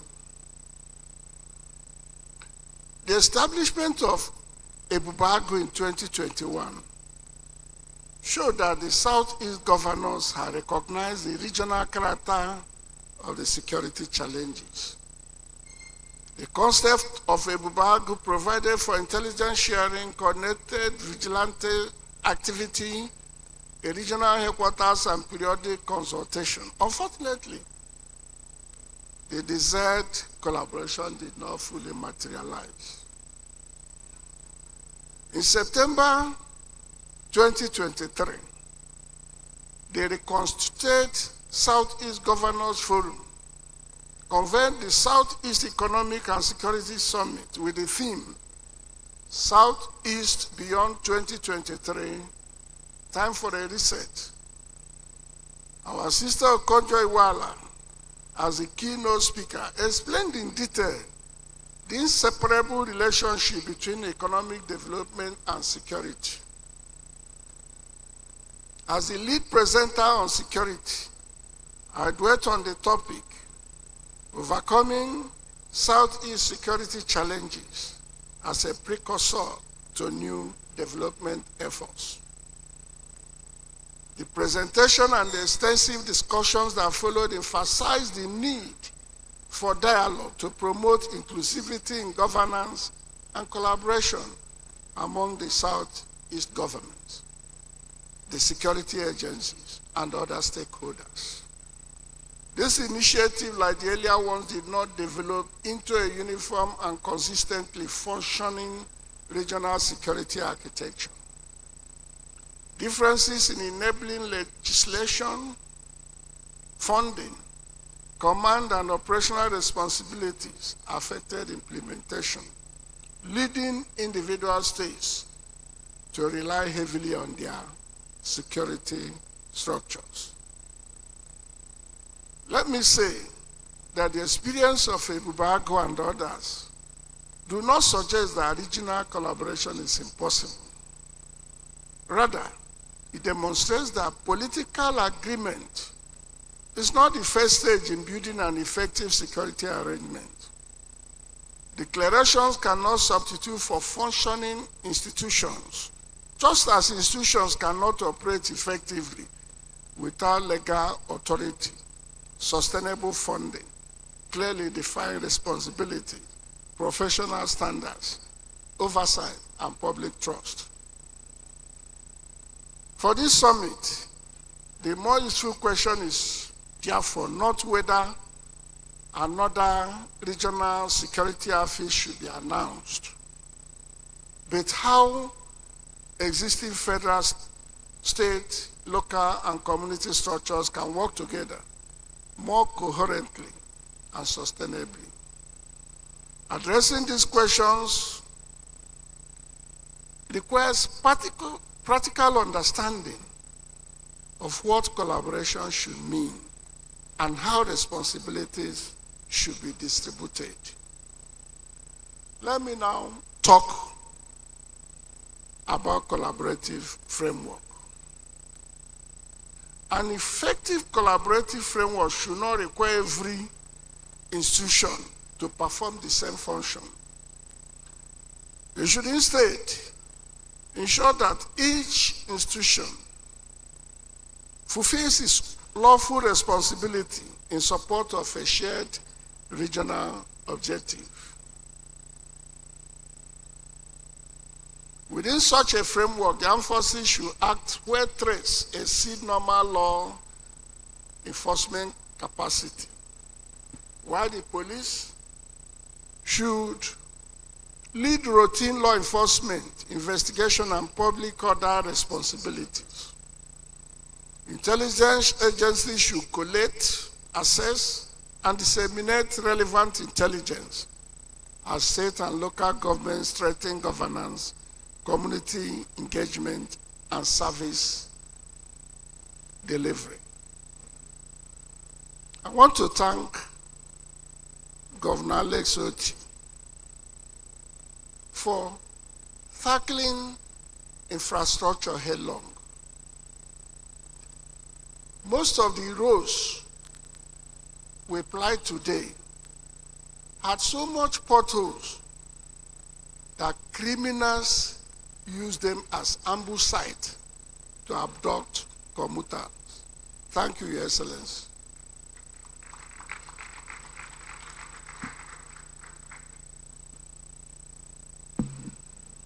The framework must also connect security action with a wider justice system. Justice Odele mentioned this, the importance of the judiciary in security. The judiciary and prosecuting authorities should ensure that operational gains translate into lawful and timely outcomes, while traditional rulers, religious leaders, town unions, youth and women's groups, transport unions, and market associations contribute to early warning, dispute resolution, and public confidence. But beyond government and community structures, businesses should protect their facilities, maintain continuity plans, and share relevant information through lawful channels. The media and civil society should also support accurate public information, accountability, and community resilience. The purpose is not to erase institutional boundaries, but to prevent those boundaries from becoming obstacles to effective action. To achieve this level of coordination, the framework must answer several practical questions. It must establish who leads a particular response, who provides intelligence, who investigates, who engages the affected community, who communicates with the public, and who monitors implementation, and who should be held accountable when agreed action does not happen. Providing clear answers to these questions requires 4 priorities. The first is the development of shared regional security and stability assessment, through which the 5 states and relevant federal institutions can maintain a common understanding of major threats, networks, routes, vulnerable communities, financing systems, and emerging indicators. Such an assessment should recognize differences between states while still providing a coherent regional picture. The second priority is the stronger integration of security operations with investigation, prosecution, and adjudication. An arrest should begin a process rather than conclude it. This means that evidence must be preserved, witnesses protected, and wider networks of financiers, arms suppliers, informers, and facilities investigated.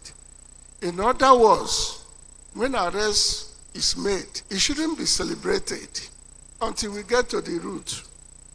We shouldn't air it on TV, because collaborators will say, oh, they have captured Mr. A, and they begin to destroy evidence or fly.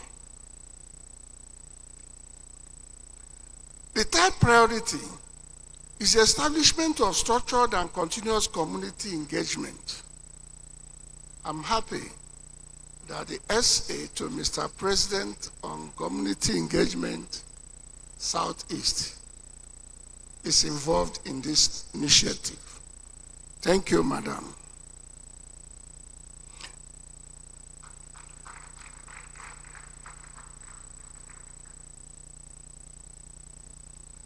Citizens often possess the earliest warning of emerging threats, but information will not flow where people fear exposure, retaliation, or poor treatment. Building trust, therefore, requires professionalism, confidentiality, fairness, and visible institutional response. The partnership also places responsibility on community leaders who must not shield offenders because of family, political, ethnicity, or communal ties. Security institutions must equally avoid treating entire communities as suspects because of the actions of a few individuals, since collective suspicion weakens cooperation and public confidence. The fourth priority is the deliberate protection of normal economic, civic life. Economic and civic life. Major transport routes markets, schools, healthcare, farming communities, industrial areas, and public institutions should receive coordinated attention, while their consistent functioning should become a central measure of insecurity. A central measure of security success. Together, these priorities provide a practical foundation for regional collaboration. Their effectiveness, however, will depend on a realistic understanding of the role of military power within the wider security and governance framework. The military remains essential where armed groups possess the capacity to overwhelm civil authorities, attack communities, destroy public infrastructure, or violently challenge the authority of the state. The armed forces can protect vulnerable populations, disrupt armed networks, secure important routes, rescue victims, and create conditions in which governance and economic activity can resume. These responsibilities remain indispensable where threats exceed normal law enforcement capacity. However, military power alone, has been said by those who came before, military powers alone cannot provide political inclusion, employment, education, reconciliation, effective justice, or long-term public trust. This means that if the consistent issue of marginalization is real, it should be investigated and addressed. Marginalization, wherever it happens, is unconstitutional. It's even illegal. Our prayer in the national, in our national anthem, the last stanza says, "Oh God, grant just one request, one. We didn't ask for two, to build a nation where no one is oppressed."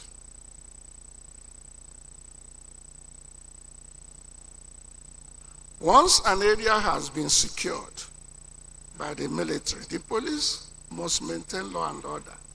Government institutions must deliver services. The justice system must process offenders. Community leaders must support reconciliation. And businesses and citizens must resume lawful authorities. Security without effective governance may produce only temporary calm, while governance without security may lack the space to function. Both must therefore reinforce each other within a wider regional framework. Now, what are the expected outcomes from this summit?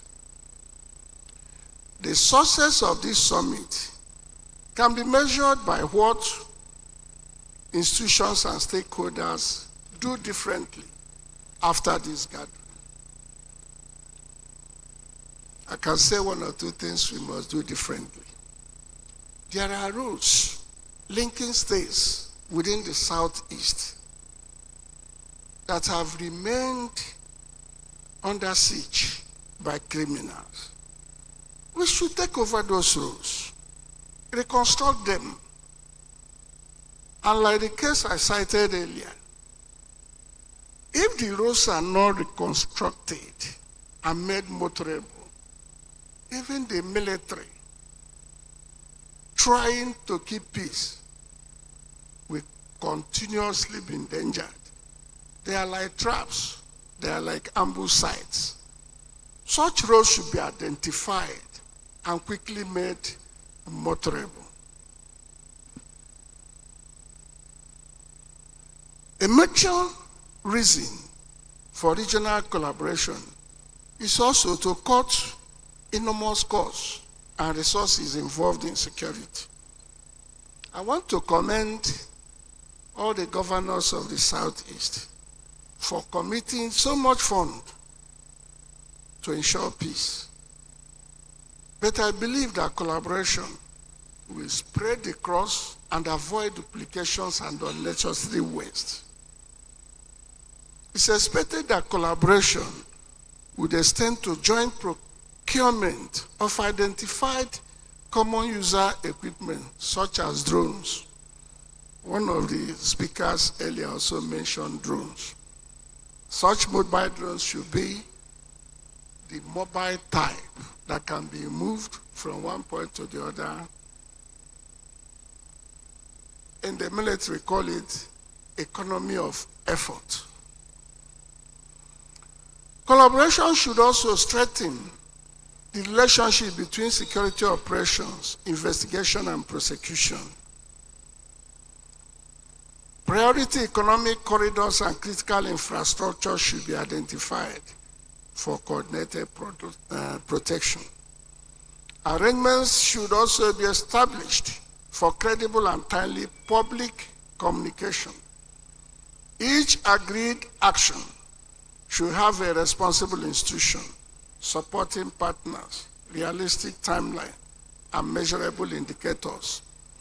Those indicators should extend beyond the number of operations and arrests.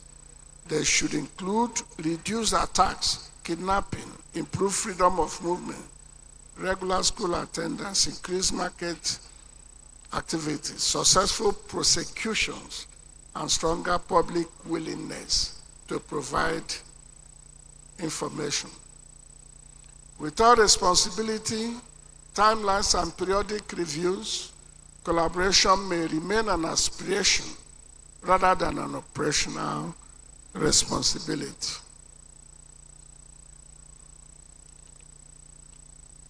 As I draw this address to a close, let me remind us that our region has overcome enormous security challenges in the past.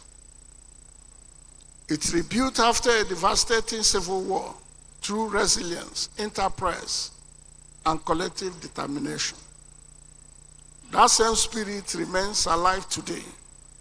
What is required now is to channel that resilience into a shared vision of security, development, and regional cooperation. Our greatest advantage is not simply our location or our resources. It is our people.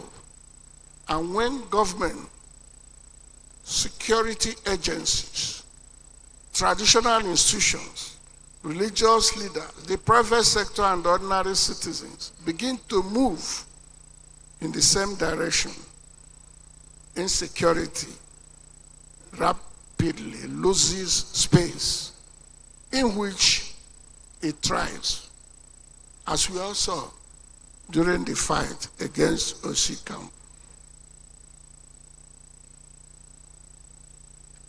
On this note, I want to thank you all, and I want to especially thank the Commander-in-Chief of the Federal Republic of Nigeria, President Bola Ahmed Tinubu, for believing in the good works of our dear Governor, Alex Oti.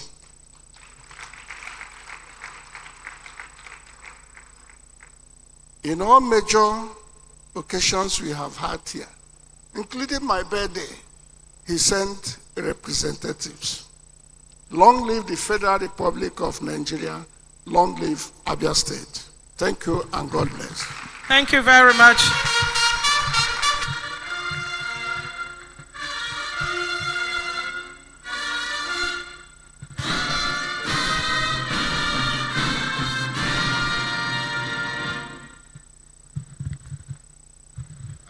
Your Excellency, the picture you saw was a collaboration between the Chief of Army Staff of Nigeria and the Chief of Army Staff of Pakistan at the heat of Boko Haram. The collaboration became necessary because Pakistan had defeated terrorism in their own country. So I considered it necessary to share from their experience. Thank you. Thank you very much, General Azubike Onyabo Ihejirika, CFR, former Chief of Army Staff, for your very thought-provoking keynote address, and of course, very incisive too. I need to also inform us that General Ihejirika is the chairman of the Abia State Security Advisory Council. And he's not here alone. He has come in company of DIG IV Okoronkwo, MNI retired, Chief Ray Nkemderim, AVM Air Vice Marshal Emmanuel Chukwu retired, PhD, and of course Navy Commander MacDonald Oba retired. These are members of the Abia State Security Advisory Council. And of course I will not fail to also mention Rear Admiral Harry Ngonade retired. And so the keynote address sets the pace for the next session, which happens to be the panel session. Let me therefore invite my partner on the microphone to please come do the needful. Thank you. Thank you so very much, Adaeze. The discussion will be on community policing, intelligence sharing, and civil-military relations. Our moderator today is Professor Freedom Umuahia, from the University of Nigeria, Nsukka, Enugu State. Professor Freedom, let's welcome him with a round of applause. Sorry, we know our moderator and this panelist, they all have very rich CV, but we are constrained by time. So we'll just invite them so that this very critical aspect of the program will be taken. Thank you so very much, Professor Freedom. Our panelists are very erudite and very senior personalities. We have the former Chief of Naval Staff, Vice Admiral Emmanuel Ikechukwu Ogala. Let's welcome him with a round of applause. Thank you so much, Sam.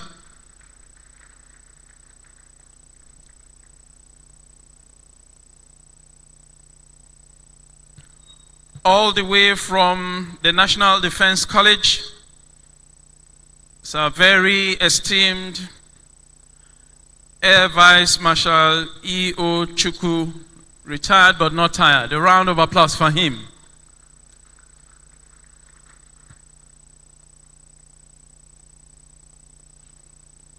We also have, as one of our esteemed panelists, AIG Polycarp Emeka Mwonyi. Let's welcome him with a round of applause.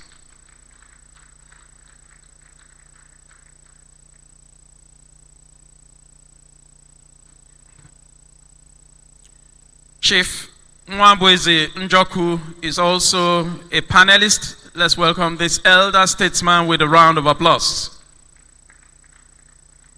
Thank you so much, Sam. And of course, Archbishop Sunday Onoha, President Vision Africa and Methodist Archbishop. Let's welcome him with a round of applause.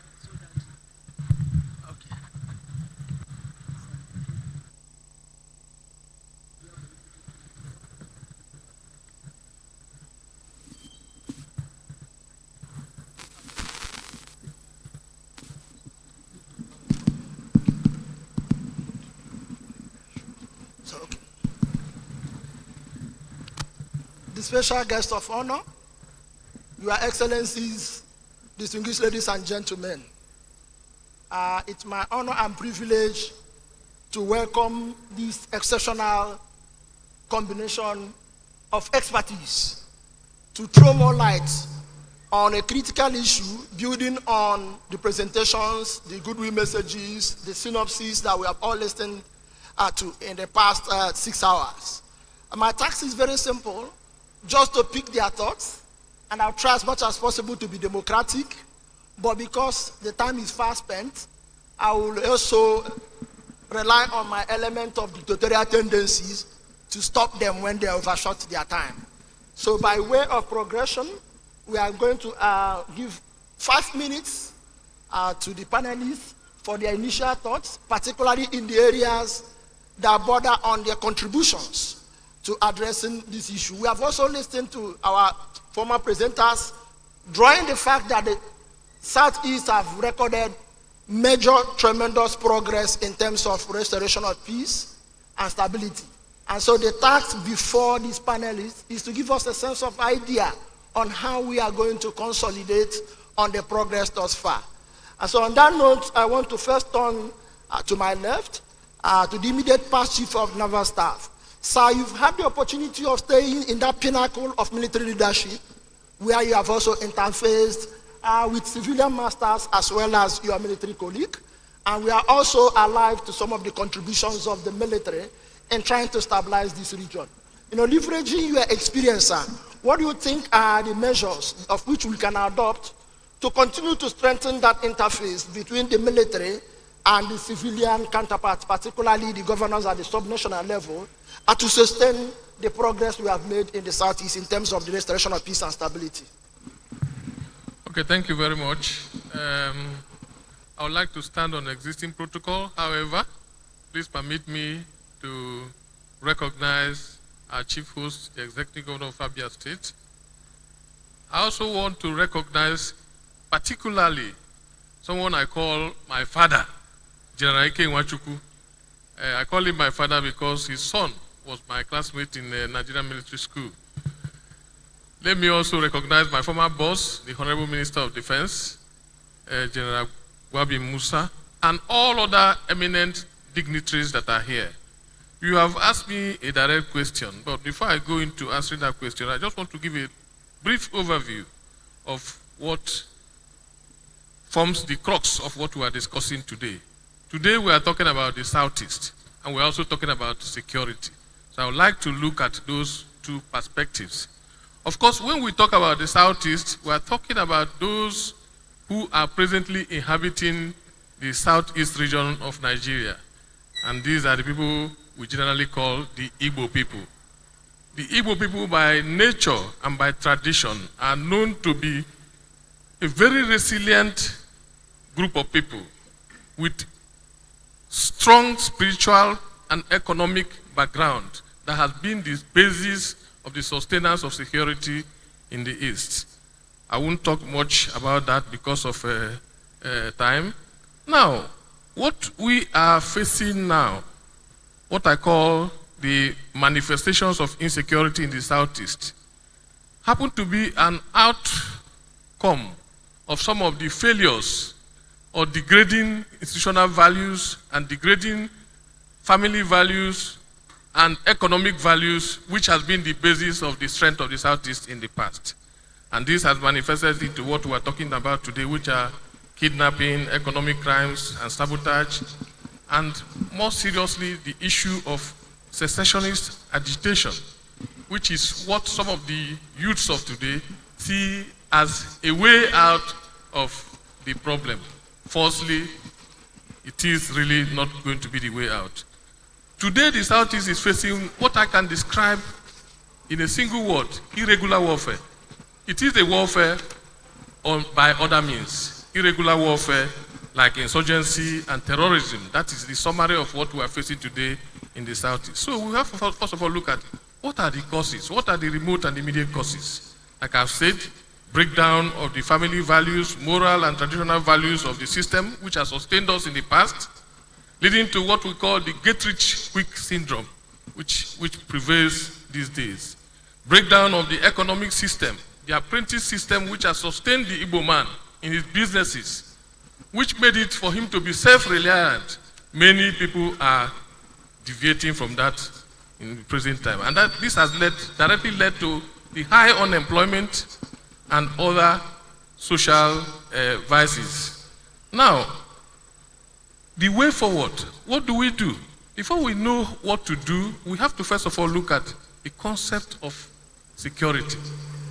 A former United States Secretary of Defense, McNamara, stated that security is not just the military might, but an aggregate of the well-being of the citizenry. And that is the basis of looking at security as human security, which includes both economic and other forms of human security.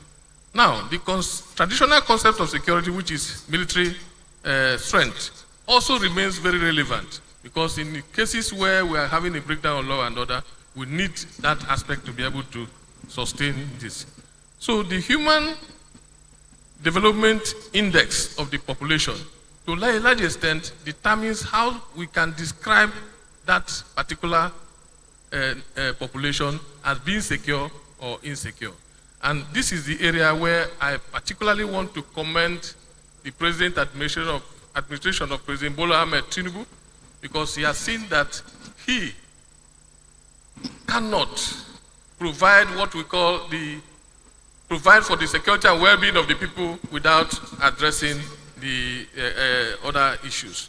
And I also want to commend the governors of the Southeast, because without their effort and without their sustained input in terms of providing infrastructure and developing the human capacity of the people of the Southeast, I do not think that what we'll be talking about today will be at the level where it is. Maybe it would have gone into full-blown war. So I thank the political leadership of the Southeast presently for their effort. Now, one thing that is already going to address some of the problems which we have not noticed is the present introduction of the state police. It has been stated here by various speakers that for you to police a community, you need to know the community. And the recently introduced state police, which I would believe will also lead to local government police and community police, will definitely be one of the ways that we can address this problem. In conjunction with peace building, infrastructure development, nation building efforts, all put together, we'll be able to address the problem. So going back to the direct questions that you have you posed to me, when you look at how we can improve the situation by military support to civil authorities, from my own personal experience, as particularly in the fight against sabotage of oil facilities in the Niger Delta, I discovered that the best way to address those type of issues is to engage the communities. Let the communities see themselves as stakeholders. Let them own those facilities. And when they see those facilities as theirs, definitely they will contribute to those communities. So we must look at how to engage the society, what I always refer to as whole of society approach.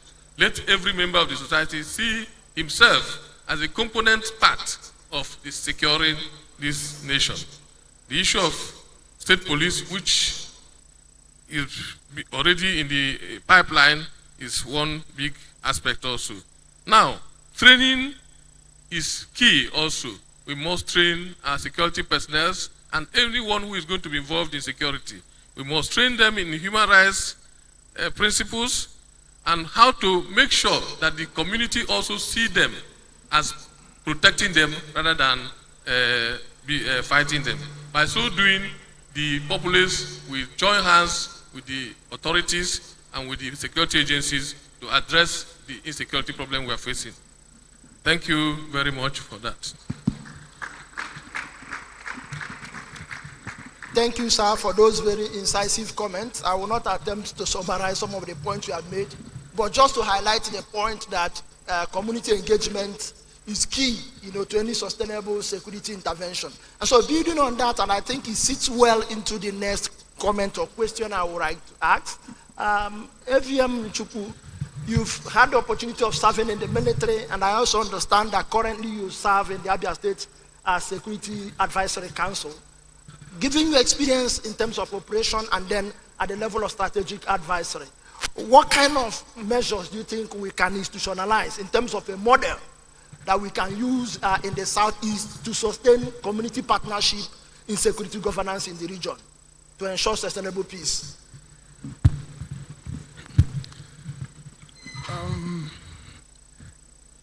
Your Excellency, our Chief Host, Dr. Alex Oti,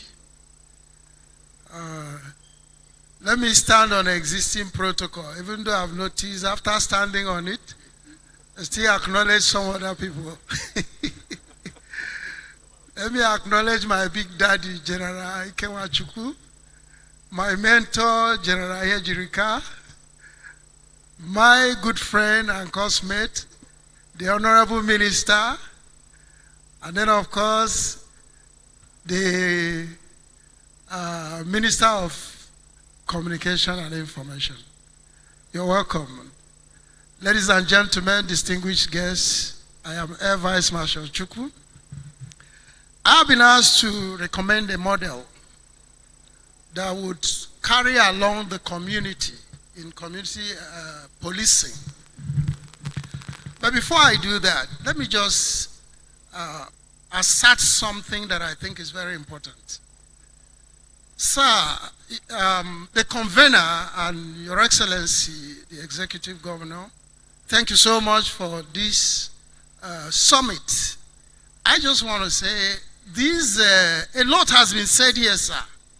So much that we may even be saying the same thing in different ways.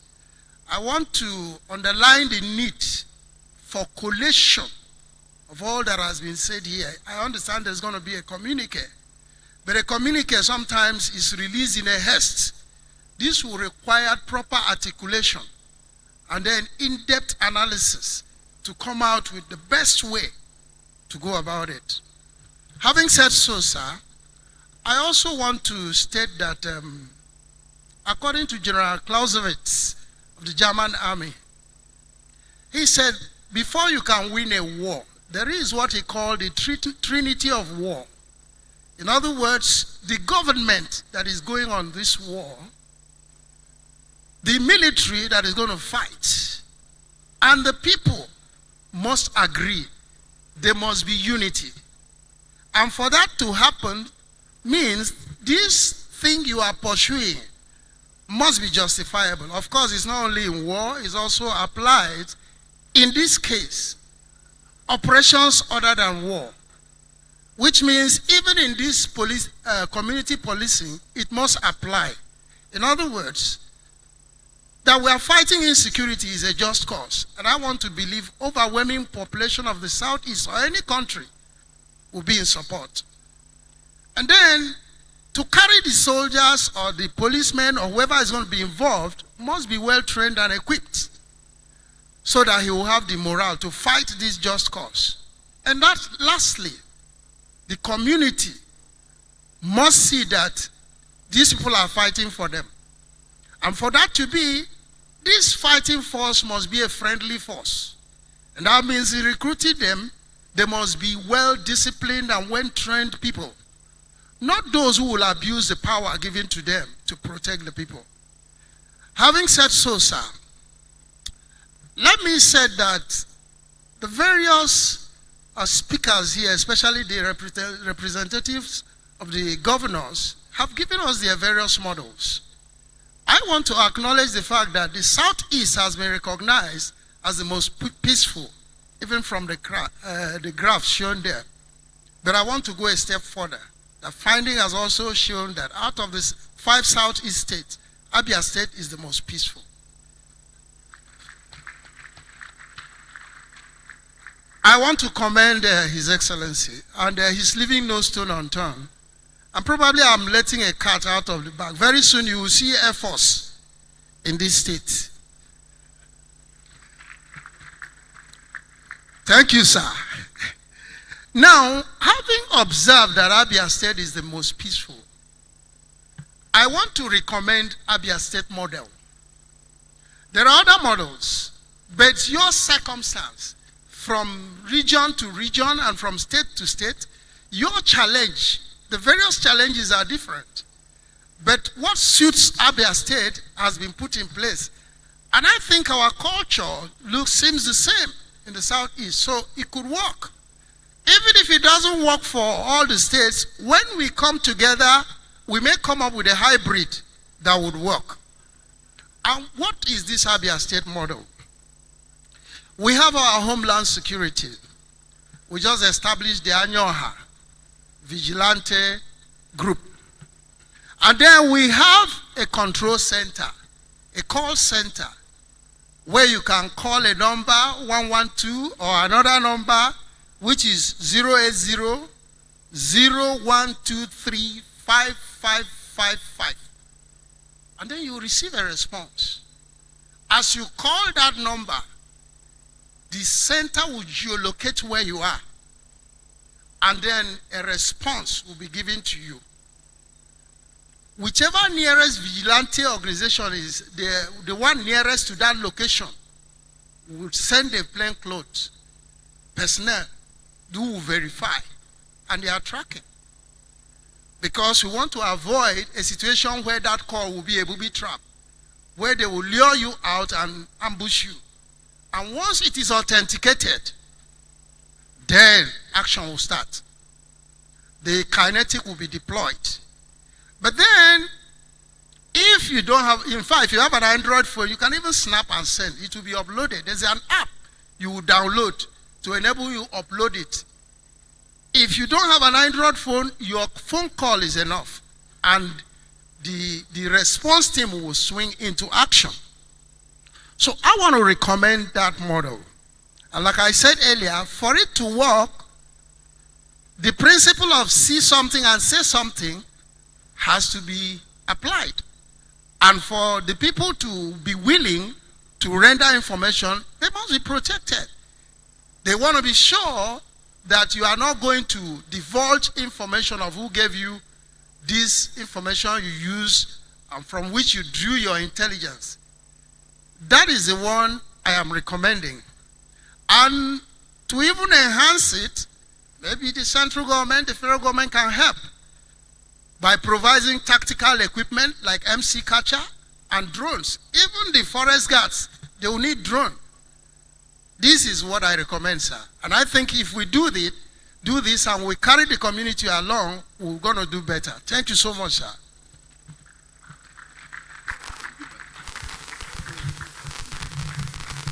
Thank you so very much, the AVM. And then I think I will have to turn to my right.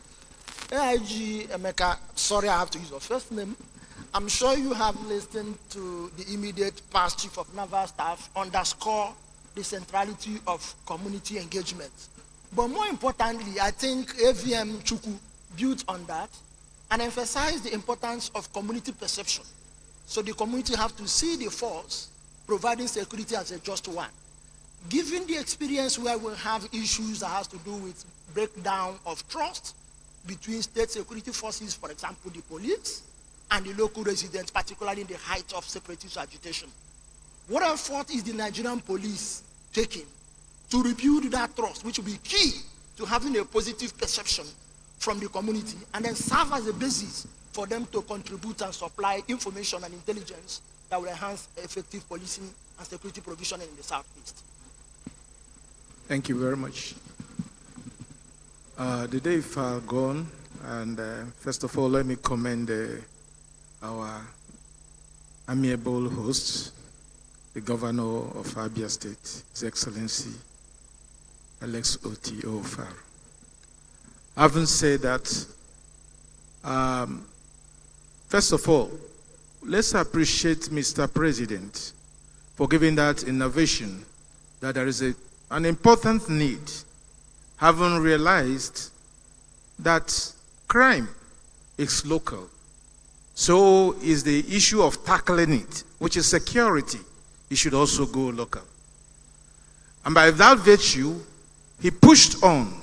I also commend the National Assembly in trying to see we're kicking up things to achieving state police. Now, let us also remember that the issue of security is every person's business, ranging from parents to religious leaders to traditional leaders. It's not just meant for the security organizations. Having said that, that synergy must exist. In building that synergy, we'll also have three principal cardinal points that are very essential in achieving the best, which the police is also doing its best to see how we can bring that to bear. Considering some of the policies of the Inspector General of Police, IGP Tunji Disu, trust is very, very essential. Partnership is quite essential.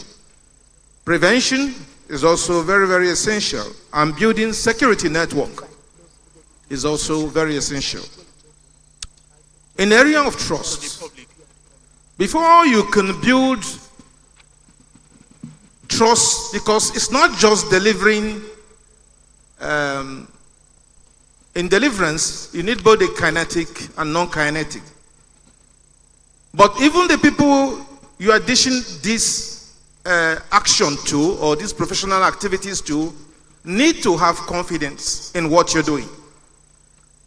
So the conduct of the police is essentially needed in showing fairness, respect for human rights, transparency in what they are doing. And that transparency is followed with consistency and accountabilities. When we bring this to bear, not just with the police, but with the sister agencies, as well as with the community we are also serving, that will go a long way in us achieving our purpose. And we know with the new coming of the IGP, a lot of issues has been put on bear to make the police achieve such purposes. Partnership. We have also recognized that in areas of security, for you to achieve the best, there need to be some good integration and synergy between the traditional rulers, the religious leaders, the professional organizations, the women group, the youth organizations, the professional organizations, the school institutions, the market associations, the transport union, and civil society organizations. And that is why we have always had these discussions with the things like, groups like the civil societies. And in recent times, you know, we've also have some teams formed for the protection of the educational environment.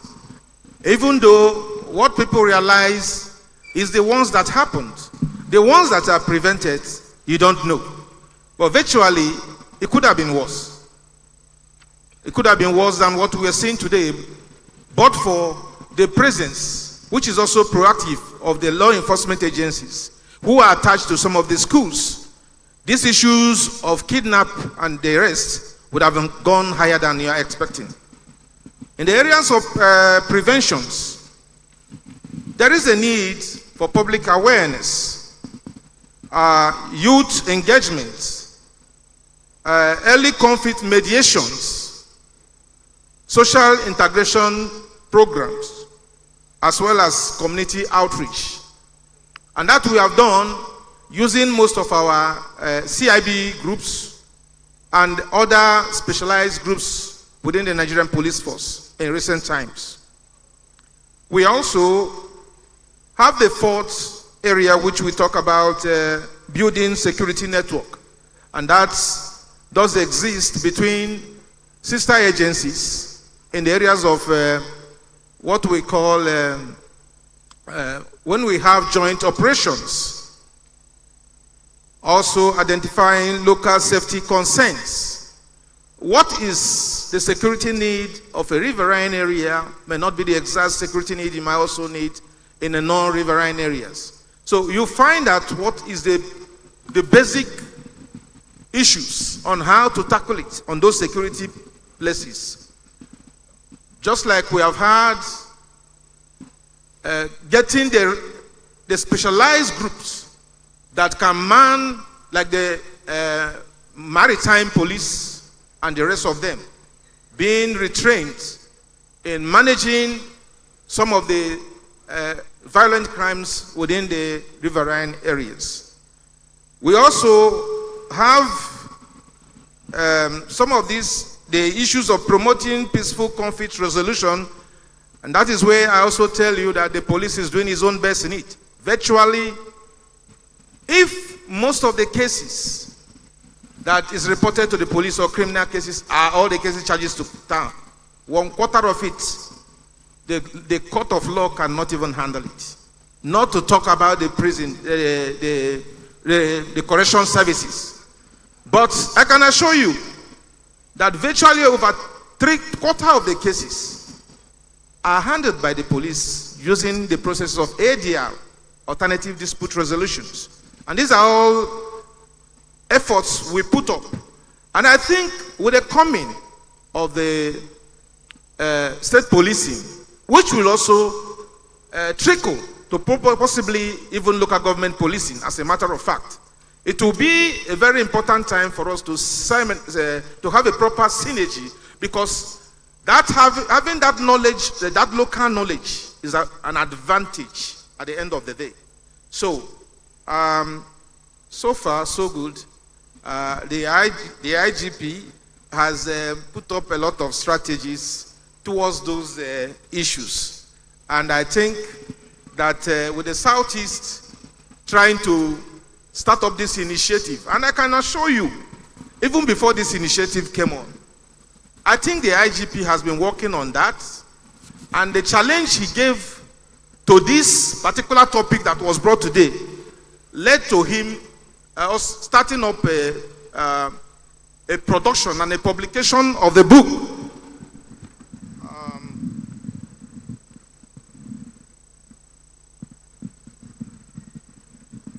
Global Standards in Integrated Security, Bridging Policing, Intelligence, and Military Practice for Unified Response. This book, I was challenged by the IGP. It has been written, and it's in Amazon, existing right now. It's about 600 pages. It was written for this particular, almost for the same topic, but this time geared towards the Southeast. But this is a global standard on it, which anybody can lay his hand. And I also want to use this opportunity to say that for those who be on the committee of this, they can also have a contact with this very book. I can avail them of it. Maybe they can borrow 1 or 2 things they can also use in that other issue, showing to you that the police has been ever now proactive in this particular topic. Thank you, and God bless you.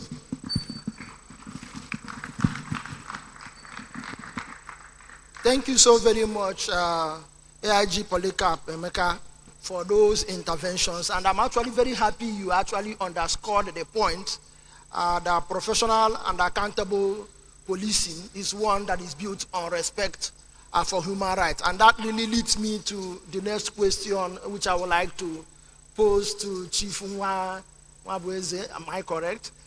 Chief, you spent over 5 decades operating in the media terrain, which gives you a unique advantage to understand how both the states and non-state actors are operating in terms of security provisioning. What do you think will be your suggestion, for the media in the Southeast to reinvent itself in terms of, performing that watchdog role in ensuring accountable and responsible policing, whether by non-state actors or the ones created by our subnational government, or by the centralized Nigerian police force? As you know, we need to understand what will the media do as we make progress to ensure that policing is accountable and is respectful in terms of human rights. Thank you very much. I think I want to retouch that question. The media cannot report what is not happening. If not, let me cite the Honorable Minister of Information. That will be fake news. That will not be a media responsibility. That is irresponsibility. But I said I want to reverse that question. What are we communicating to the population? What are we telling the population? And I'm going to take two examples that emanate from the papers, from the conversations and discussions held here today. Let me take the very contentious one in terms of security.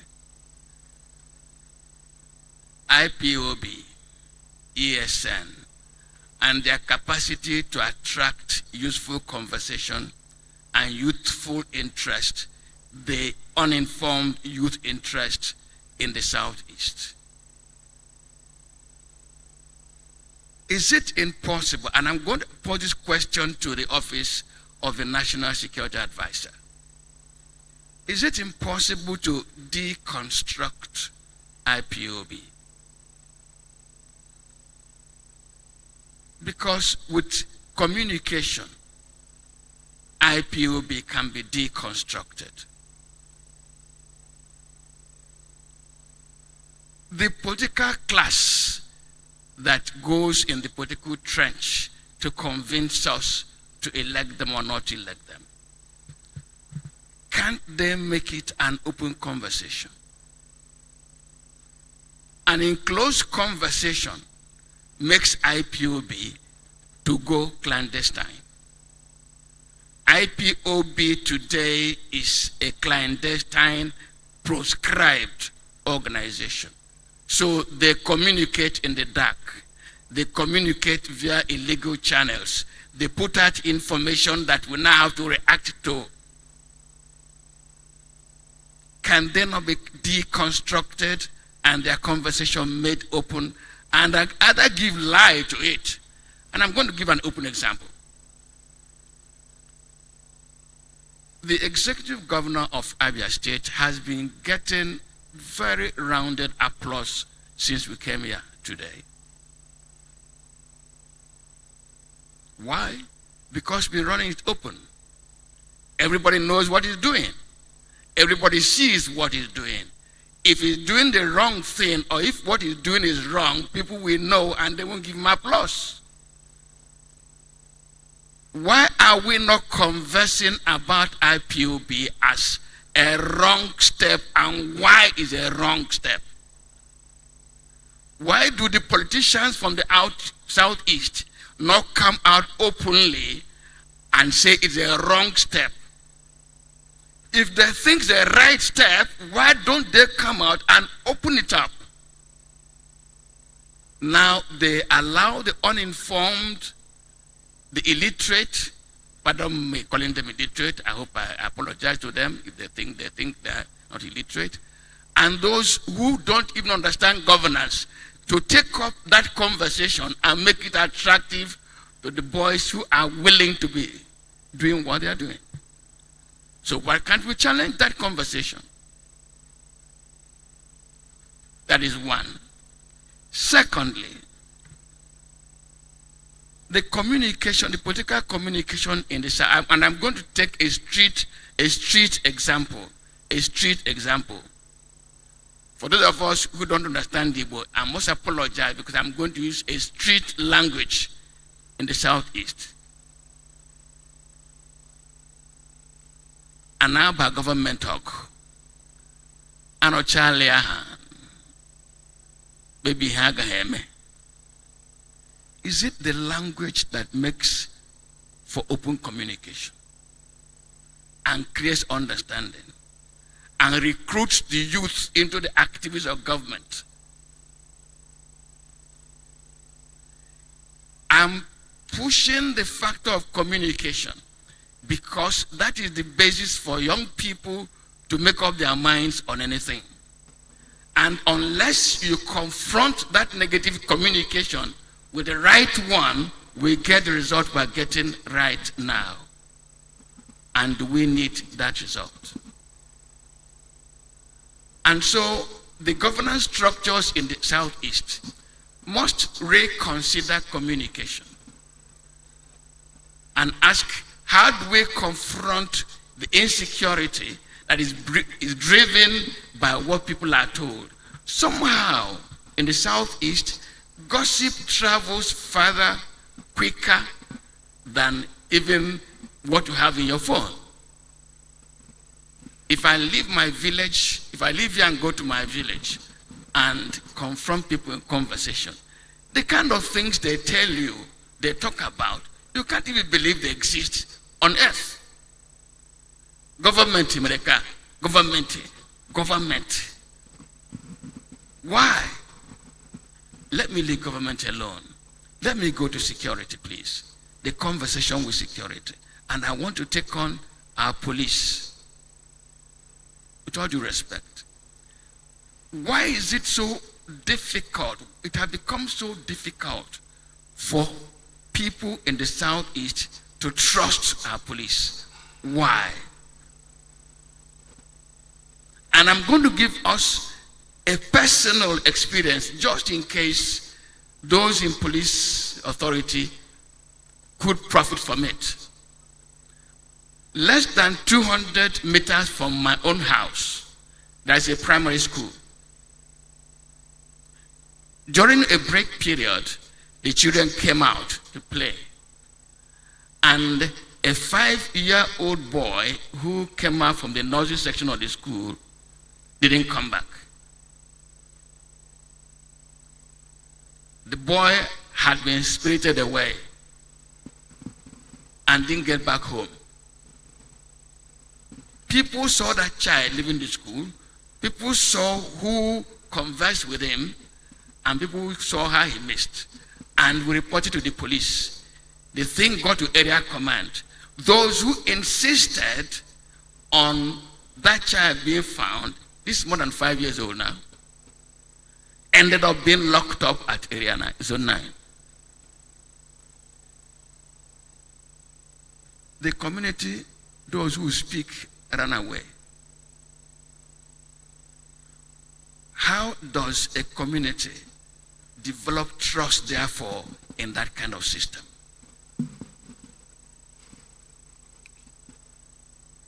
Prof, I want to thank you.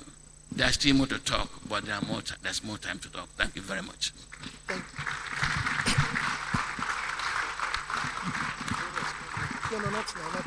So, thank you, Chief, for re-echoing that question about trust deficit and also challenging the Office of the National Security Advisor to think more of how to deconstruct the narrative, particularly through strategic communication. And that takes me to the last panelist, but not the least. I think we have to reserve the best for the last. Archbishop, you sit in a very unique position where you are neither a politician nor a security agent, but you're a member of the public, so you understand what happens. In the context we have seen ourselves in the Southeast and a larger context like Nigeria, there is a sense which we can say that religious institutions are the most trusted now in the country. Given your position, given your experience, what do you think will be the role of traditional institutions and religious institutions in fostering harmony that is key to supporting community policing in the Southeast region?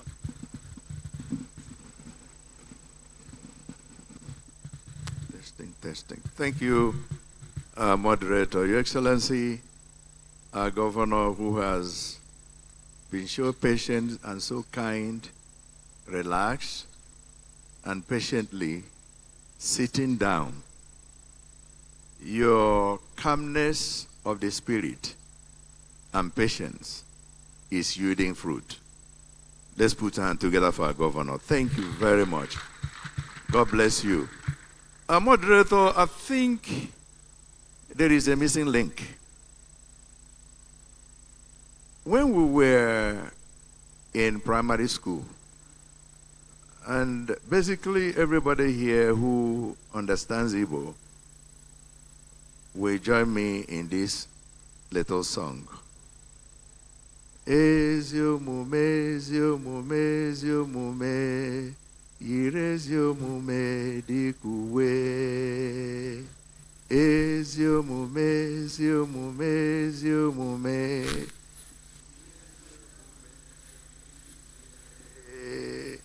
Gi ezula ohi, ezula ohi, ge abala moga, ge hụnwanne n'anya nke kachasị nke yiri ezi omume dịka uwe. You know, that time when we were in school, you come out early in the morning when you come for morning parade. And you just finished going to church on Sunday. And on Monday morning, the headmaster will ask everybody to line up to know who went to church and those who didn't go to church. The community was owned by everybody. The missing link that we have right now is the character formation. Where in a society, somebody comes back home, we do not ask him question, that house you are building, how did you make the money? That car you are driving, what job do you do? Men and women who are role models have decided to play absentee landlords. And so when there are no role models, these young people can do anything and go away with it. You cannot talk about security or insecurity for me as a pastor without addressing character, morality. That is the beginning. Even people who are wanting to go into politics, if you ask me the background of our governor, we can give you his background from the time he was born till today. And so when we do about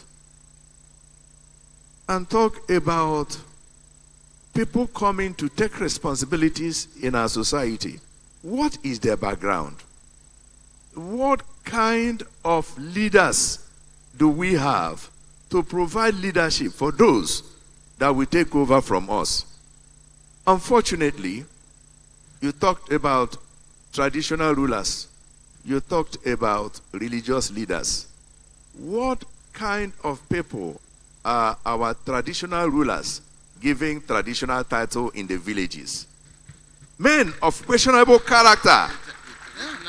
And when we celebrate ill-gotten wealth, we are allowing younger people to think that making money anyhow is the way to go, including the clergy who honor men of questionable character in the church have also contributed to the crisis we have today in our society. We must decide that in our churches, when people come to give big money, before they drop it, let us them to hold on. Where did you get that money from? You don't pay foolish tithe. God does not receive it. Does God not bless ill-gotten tithe? It is not tithe. When you see traditional rulers, church leaders, political leaders not asking questions about people's background, then we are making the society more vulnerable. And that is why I sing the song again. Unfortunately, today, the prayers you see in the church, I possess it, I possess, I possess, I receive, I possess. Oh, you possess everything. Why can't we stop and teach younger generation that character pays? Character leads you far journey. Ill-gotten wealth does not help the society. We are where we are today because we are celebrating evil, celebrating sin, celebrating ill-gotten wealth. Until we address it, we are wasting our time. Thank you.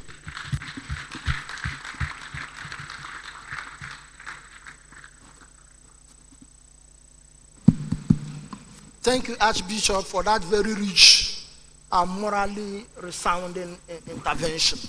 Now, the special guest of honor, Your Excellencies, distinguished ladies and gentlemen, you have listened to these 5 excellent panelists bringing diverse perspectives to the issues. I have a feeling that some of you may have 1 or 2 things agitating your mind, but I've been asked to be dictatorial this time around, just to give the members of the audience, 5 minutes maximum.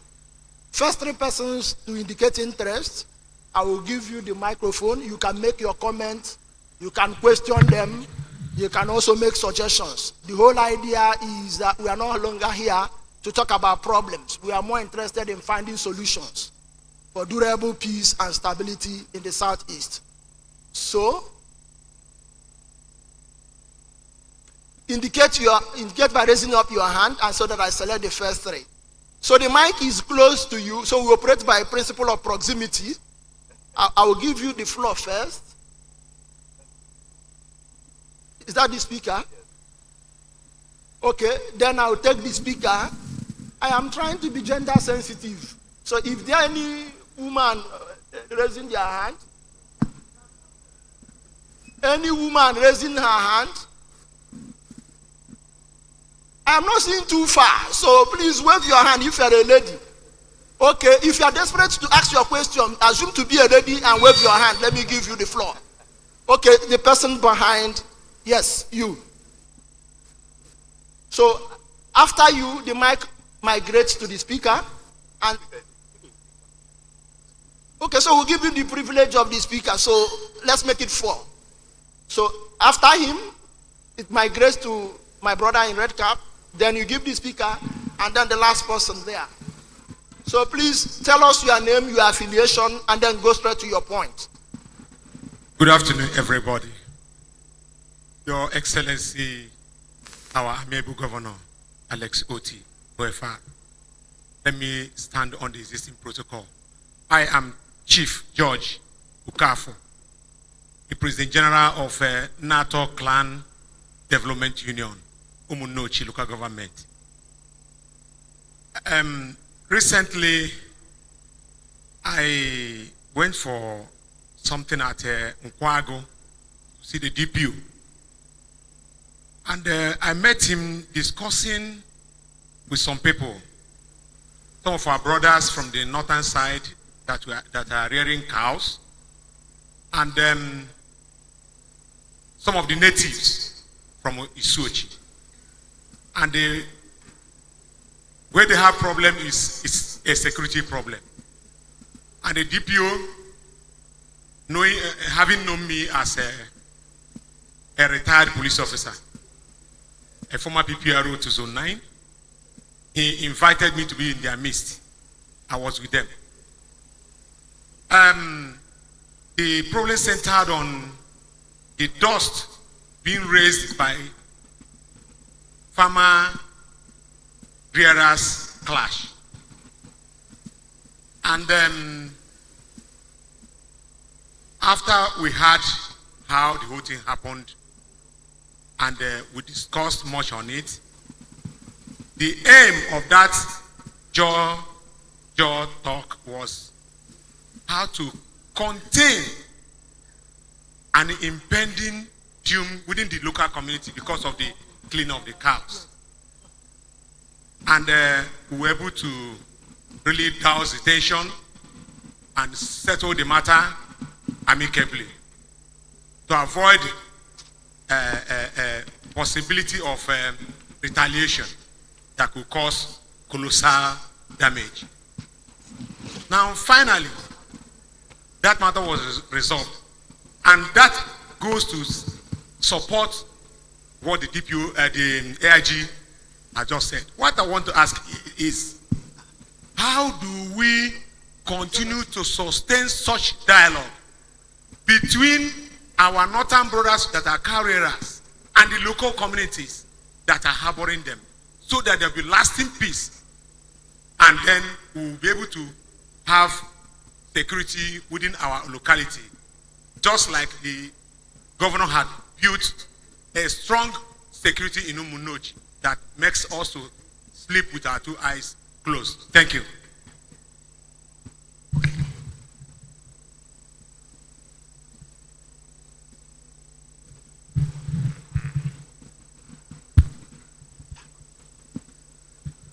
My name is Raymond Kemdirim, retired Director Operations of the DSS. let me stand on the several protocols that have been established here today. Mine is a contribution. Yes, we are faced with a security crisis in the country, kidnapping, banditry, and all sorts. Government has been responsive. We have seen a lot of measures brought in the last couple of years. We're talking state police, we're talking more divisions in the army, we're talking forest guard. But the question is, what manner of response? Response to security problems must not be reactive, it must be proactive. A lot is going on, and I think it is important that we begin to look at technology. I happened to be at a lecture at the Strategic Intelligence Management Institute in Abuja last week, and we were discussing issues like this.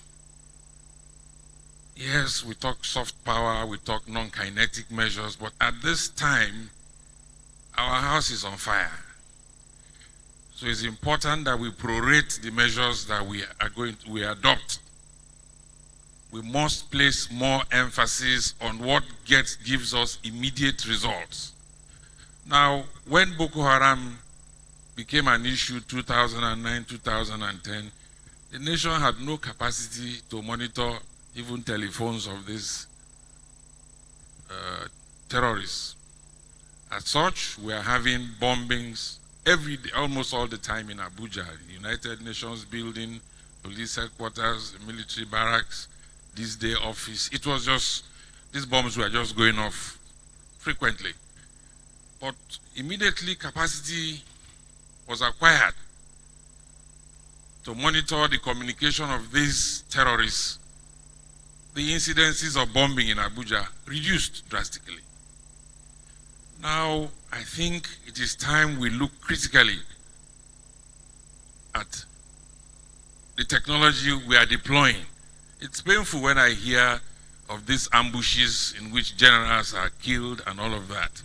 And I said to myself, why do you deploy troops into harm's way when you can acquire drones and other forms of technology to keep them out of all this harm? Sometime in the past, when these things were getting so tough because our borders are porous, we said, okay, we got a vendor from Turkey who had provided the technology to protect Turkish borders. Turkey has borders with almost 7 countries, but not a fly can penetrate Turkey. But then when we got the vendor here in Nigeria, our constraint was that the bill he gave us at the end of the day was $20 billion. And we said to him, do you know the GDP of Nigeria before you started coming here? Where do we get 20 billion from? That was a lot of money. But the truth is, we must start from somewhere. We can't continue increasing the strength of our security forces without providing adequate technology. We're in an era of technology. Fighting is going on in Iran, in that axis. I've not heard of any troops that have gone into direct combat. It's all technology. Drones and missiles are at work. Our own cannot be different. In this era that the terrorists that we are confronting are also becoming sophisticated in terms of technology, it's only proper that we take the bull by the horn and deploy technology very effectively, particularly in this period of AI, to ensure that we confront this situation headlong. Thank you.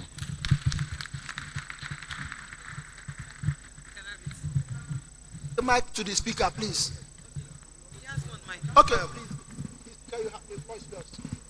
Your Excellency, sir, other distinguished ladies and gentlemen that are here, let me stand on already established protocol. My name is Emmanuel Amarowa, Speaker, Abia State House of Assembly. I am delighted to be here today for this discussion because security is very important in our economic development and also the well-being of the people. I'm happy that the Southeast has got it right, coming together to attack head-on our problem. But as you know, security is expensive, and we cannot win the war by just talking. Money has to exchange hands. I think we have to also collaborate within the 5 states to make security a priority in our budgets so that we can legislate on how much the states will be contributing to work together to make this thing, attack the security and make it a standing order so that every year security has to be a problem so that people can come and invest and economic activity has to grow. So we have to look into that and see if there can be an agreement, a certain percentage to go into our yearly budget for security. I know we have some already, but it needs to be increased. Because without it, we can't buy into the technology of today to be able to combat security head-on.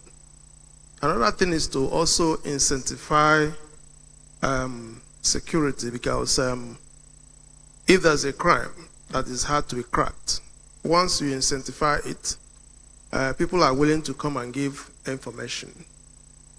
We have to think about it and see how we can incentivize security issues. And also, the police are, I'm very sorry to mention police because it's a very disturbing situation, because when they get information, they seem to sell the person out. The person becomes a target.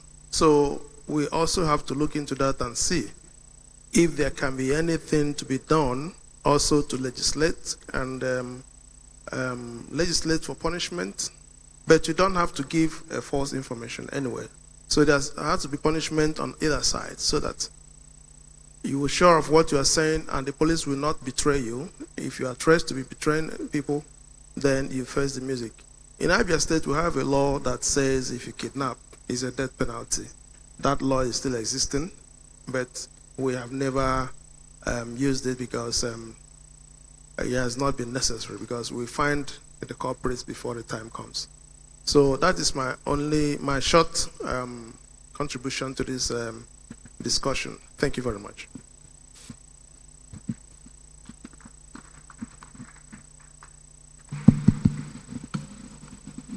Okay. That's the last.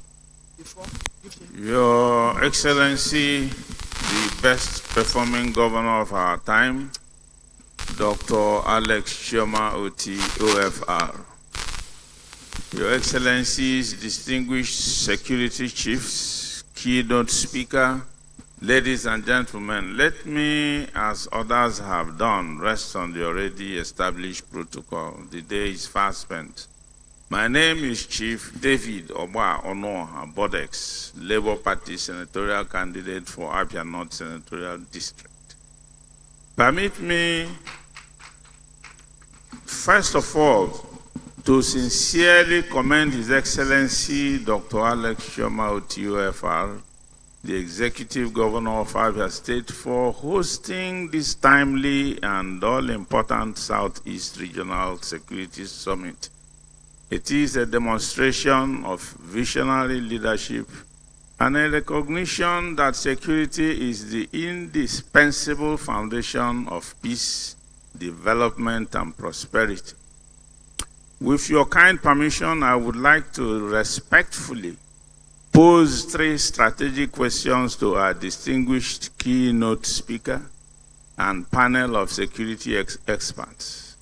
I believe their responses may further enrich our deliberations and perhaps help shape practical outcomes for the benefit of our region. My first question will deal with what I would refer to as the strategic foundation.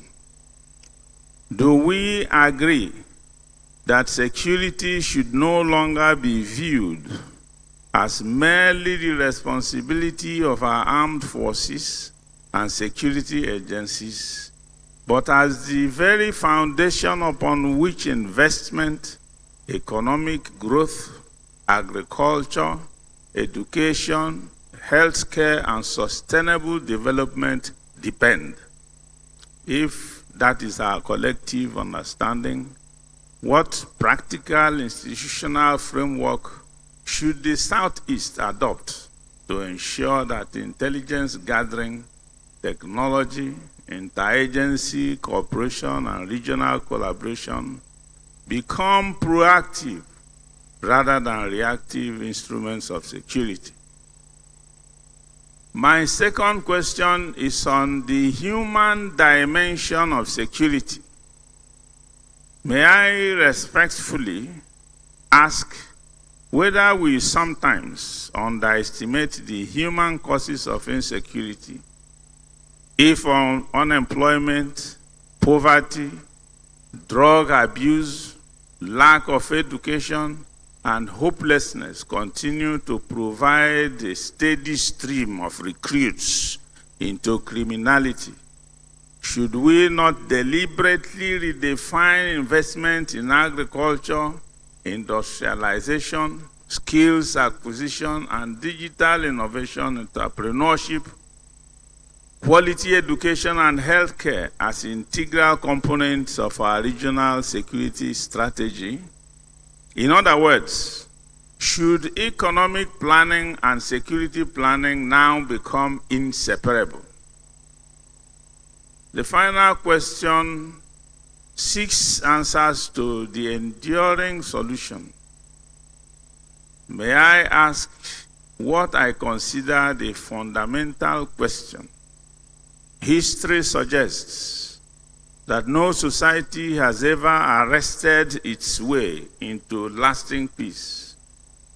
I agree with what Mrs. Odeli said when she made her comments, that enduring peace appears to rest upon justice that is swift and fair, institutions that inspire confidence, governments that are transparent, communities that are trusted partners, and citizens who genuinely believe they have a stake in society. Will the distinguished panelists agree that restoring hope and public trust is perhaps the most powerful security policy any government can implement? And if so, what practical solutions should this summit adopt to make that vision a reality across the Southeast? Thank you very much, Your Excellencies and distinguished panelists. I look forward to your insights. Thank you.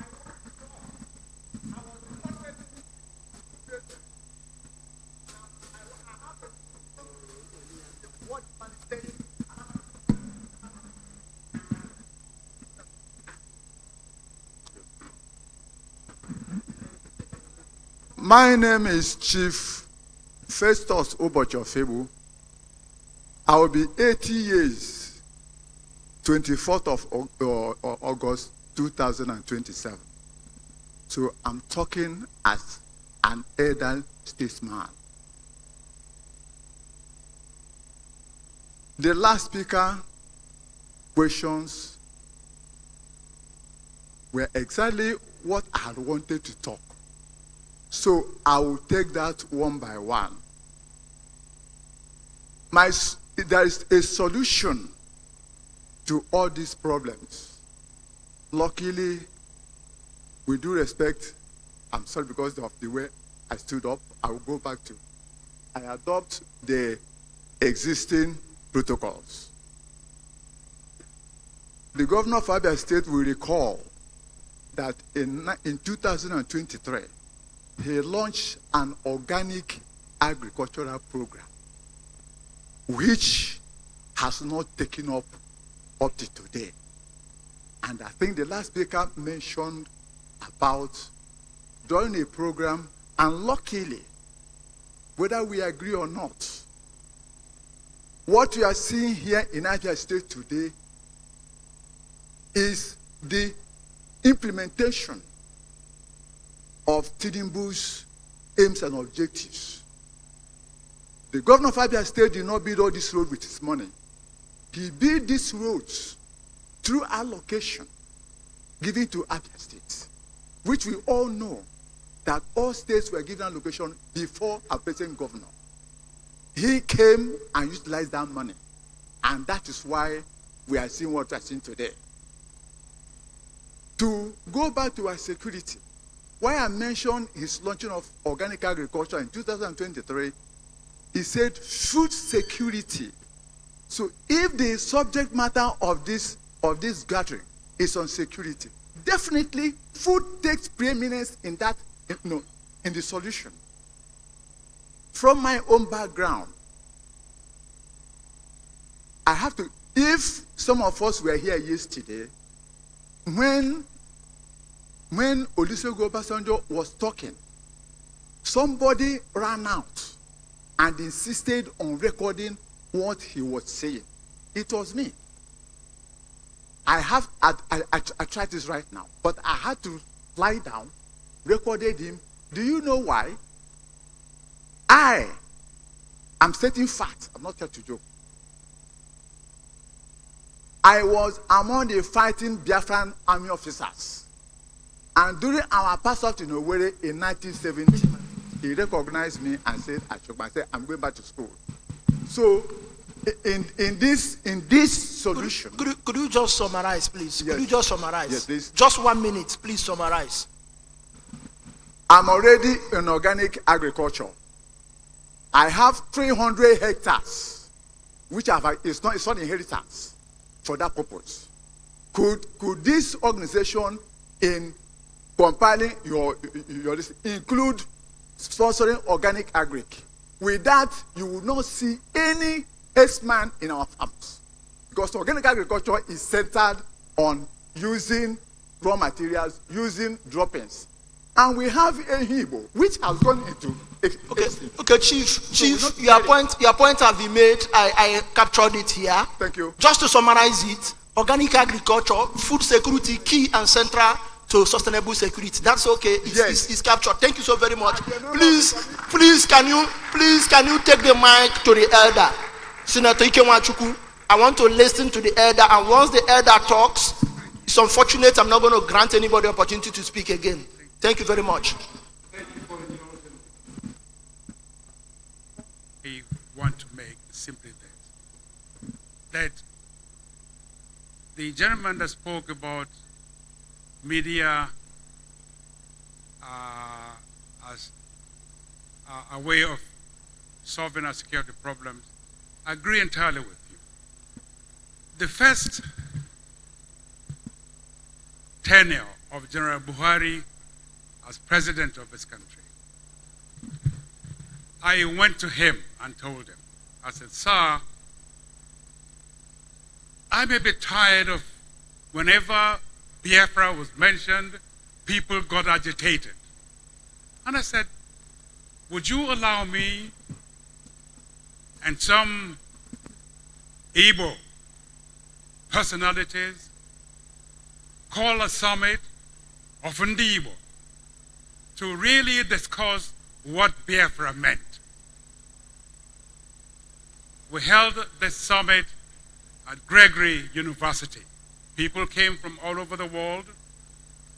We even had the IPOP people, the Owazirikes, what's Mamsa, what's the other one now? Bishop or Archbishop Onuha was with us. And we talked about Biafra openly. And I'm suggesting to this country and our leadership, call a meeting and let's discuss what this Biafra meant. Clearly, at the end of the day, we came to the conclusion that no Igbo person of any care for Nigeria would wish to break away from Nigeria. The Biafra was just a philosophy. Be fair, be just, be equitable to all.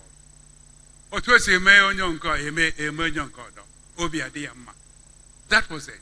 So I would suggest to government to please call a meeting, call a summit, let's discuss Biafra.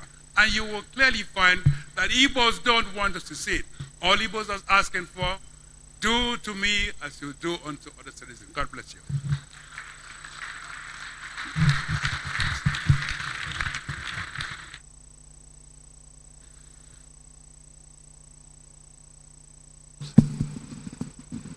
Thank you, Senator Icc Umuahia, for that elderly advice. I do hope that those who are capturing the communique of this summit will be bold and courageous enough to reflect it, because conversations such as this help to douse tension and disabuse our mind on certain narratives.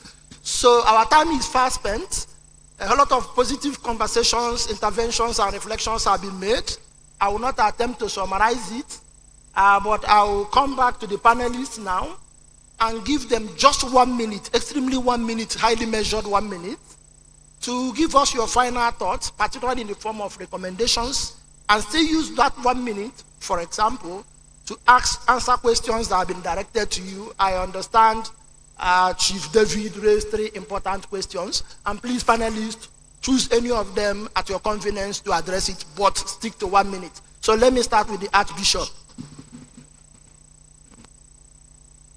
Here to talk about justice for all. And that is what our patriarch here, Senator Nwachukwu, has echoed.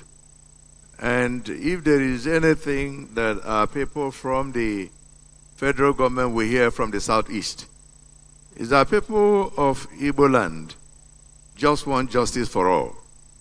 And wherever we are, in every part of Nigeria, in every part of the world, our people are enterprising. We are hardworking. We love this country, but we want justice for all. Thank you.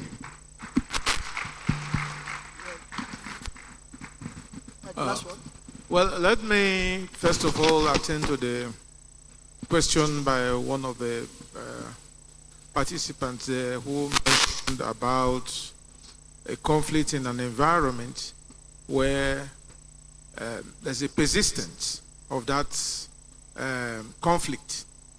In issues of conflict resolution, though most of people were not really trained on it, because you don't call it a proper resolution where it's continuously repeating itself. It's resolved. I think I'll just give some few ways you could do that. You know, even in the police station, if you went to an outstation and the problem is not solved there, what do? You go to the divisional police station.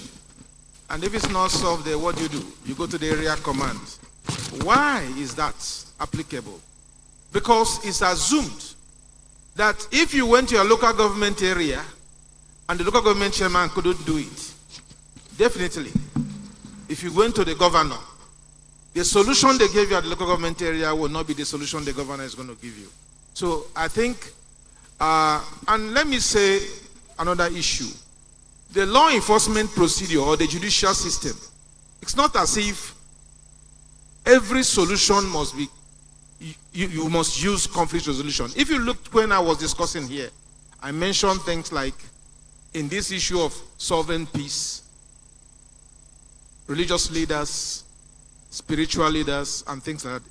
By that particular case study, if those people are people you've invited their religious leaders, or their traditional leaders, or perhaps their group leaders, bring them to the table, analyze the situation. It will give you a deeper insight on how to solve that very problem. And definitely it will be solved. However, if it is not resolved using ADR, there are laws spelled out by the constitutions. It's not everything that you have to use soft target. Some of them you have to break the knot. So there is a specific laws in the system that allows, if you try to make it peaceful and they don't, the law must take its own course. So that is what is that. Then one of the speakers about what he said, the police, I want to take an exception to that. You see, when a single police officer or a single person in service, be it military, does anything that is wrong, it's wrong also to classify it that the military or the police or whoever is all about does such a thing. Why? Because even in our own present families, we have bad eggs. And let me also say, if you saw that bad egg do those things, and you didn't make extra effort to report him so that he could be remanded in his actions, you are also an accomplice. So that's my point on that. Thank you. Thank you very much. Sir, Okay, thank you very much. Well, this is my final thought, and I just have 1 minute. And my 1 minute, I will utilize it to let us know that whatever challenges we face today are surmountable. There is hope in the future of the Southeast region. There is hope in the future of our country, Nigeria. All that we need to do is for all hands to be on deck. For members of our armed forces and other security agencies, the ball is in our court. We have tested the cost of insecurity.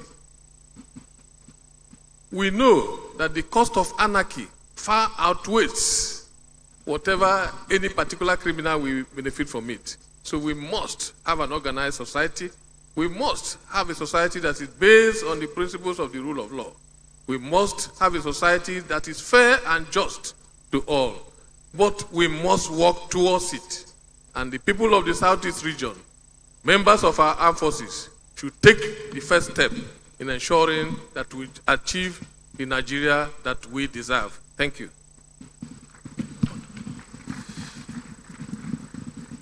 Your Excellency, my final thought is going to be anchored on 3 things. One is the indispensable need for technology. Like Nkemdirim Ray said, I simply would say technology, technology, technology. Then the second one is character. In line with the observation of the Archbishop, oftentimes we treat symptoms, and that's simply palliative. Sometimes we treat problem. It's like the kinetic. But then it's better to find out the root cause of the problem, and that's preventive. And that brings me to the issue of character, which he talked about. Our youths have derailed. We need to go back to the roots. Family values.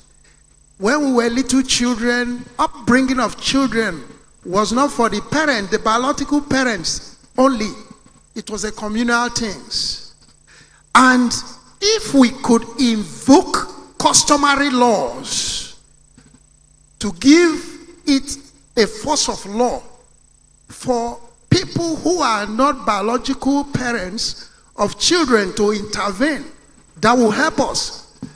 We could do that. And finally, the issue of empowerment.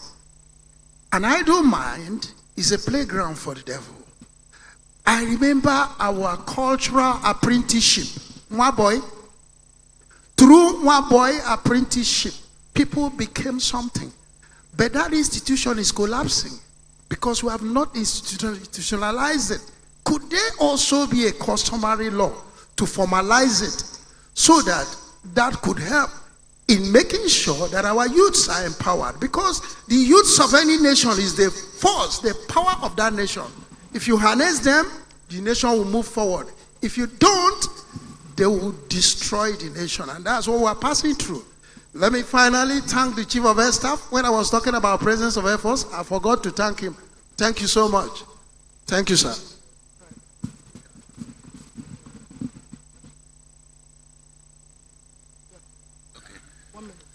Thank you very much.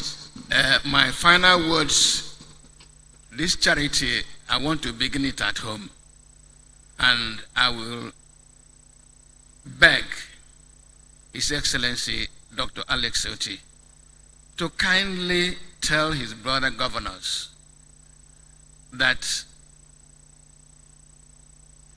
you people are in politics, so it is competition, but please, for the sake of the Southeast, they should see, I'm not praising you, please, they should see what you are doing that is eliciting support and that is eliciting general population endorsement.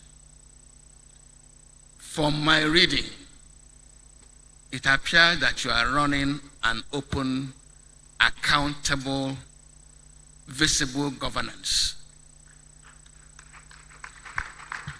It is not an insult to your brother governors to beg them that there's nothing demeaning to a leader to run a transparent, accountable, progressive, and visible governance. In fact, he will last longer in leadership.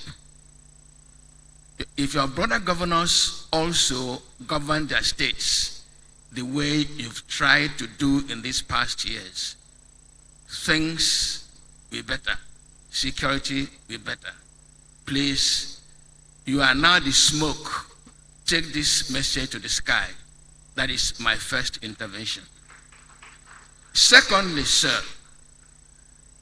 at the federal level, I've had a conversation with one of the military gentlemen who is here, and I asked him, do our people know that this country is at war? Or are we leaving the entire struggle to the security institutions? What do we do to recruit the support of the civilian population to help the security agencies in this fight? It's an important part which I will request the Minister of Information and National Orientation, using the National Orientation Agency, to please help us do. And lastly, a little contentious. At the end of the Civil War, Eastern Nigeria was promised a number of R's: rehabilitation, reconstruction, reintegration, and one other R, I think so. Can we sincerely look at how far we've gone with those R's? Maybe if we assess how far we've gone and discover we have run short of what we ought to do and go ahead to do them, the insecurity in the Southeast would abate.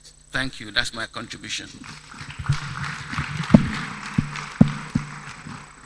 The special guest of honor, Your Excellencies, distinguished ladies and gentlemen, you will agree with me that these excellent panelists have shared profound thoughts and insights. They may not have addressed all the issues, problems, and challenges, but I'm sure they've raised some insights that will help us going forward. I will not attempt to recast some of the things they've said, but for the purposes of the repertoire, I think 5 key issues stand out for me. Not in any particular order, but I think it's worth mentioning. Number 1, there is the need for honest conversation about the subject of Biafra, /IPOB, so that we'll see where we may have missed it in terms of perception, in terms of understanding, and in terms of narrative. Number 2, there is still lingering and persistent trust deficit on security institutions, particularly the police. That's a gap that needs to be closed. How we are going to close it is still a big question, but that has to be closed.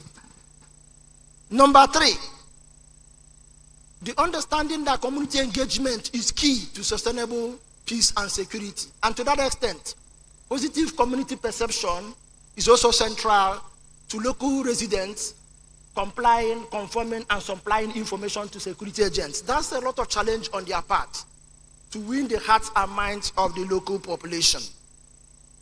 Number 4, we must leverage technology. It's going to be very costly, but it's a categorical imperative for regional security in the Southeast. And lastly, poor character formation is the missing link in terms of the outbreak and persistence of insecurity and crisis in the Southeast. That's a big challenge. Anybody seated here have a responsibility in that effect. Married, not married, father, mother, governor, lecturer, professor like me, students. We all have a role to play to ensure that the kind of persons we see in our constituency, in our family, are people of strong, positive, moral standing. It's on this note that I want to thank each and every one of you, more importantly, and more than the panelists, because you've exercised enormous patience. That's why we have come this far. So I want to ask you to crave your indulgence to at least appreciate yourself by a resounding round of applause.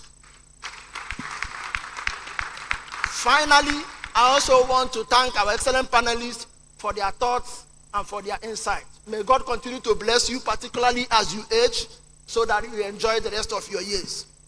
I don't want to be the bad guy, and I crave the special privilege and understanding of the executive governor of Abia State, Dr. Alex Oti. The person talking to you is an Abian, a proud Abia son, a professor in University of Nigeria, Nsukka, who is more or less a migrant scholar. I've been moving around, but we have seen your good works. So I think I'm going to tame my migracy and begin to think back home, to settle home. So on this note, I want to join all others who have actually appreciated you for your good works.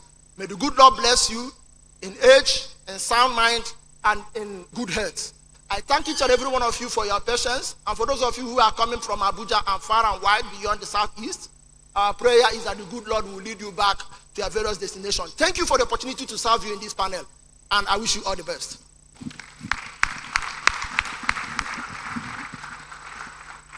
Thank you so much, Professor Freedom. A resounding round of applause for him. I think illustrious sons of Abia, they are making the governor proud and the state as a whole proud. A resounding round of applause for them. Your Excellency, distinguished ladies and gentlemen, we are gradually coming to the end of this epochal summit very shortly. I want to assure you in 10-15 minutes we will be done with this summit.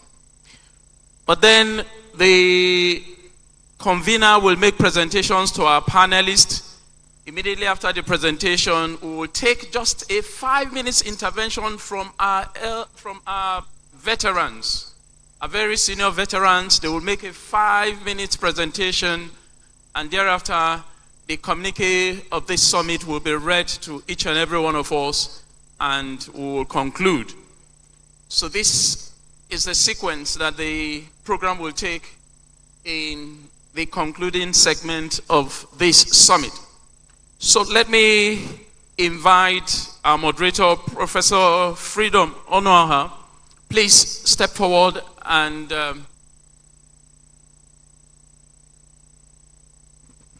get a souvenir presentation for our most amiable convener, the Honorable Minister of Defense. Let's welcome him with a resounding round of applause.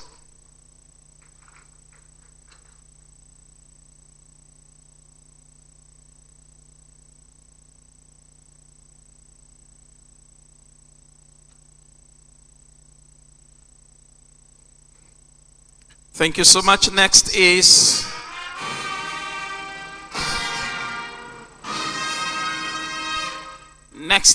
our very esteemed immediate past Chief of the Naval Staff, Vice Admiral Emmanuel Icc Umuahia, retired but not tired.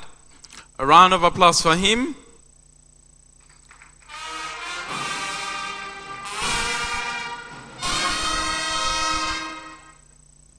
All the way from the National Defense College, and a proud son of the soil, Air Vice Marshal E.O. Chukwu, retired.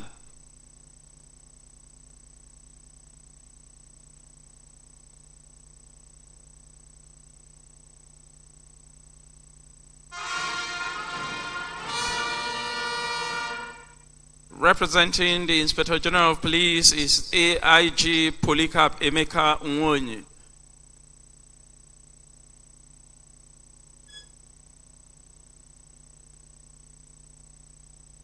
Okay. Please.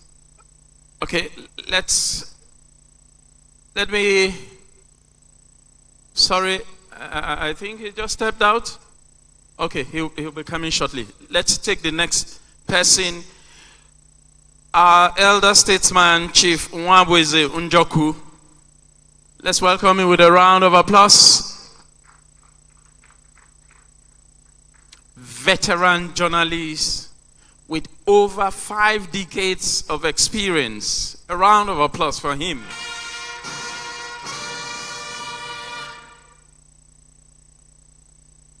And of course, the President, Vision Africa, and Methodist Archbishop Sunday Onoha.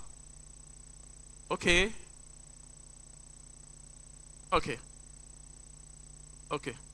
Sir, thank you so very much, sir.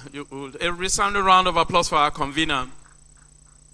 May I, at this juncture, invite Brigadier General Kalu Egwugu, President, Southeast Veterans Welfare Association, to please step forward and make the 5-minute presentation. Let's welcome him with a round of applause.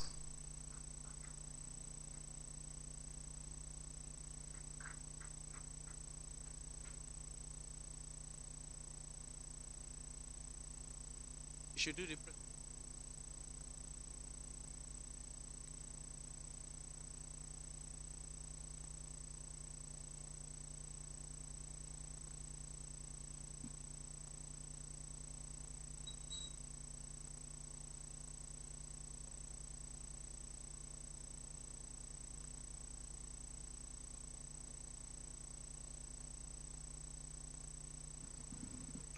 Thank you, Mr. Moderator, for baptizing me.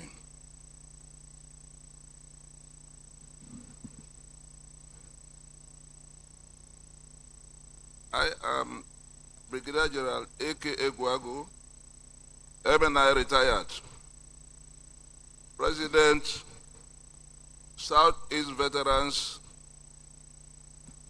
Welfare Association. I want to sincerely thank His Excellency, the Governor of Abia State, for hosting this gathering today.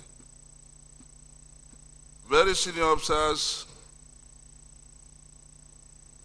the Minister of Defense, please permit me to stand on the existing protocol. I have already submitted our paper, but because we just needed to say 1 or 2 words here.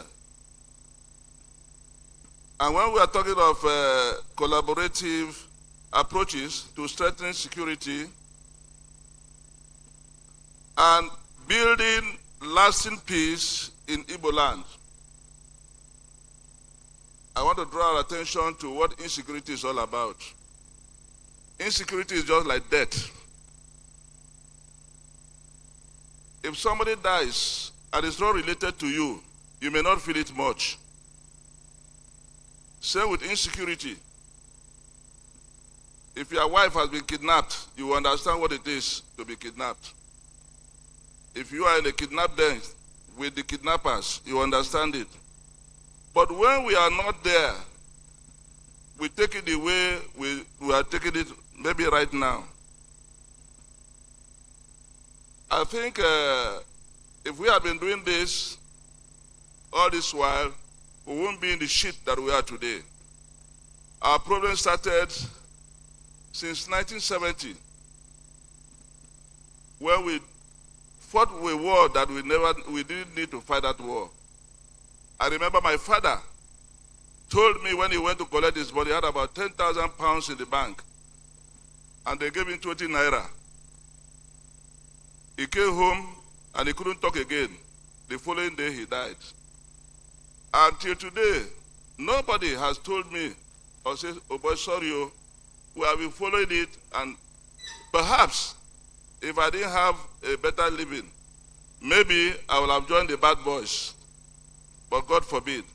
So what I'm trying to say now is that we need to address some of these unhealed wounds from the Civil War until what we are having today. Like the issue of these boys, I know that over 5,000 youths, small young boys have been killed within Igbo land in the last, from about 2015 till date. There are several of them in prison yards, like the Wawa prison in Niger State. So many of them who are held, nobody has even the confidence to go near. And so I want to plead to the governors of Southeast that we are talking of lasting peace. There's need for us to come together, the governors, to come together and see how we can get those ones out. The boys who were just arrested for one thing or the other, they really need to investigate some of them. And those who are not guilty should be freed, because these are some of the problems we are having. And the issue of the IPOB man, Mazin Nnamdi Kanu, I want to also plead with the governors. If Mr. President, I know he can listen to them, to grant him presidential pardon. These are some of the things that are building. People will not talk about it. It takes somebody who has the guts to say it out. Though people don't want to talk about these things, but we need to talk about it because that is where our problem started. And I want to say again that this issue of federal character, so to say, if you are three in a class, from 3 different tribes, and you score 300 marks, and you are denied admission into federal university, somebody else scores 200, he's given admission because he's from a different tribe from you. Some other person scores 50, is given admission in the same federal university. In a country where there are so many state universities, there are so many private universities. I think when we started that program after the Civil War, we were supposed to give ourselves a timeline that after about 10 years, 20 years, 50 years, we should have balanced up, and then we begin to give people equal opportunities. So when you find somebody who has been refused admission, 300 marks, and you see somebody he was better than in going to university, what does he do after that? Some of them take to crime. Some of them go into cultism. Some of them go into drug, and so on and so forth, prostitution and whatever. And so these are some of the problems we really need to address. And if we do not want to address the issue of mediocrity, because that's how we find it, if you can take somebody who is not qualified to give you the job because you are trying to balance up, then it's not going to work very well for the country. So I'm just calling on the governors to please see how they can convince the National Assembly and Mr. President so that there may be a review of this issue of federal character. We have done it for almost 60 years. So we need to review it so that we can correct some of these issues. The issue of migration. Many of our children are outside this land. We don't ask questions. Why are they running away? Insecurity is one of the problems. Job opportunity is another one. They are everywhere. There are people today who are in IDP camps, not only in the southeast, the whole Nigeria. People have stayed 15 years in IDP camps. And we are launching roads, we are launching projects, and we are not caring about those people in IDP camps. The children that you bear in IDP camps may not be the best of children for our society.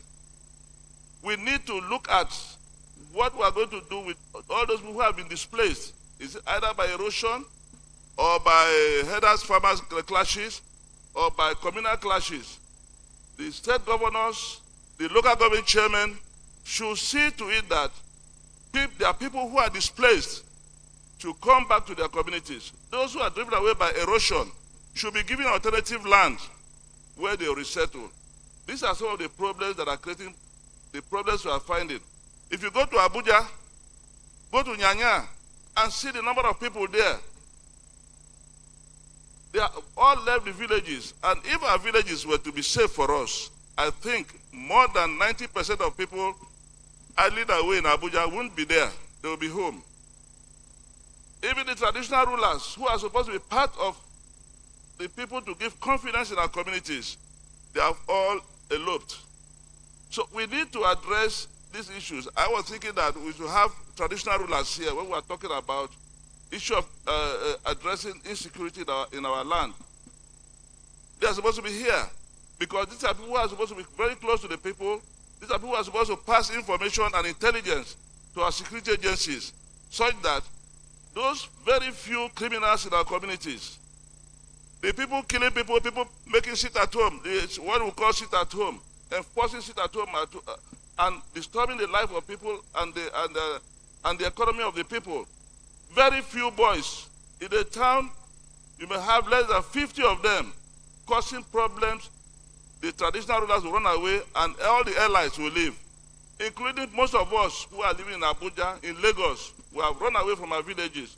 So what do we expect if not that these criminals will continue to harass our people? There is need for us to reconsider our stand.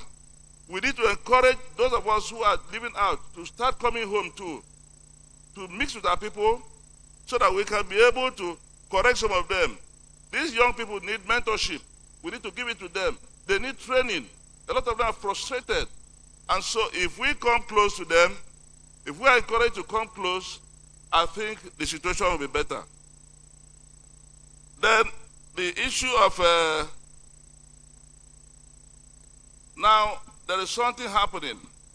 The 19 northern state governors just recently agreed that they are going to be contributing 1 billion naira each every month to address insecurity. They are going to use the retired military personnel and police personnel to work with them to make sure that they address the issue of insecurity in the northern part of Nigeria. I know that in the west, Amotekun is doing very well. Now, if we in the southeast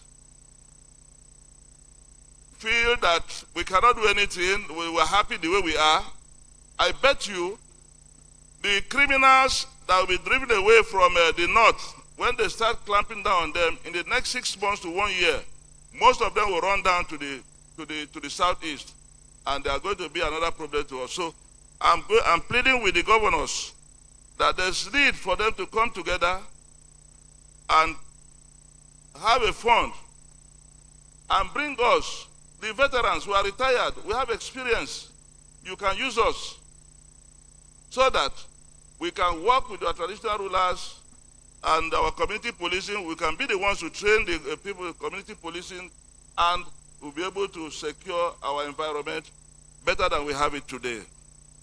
Now, let me just talk a little bit about our own inputs on the 5 pillars, which my minister brought out. Now, on the pillar 1, smart security operation, I think the community policing structure should be headed by responsible, indigenous, retired military, police, and DSS personnel within those communities so that they will be able to groom them well, train them well, and pass information, intelligence to our security personnel. The second pillar, dialogue and reconciliation.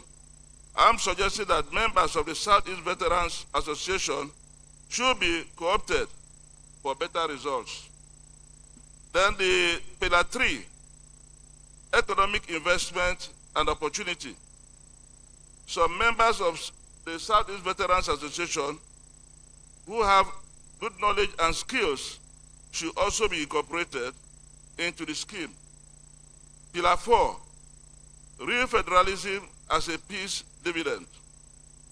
The federal government should reconsider establishing the geopolitical zone or regional policing in place of this state policing. Now, we are ripe for state policing, but I think it is too early for us to be thinking of state policing. I would suggest that we create a regional police that will bring the regions, just we're talking like Southeast now, we're talking about it, having one regional organization of the police, then it will be better than putting it in the hands of the state. If we start doing it, after a while, maybe 10 years, 20 years, we can now think of doing the community policing. Then we must have been better educated and prepared for it. The federal government should endorse full local government autonomy. I think this is one of the problems we are having.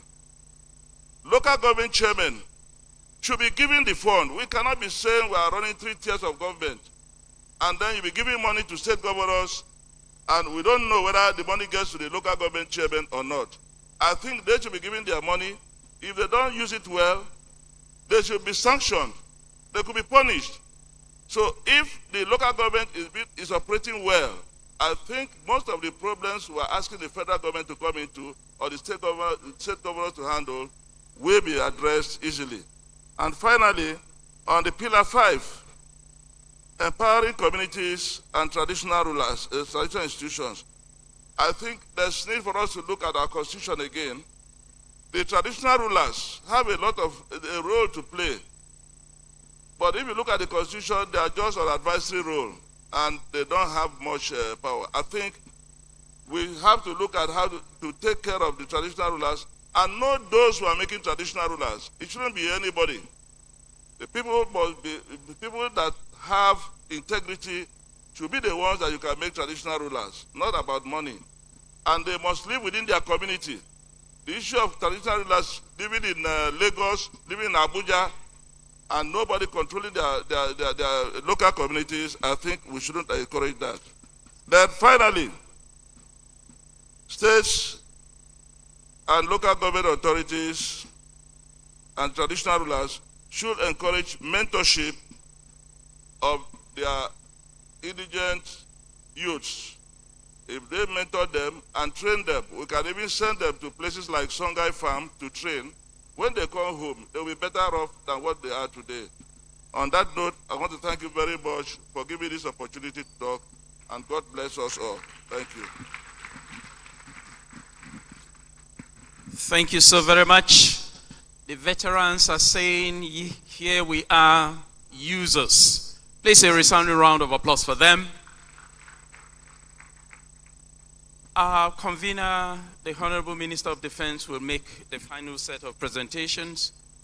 Before he does that, may I invite the panelists who were not here when the presentations were made. That's the AIG, Polycarp Emeka Umuahia. Please let's welcome the Minister with a resounding round of applause, the Minister of Defense.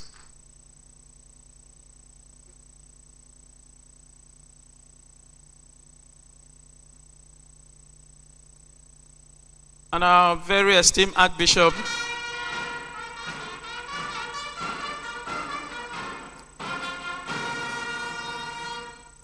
thank you so much, Sam. A round of applause for Archbishop Sunday Onoha.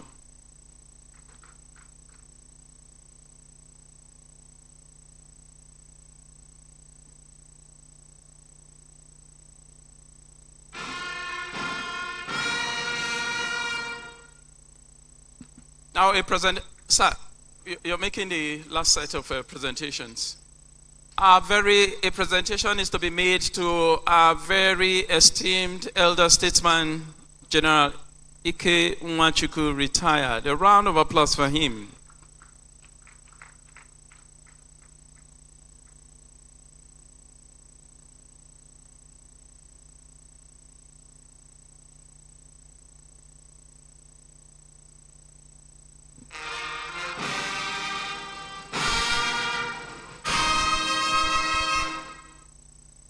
Very amiable, Honorable Minister of Information and National Orientation. Let's welcome him with a round of applause. Alhaji Mohammed Idris, Fellow of the Nigerian Institute of Public Relations.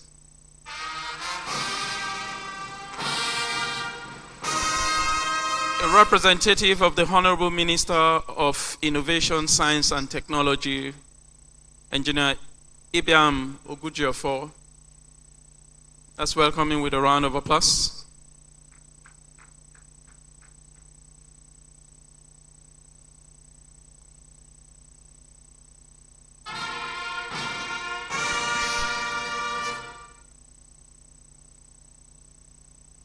Our sagacious Chief of the Air Staff. Let's welcome him with a round of applause. Sir.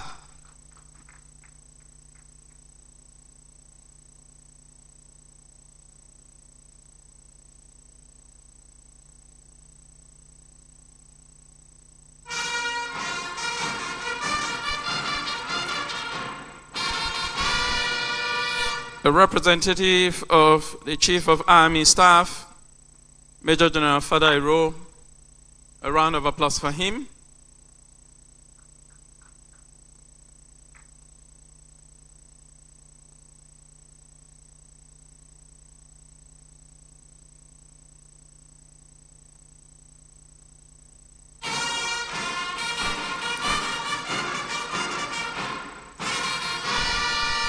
A representative of the Chief of Naval Staff, Rear Admiral S.D. Ibrahim.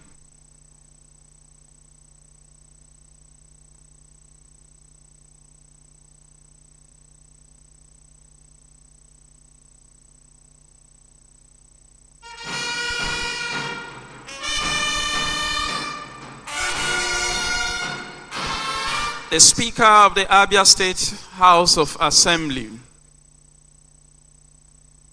Let's welcome him with a round of applause.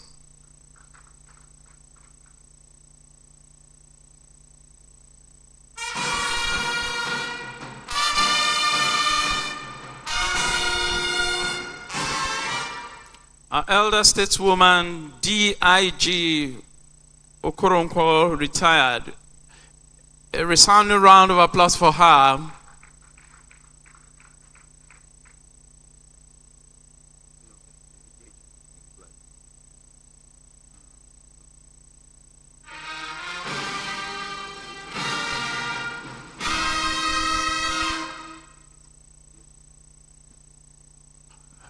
And of course, our most esteemed keynote speaker, former Chief of Army Staff, Lieutenant General O.A. Ihejirika, retired but not tired, CFR. Please let's welcome with a resounding round of applause.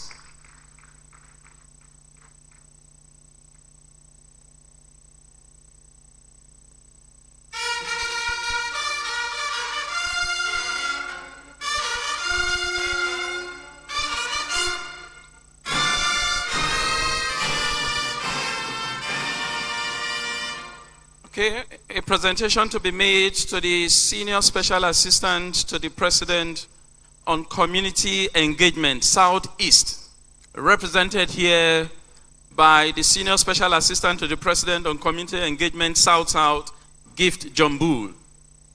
A round of applause for her.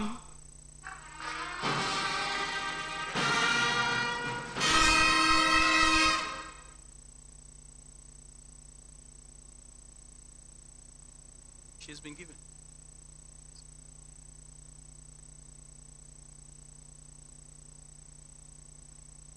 Your Excellency, distinguished ladies and gentlemen, this is the high point of this summit. A presentation to be made to our gracious chief host. Distinguished ladies and gentlemen, the executive governor of Abia State, when he came to the National Defense College to deliver a lecture, the college has not recovered from them. The participants are asking that please, you graciously avail yourself for the graduation ceremony, which will be coming up on the 28th. A letter has been sent in that regard. Thank you so very much. They are still making reference to that lecture. A resounding round of applause as our convener makes this presentation to our chief host.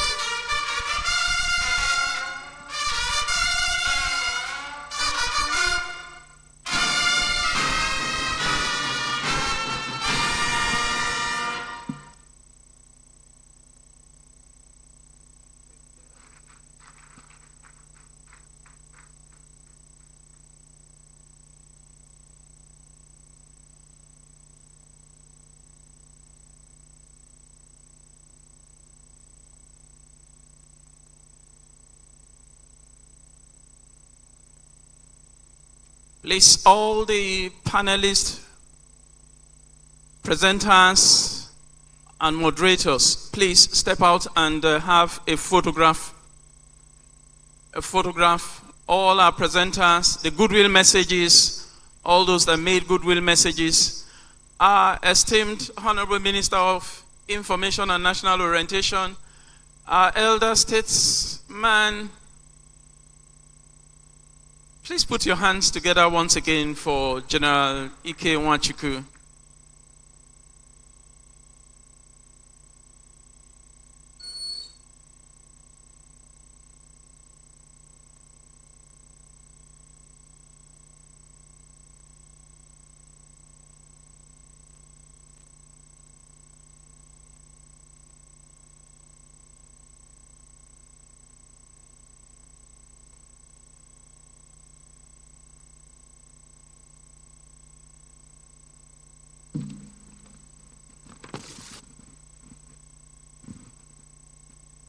Thank you so very much, sir. Please, a most resounding round of applause for our chief host and, of course, our convener and other distinguished personalities. I think we will now take the communique.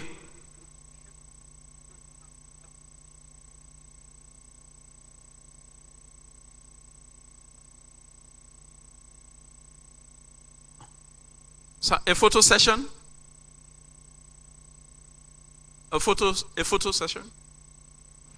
Okay. Okay. Members of the Abia State Security Council, please, you're requested to step out for a presentation. I think there are just two because others have been.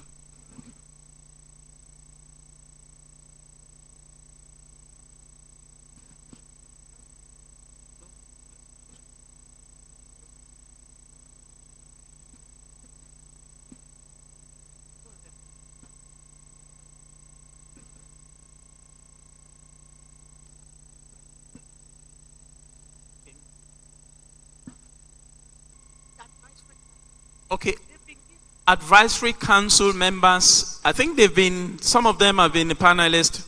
We've given to AVM and DIG. All right. Mr. Rinkem Derim just received his own, and of course, next is the special advisor to the government on security matters, Navy Commander MacDonald Oba, retired.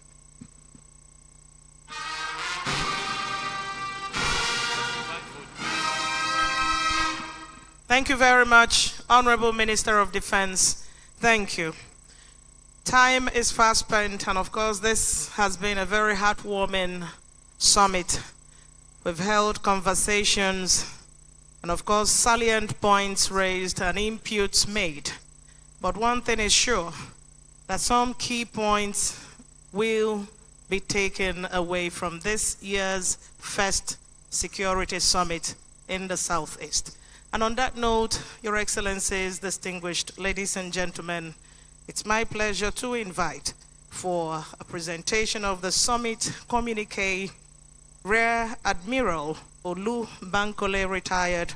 He is the Special Advisor on Civil Military Relations and Humanitarian Affairs to the Honorable Minister of Defense. And of course, the Chairman, Planning Committee of this Security Summit. A round of applause for him, please. Thank you.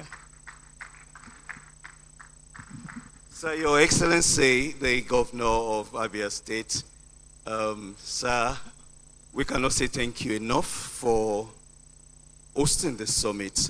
Before I read the communique, I'll just give a brief. The Minister has been keen on policing all of Governor's approach, and we had this interaction with the Office of the Community Engagements, the Special Advisors from the President's Office, that's Senior Special Advisor on Community Engagements. And the next thing, we had planned to have this kind of thing in all the 6 regions, starting with the Southeast.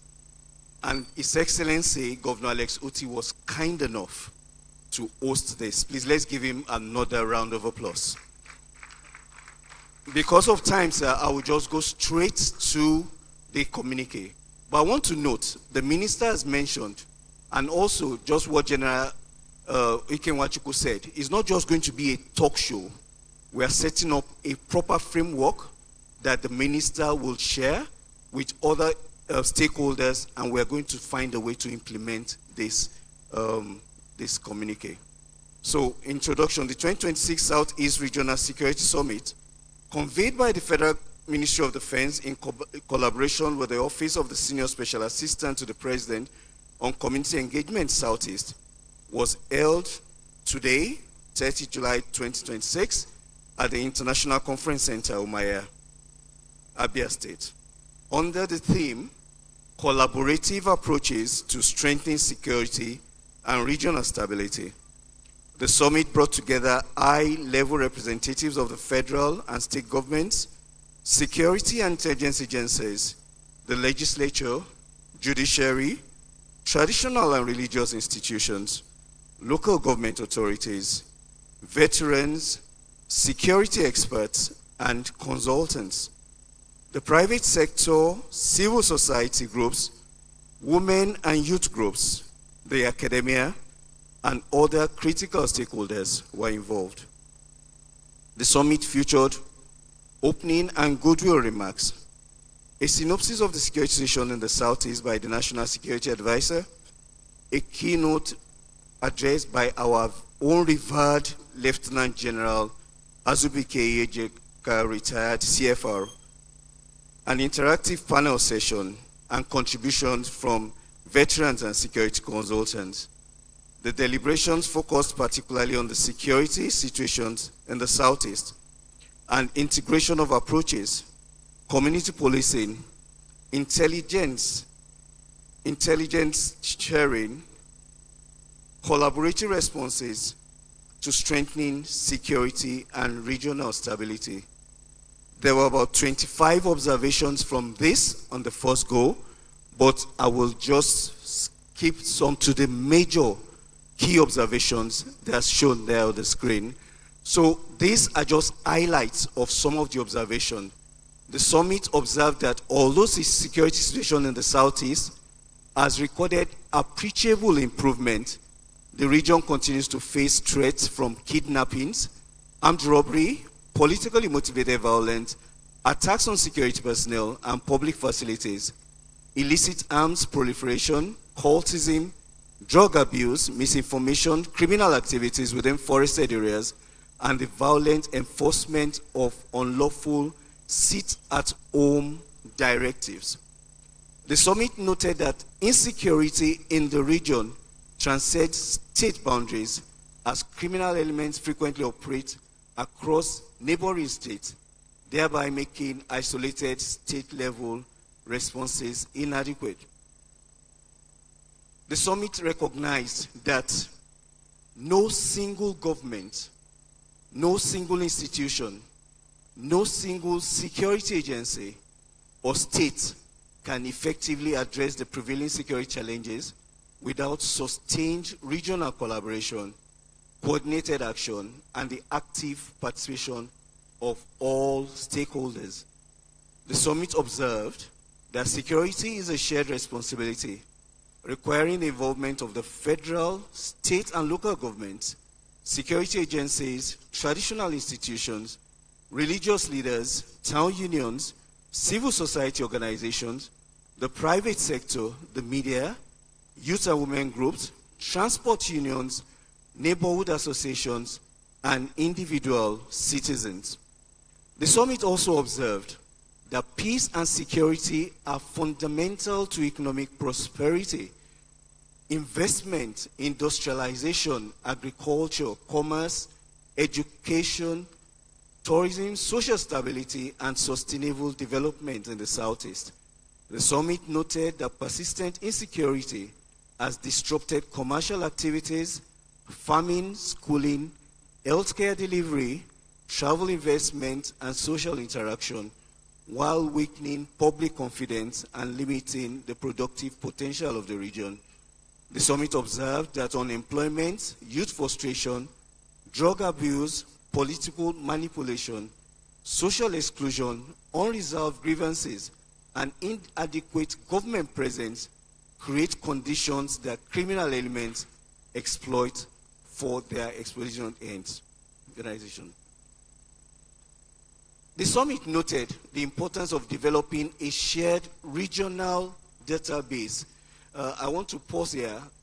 My minister, my principal, has been emphasizing the need for a database. We cannot operate without a database. Even if you go into technology, we all need to be on one data so that if you are committing crime in Enugu, they can be detected in Abia. You don't just, so we need a database covering, and that was why the NIMSI people paid a courtesy call also to the minister last week. They are trying to integrate. So the summit noted that the importance of developing a shared regional database of wanted persons, criminal networks, kidnappers, arms traffickers, drug dealers, stolen vehicles, and other persons or assets associated with criminal activities. The summit observed that checkpoints alone are insufficient to defeat mobile and technologically enabled criminal groups, and therefore called for greater investments in drones, geospatial mapping, CCTV systems, forensic capabilities, automated vehicle identification, digital databases, emergency communication platforms, and professionally managed surveillance infrastructure. The summit recognized the need to strengthen the judicial process to ensure the timely investigation, prosecution, and punishment of offenders, thereby reinforcing deterrence, public confidence, and the principle that crime attracts clear consequences. Now, the implementation and follow-up, when we go back to Abuja, the minister set up a technical team, because what is going to happen now is that we are starting with the Southeast, we are moving to the North Central Makurdi on the 30th, 31st, we're having that conference. So we need to harmonize all these regional thoughts, and we set up an implementation framework. On that note, I want to once again, most respectfully, on behalf of the Honorable Minister of Defense, thank our host governor, and also the participation from the presidency. And for the caliber of people that were here, I want to say thank you so much. I'm not giving the vote of thanks. The SSA, will still give the vote of thanks. But on behalf of my principal, I want to thank the host governor for his excellent hospitality. Thank you, and may God bless us also.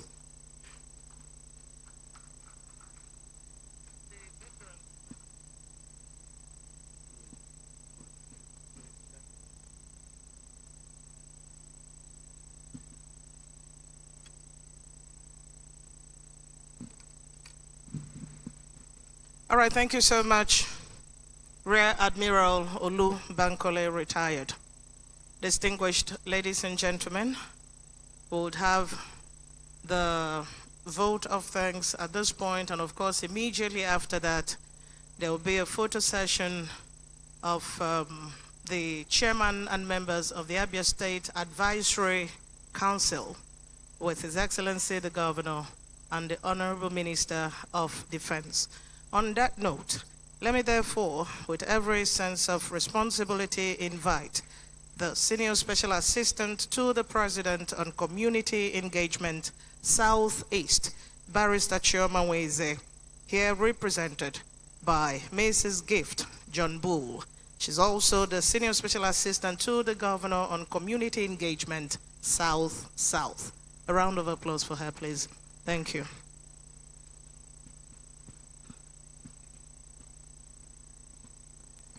Thank you very much. So I'm the Senior Special Assistant to the President. Yes, thank you very much. Thank you very much. The Executive Governor of Abia State, our Chief Hosts. Thank you very much, the Honorable Minister of Defense, and then the Honorable Minister of Information. Thank you to our Royal Fathers and our Elder Statesmen. Thank you very much, and thank you, our noble men and women of the armed forces. As your regional neighbor, I will be reading the speech of my dear sister and colleague, Honorable Barrister Chioma Weze, the Senior Special Assistant to the President on Community Engagement for the Southeast. So permit me, as your sister to also say, Indi Abia, ekele munu. I hope I did it well. So I'll be reading word for word the speech of my dear sister and colleague, like I earlier mentioned. A speech presented by Barrister Mrs. Chioma Weze, Senior Special Assistant to the President on Community Engagement, Southeast, on the occasion of the Southeast Regional Security Summit, conveyed by the Honorable Minister of Defense, Christopher Musa, retired, on Thursday, 30th July 2026, at the International Conference Center, Umuahia, Abia State. It is a profound honor for me to welcome you all to Umuahia today for this all-important Regional Security Summit. This gathering is a deliberate, courageous, and long overdue conversation about the future of our region and our people. For too long, the Southeast has carried a heavy burden.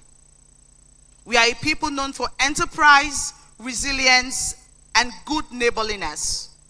Yet in the recent years, that identity has been tested by insecurity, mistrust, and widespread tension. I must begin by acknowledging the reason we cannot delay this conversation any further. The insecurity in our land is costing us too much as a people.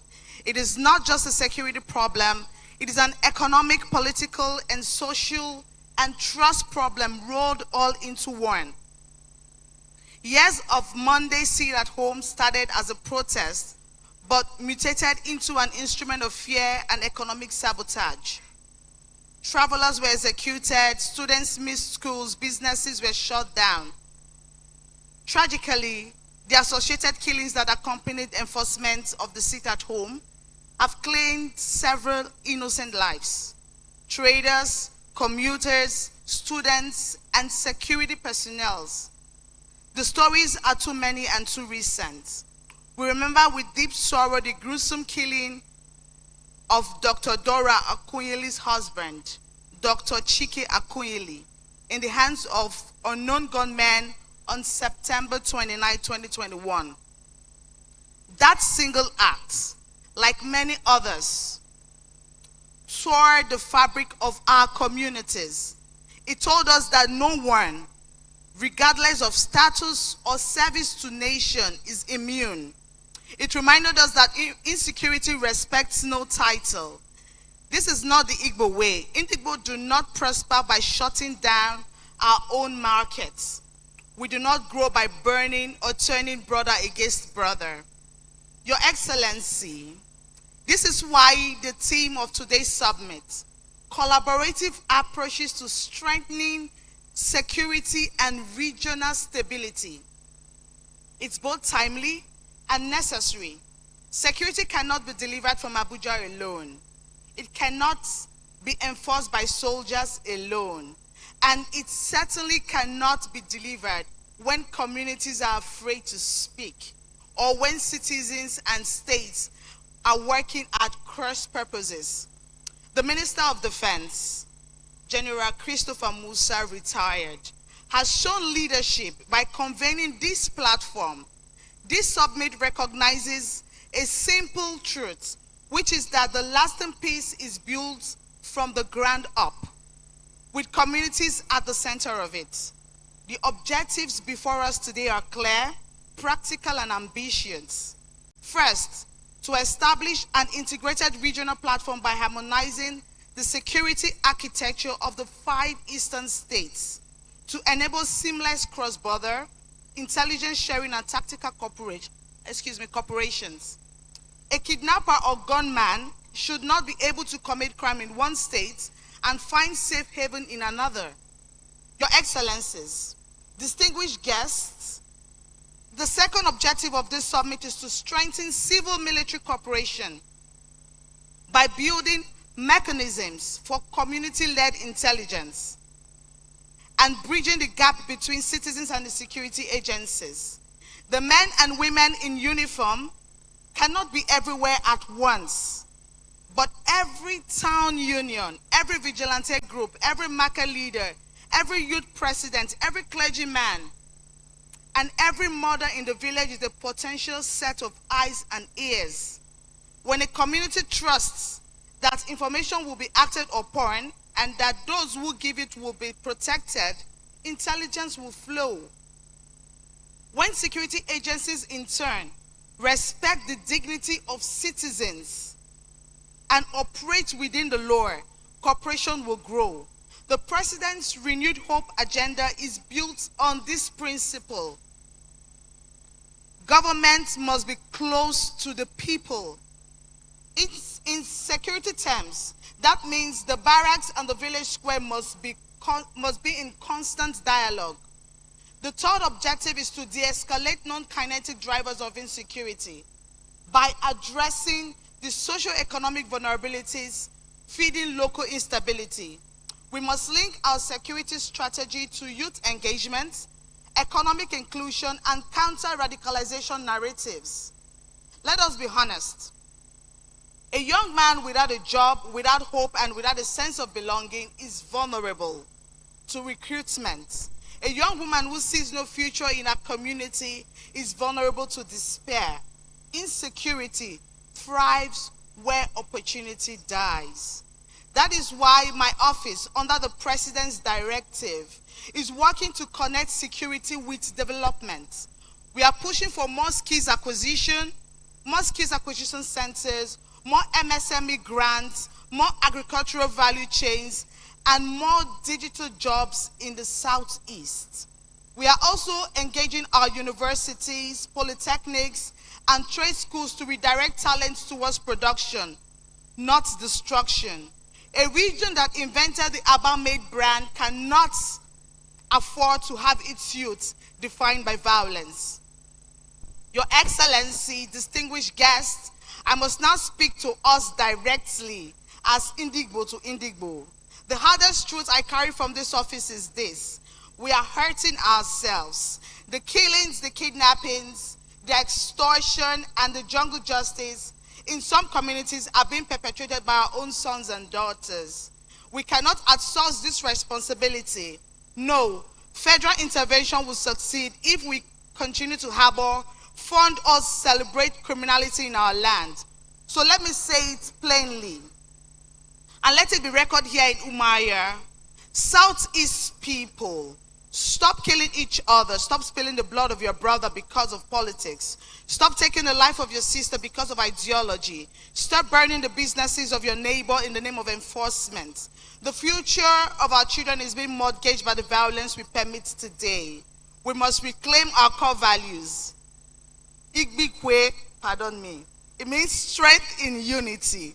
Onyengala umanya, pardon me. It means no one should abandon his brother. Akuro, Unu, it means let wealth return home. Pardon my Igbo, I'll learn.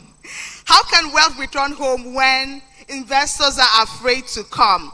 How can our sons and daughters return from Lagos, Abuja, and abroad when they fear for their lives on our roads? We are our own first line of defense. Security is everyone's business. It is the business of the governor and the vigilante.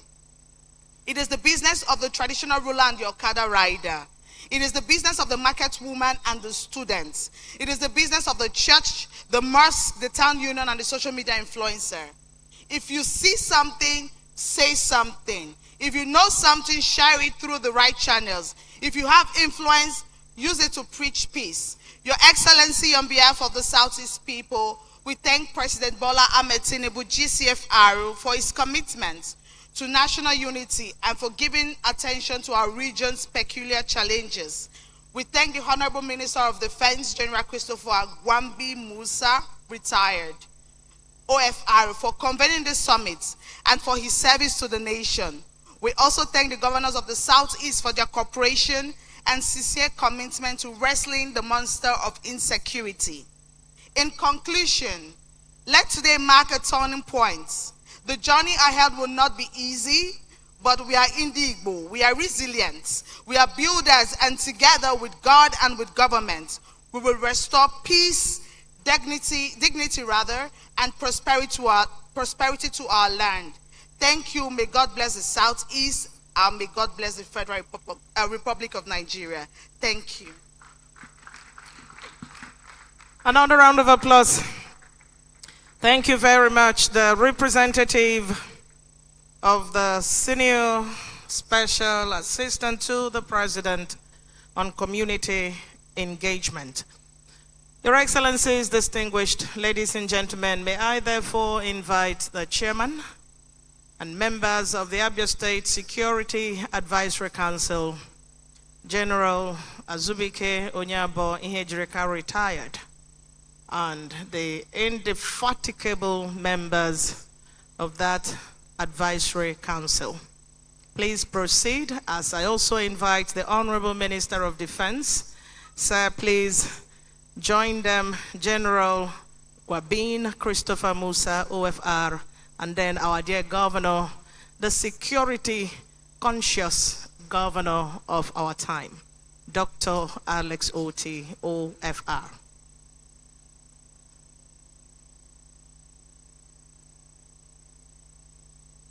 The Southeast veterans, please also come close, because immediately after now,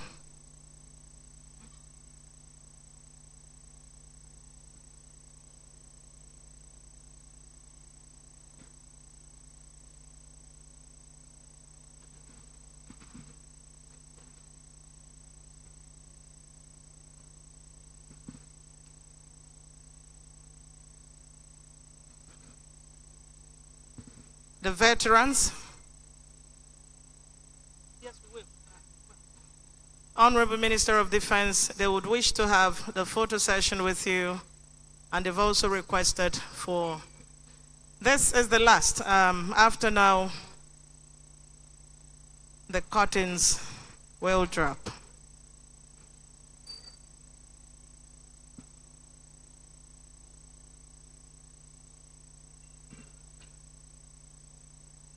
All right, time is fast spent. Let's have the photo session quickly.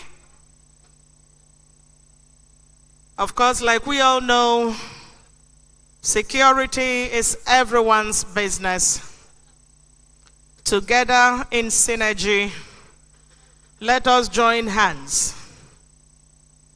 to achieve a Southeast region devoid of insecurity. Special thanks to everyone, especially our chief host and governor of Abia State, Dr. Alex Oti, OFR.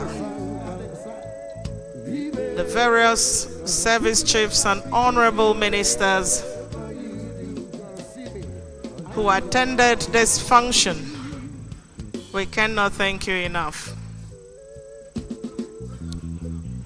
Please, can we be fast with that photo session, please? The photographers assist us.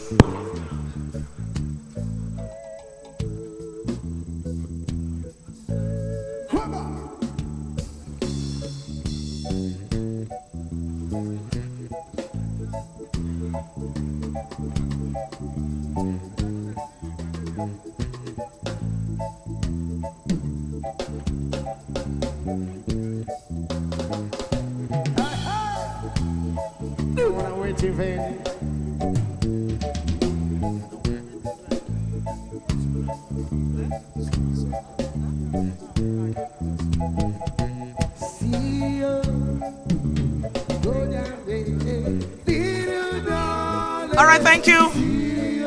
Thank you very much. Please, can we move in so we can officially close this session?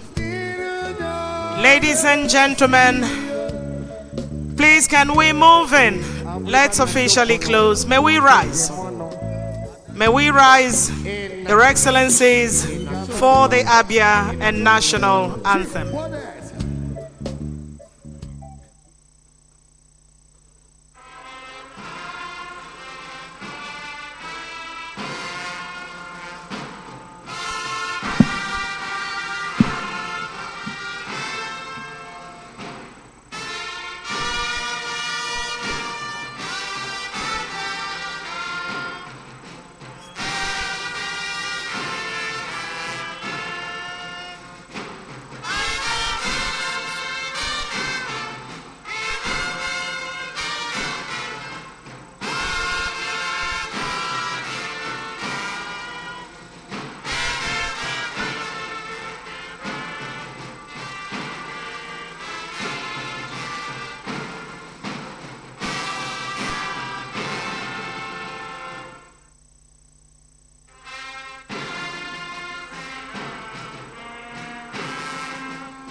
Thank you very much. It's been me, Adeze Irebu, the Chief Moderator to His Excellency the Governor, on behalf of my partner on the microphone, Dr. Emmanuel Umuahia, the PRO of the National Defense College, thanking you all for the honor of moderating this summit.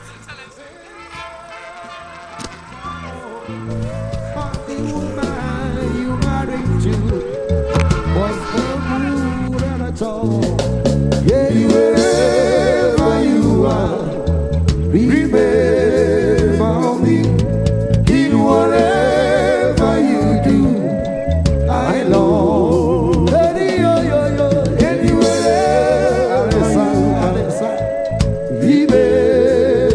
Remember me. In whatever you do, gonna see me. I love you.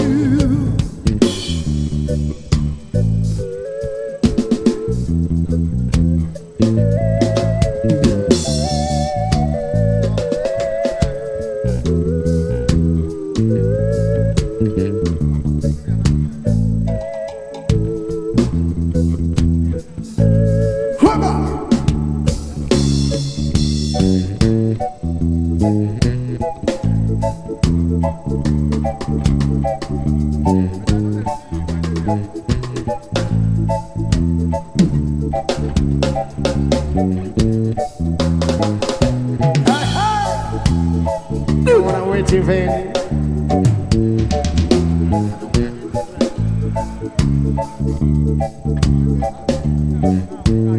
The veterans, please stay behind. The veterans, please stay behind for a meeting with the Honorable Minister. Thank you.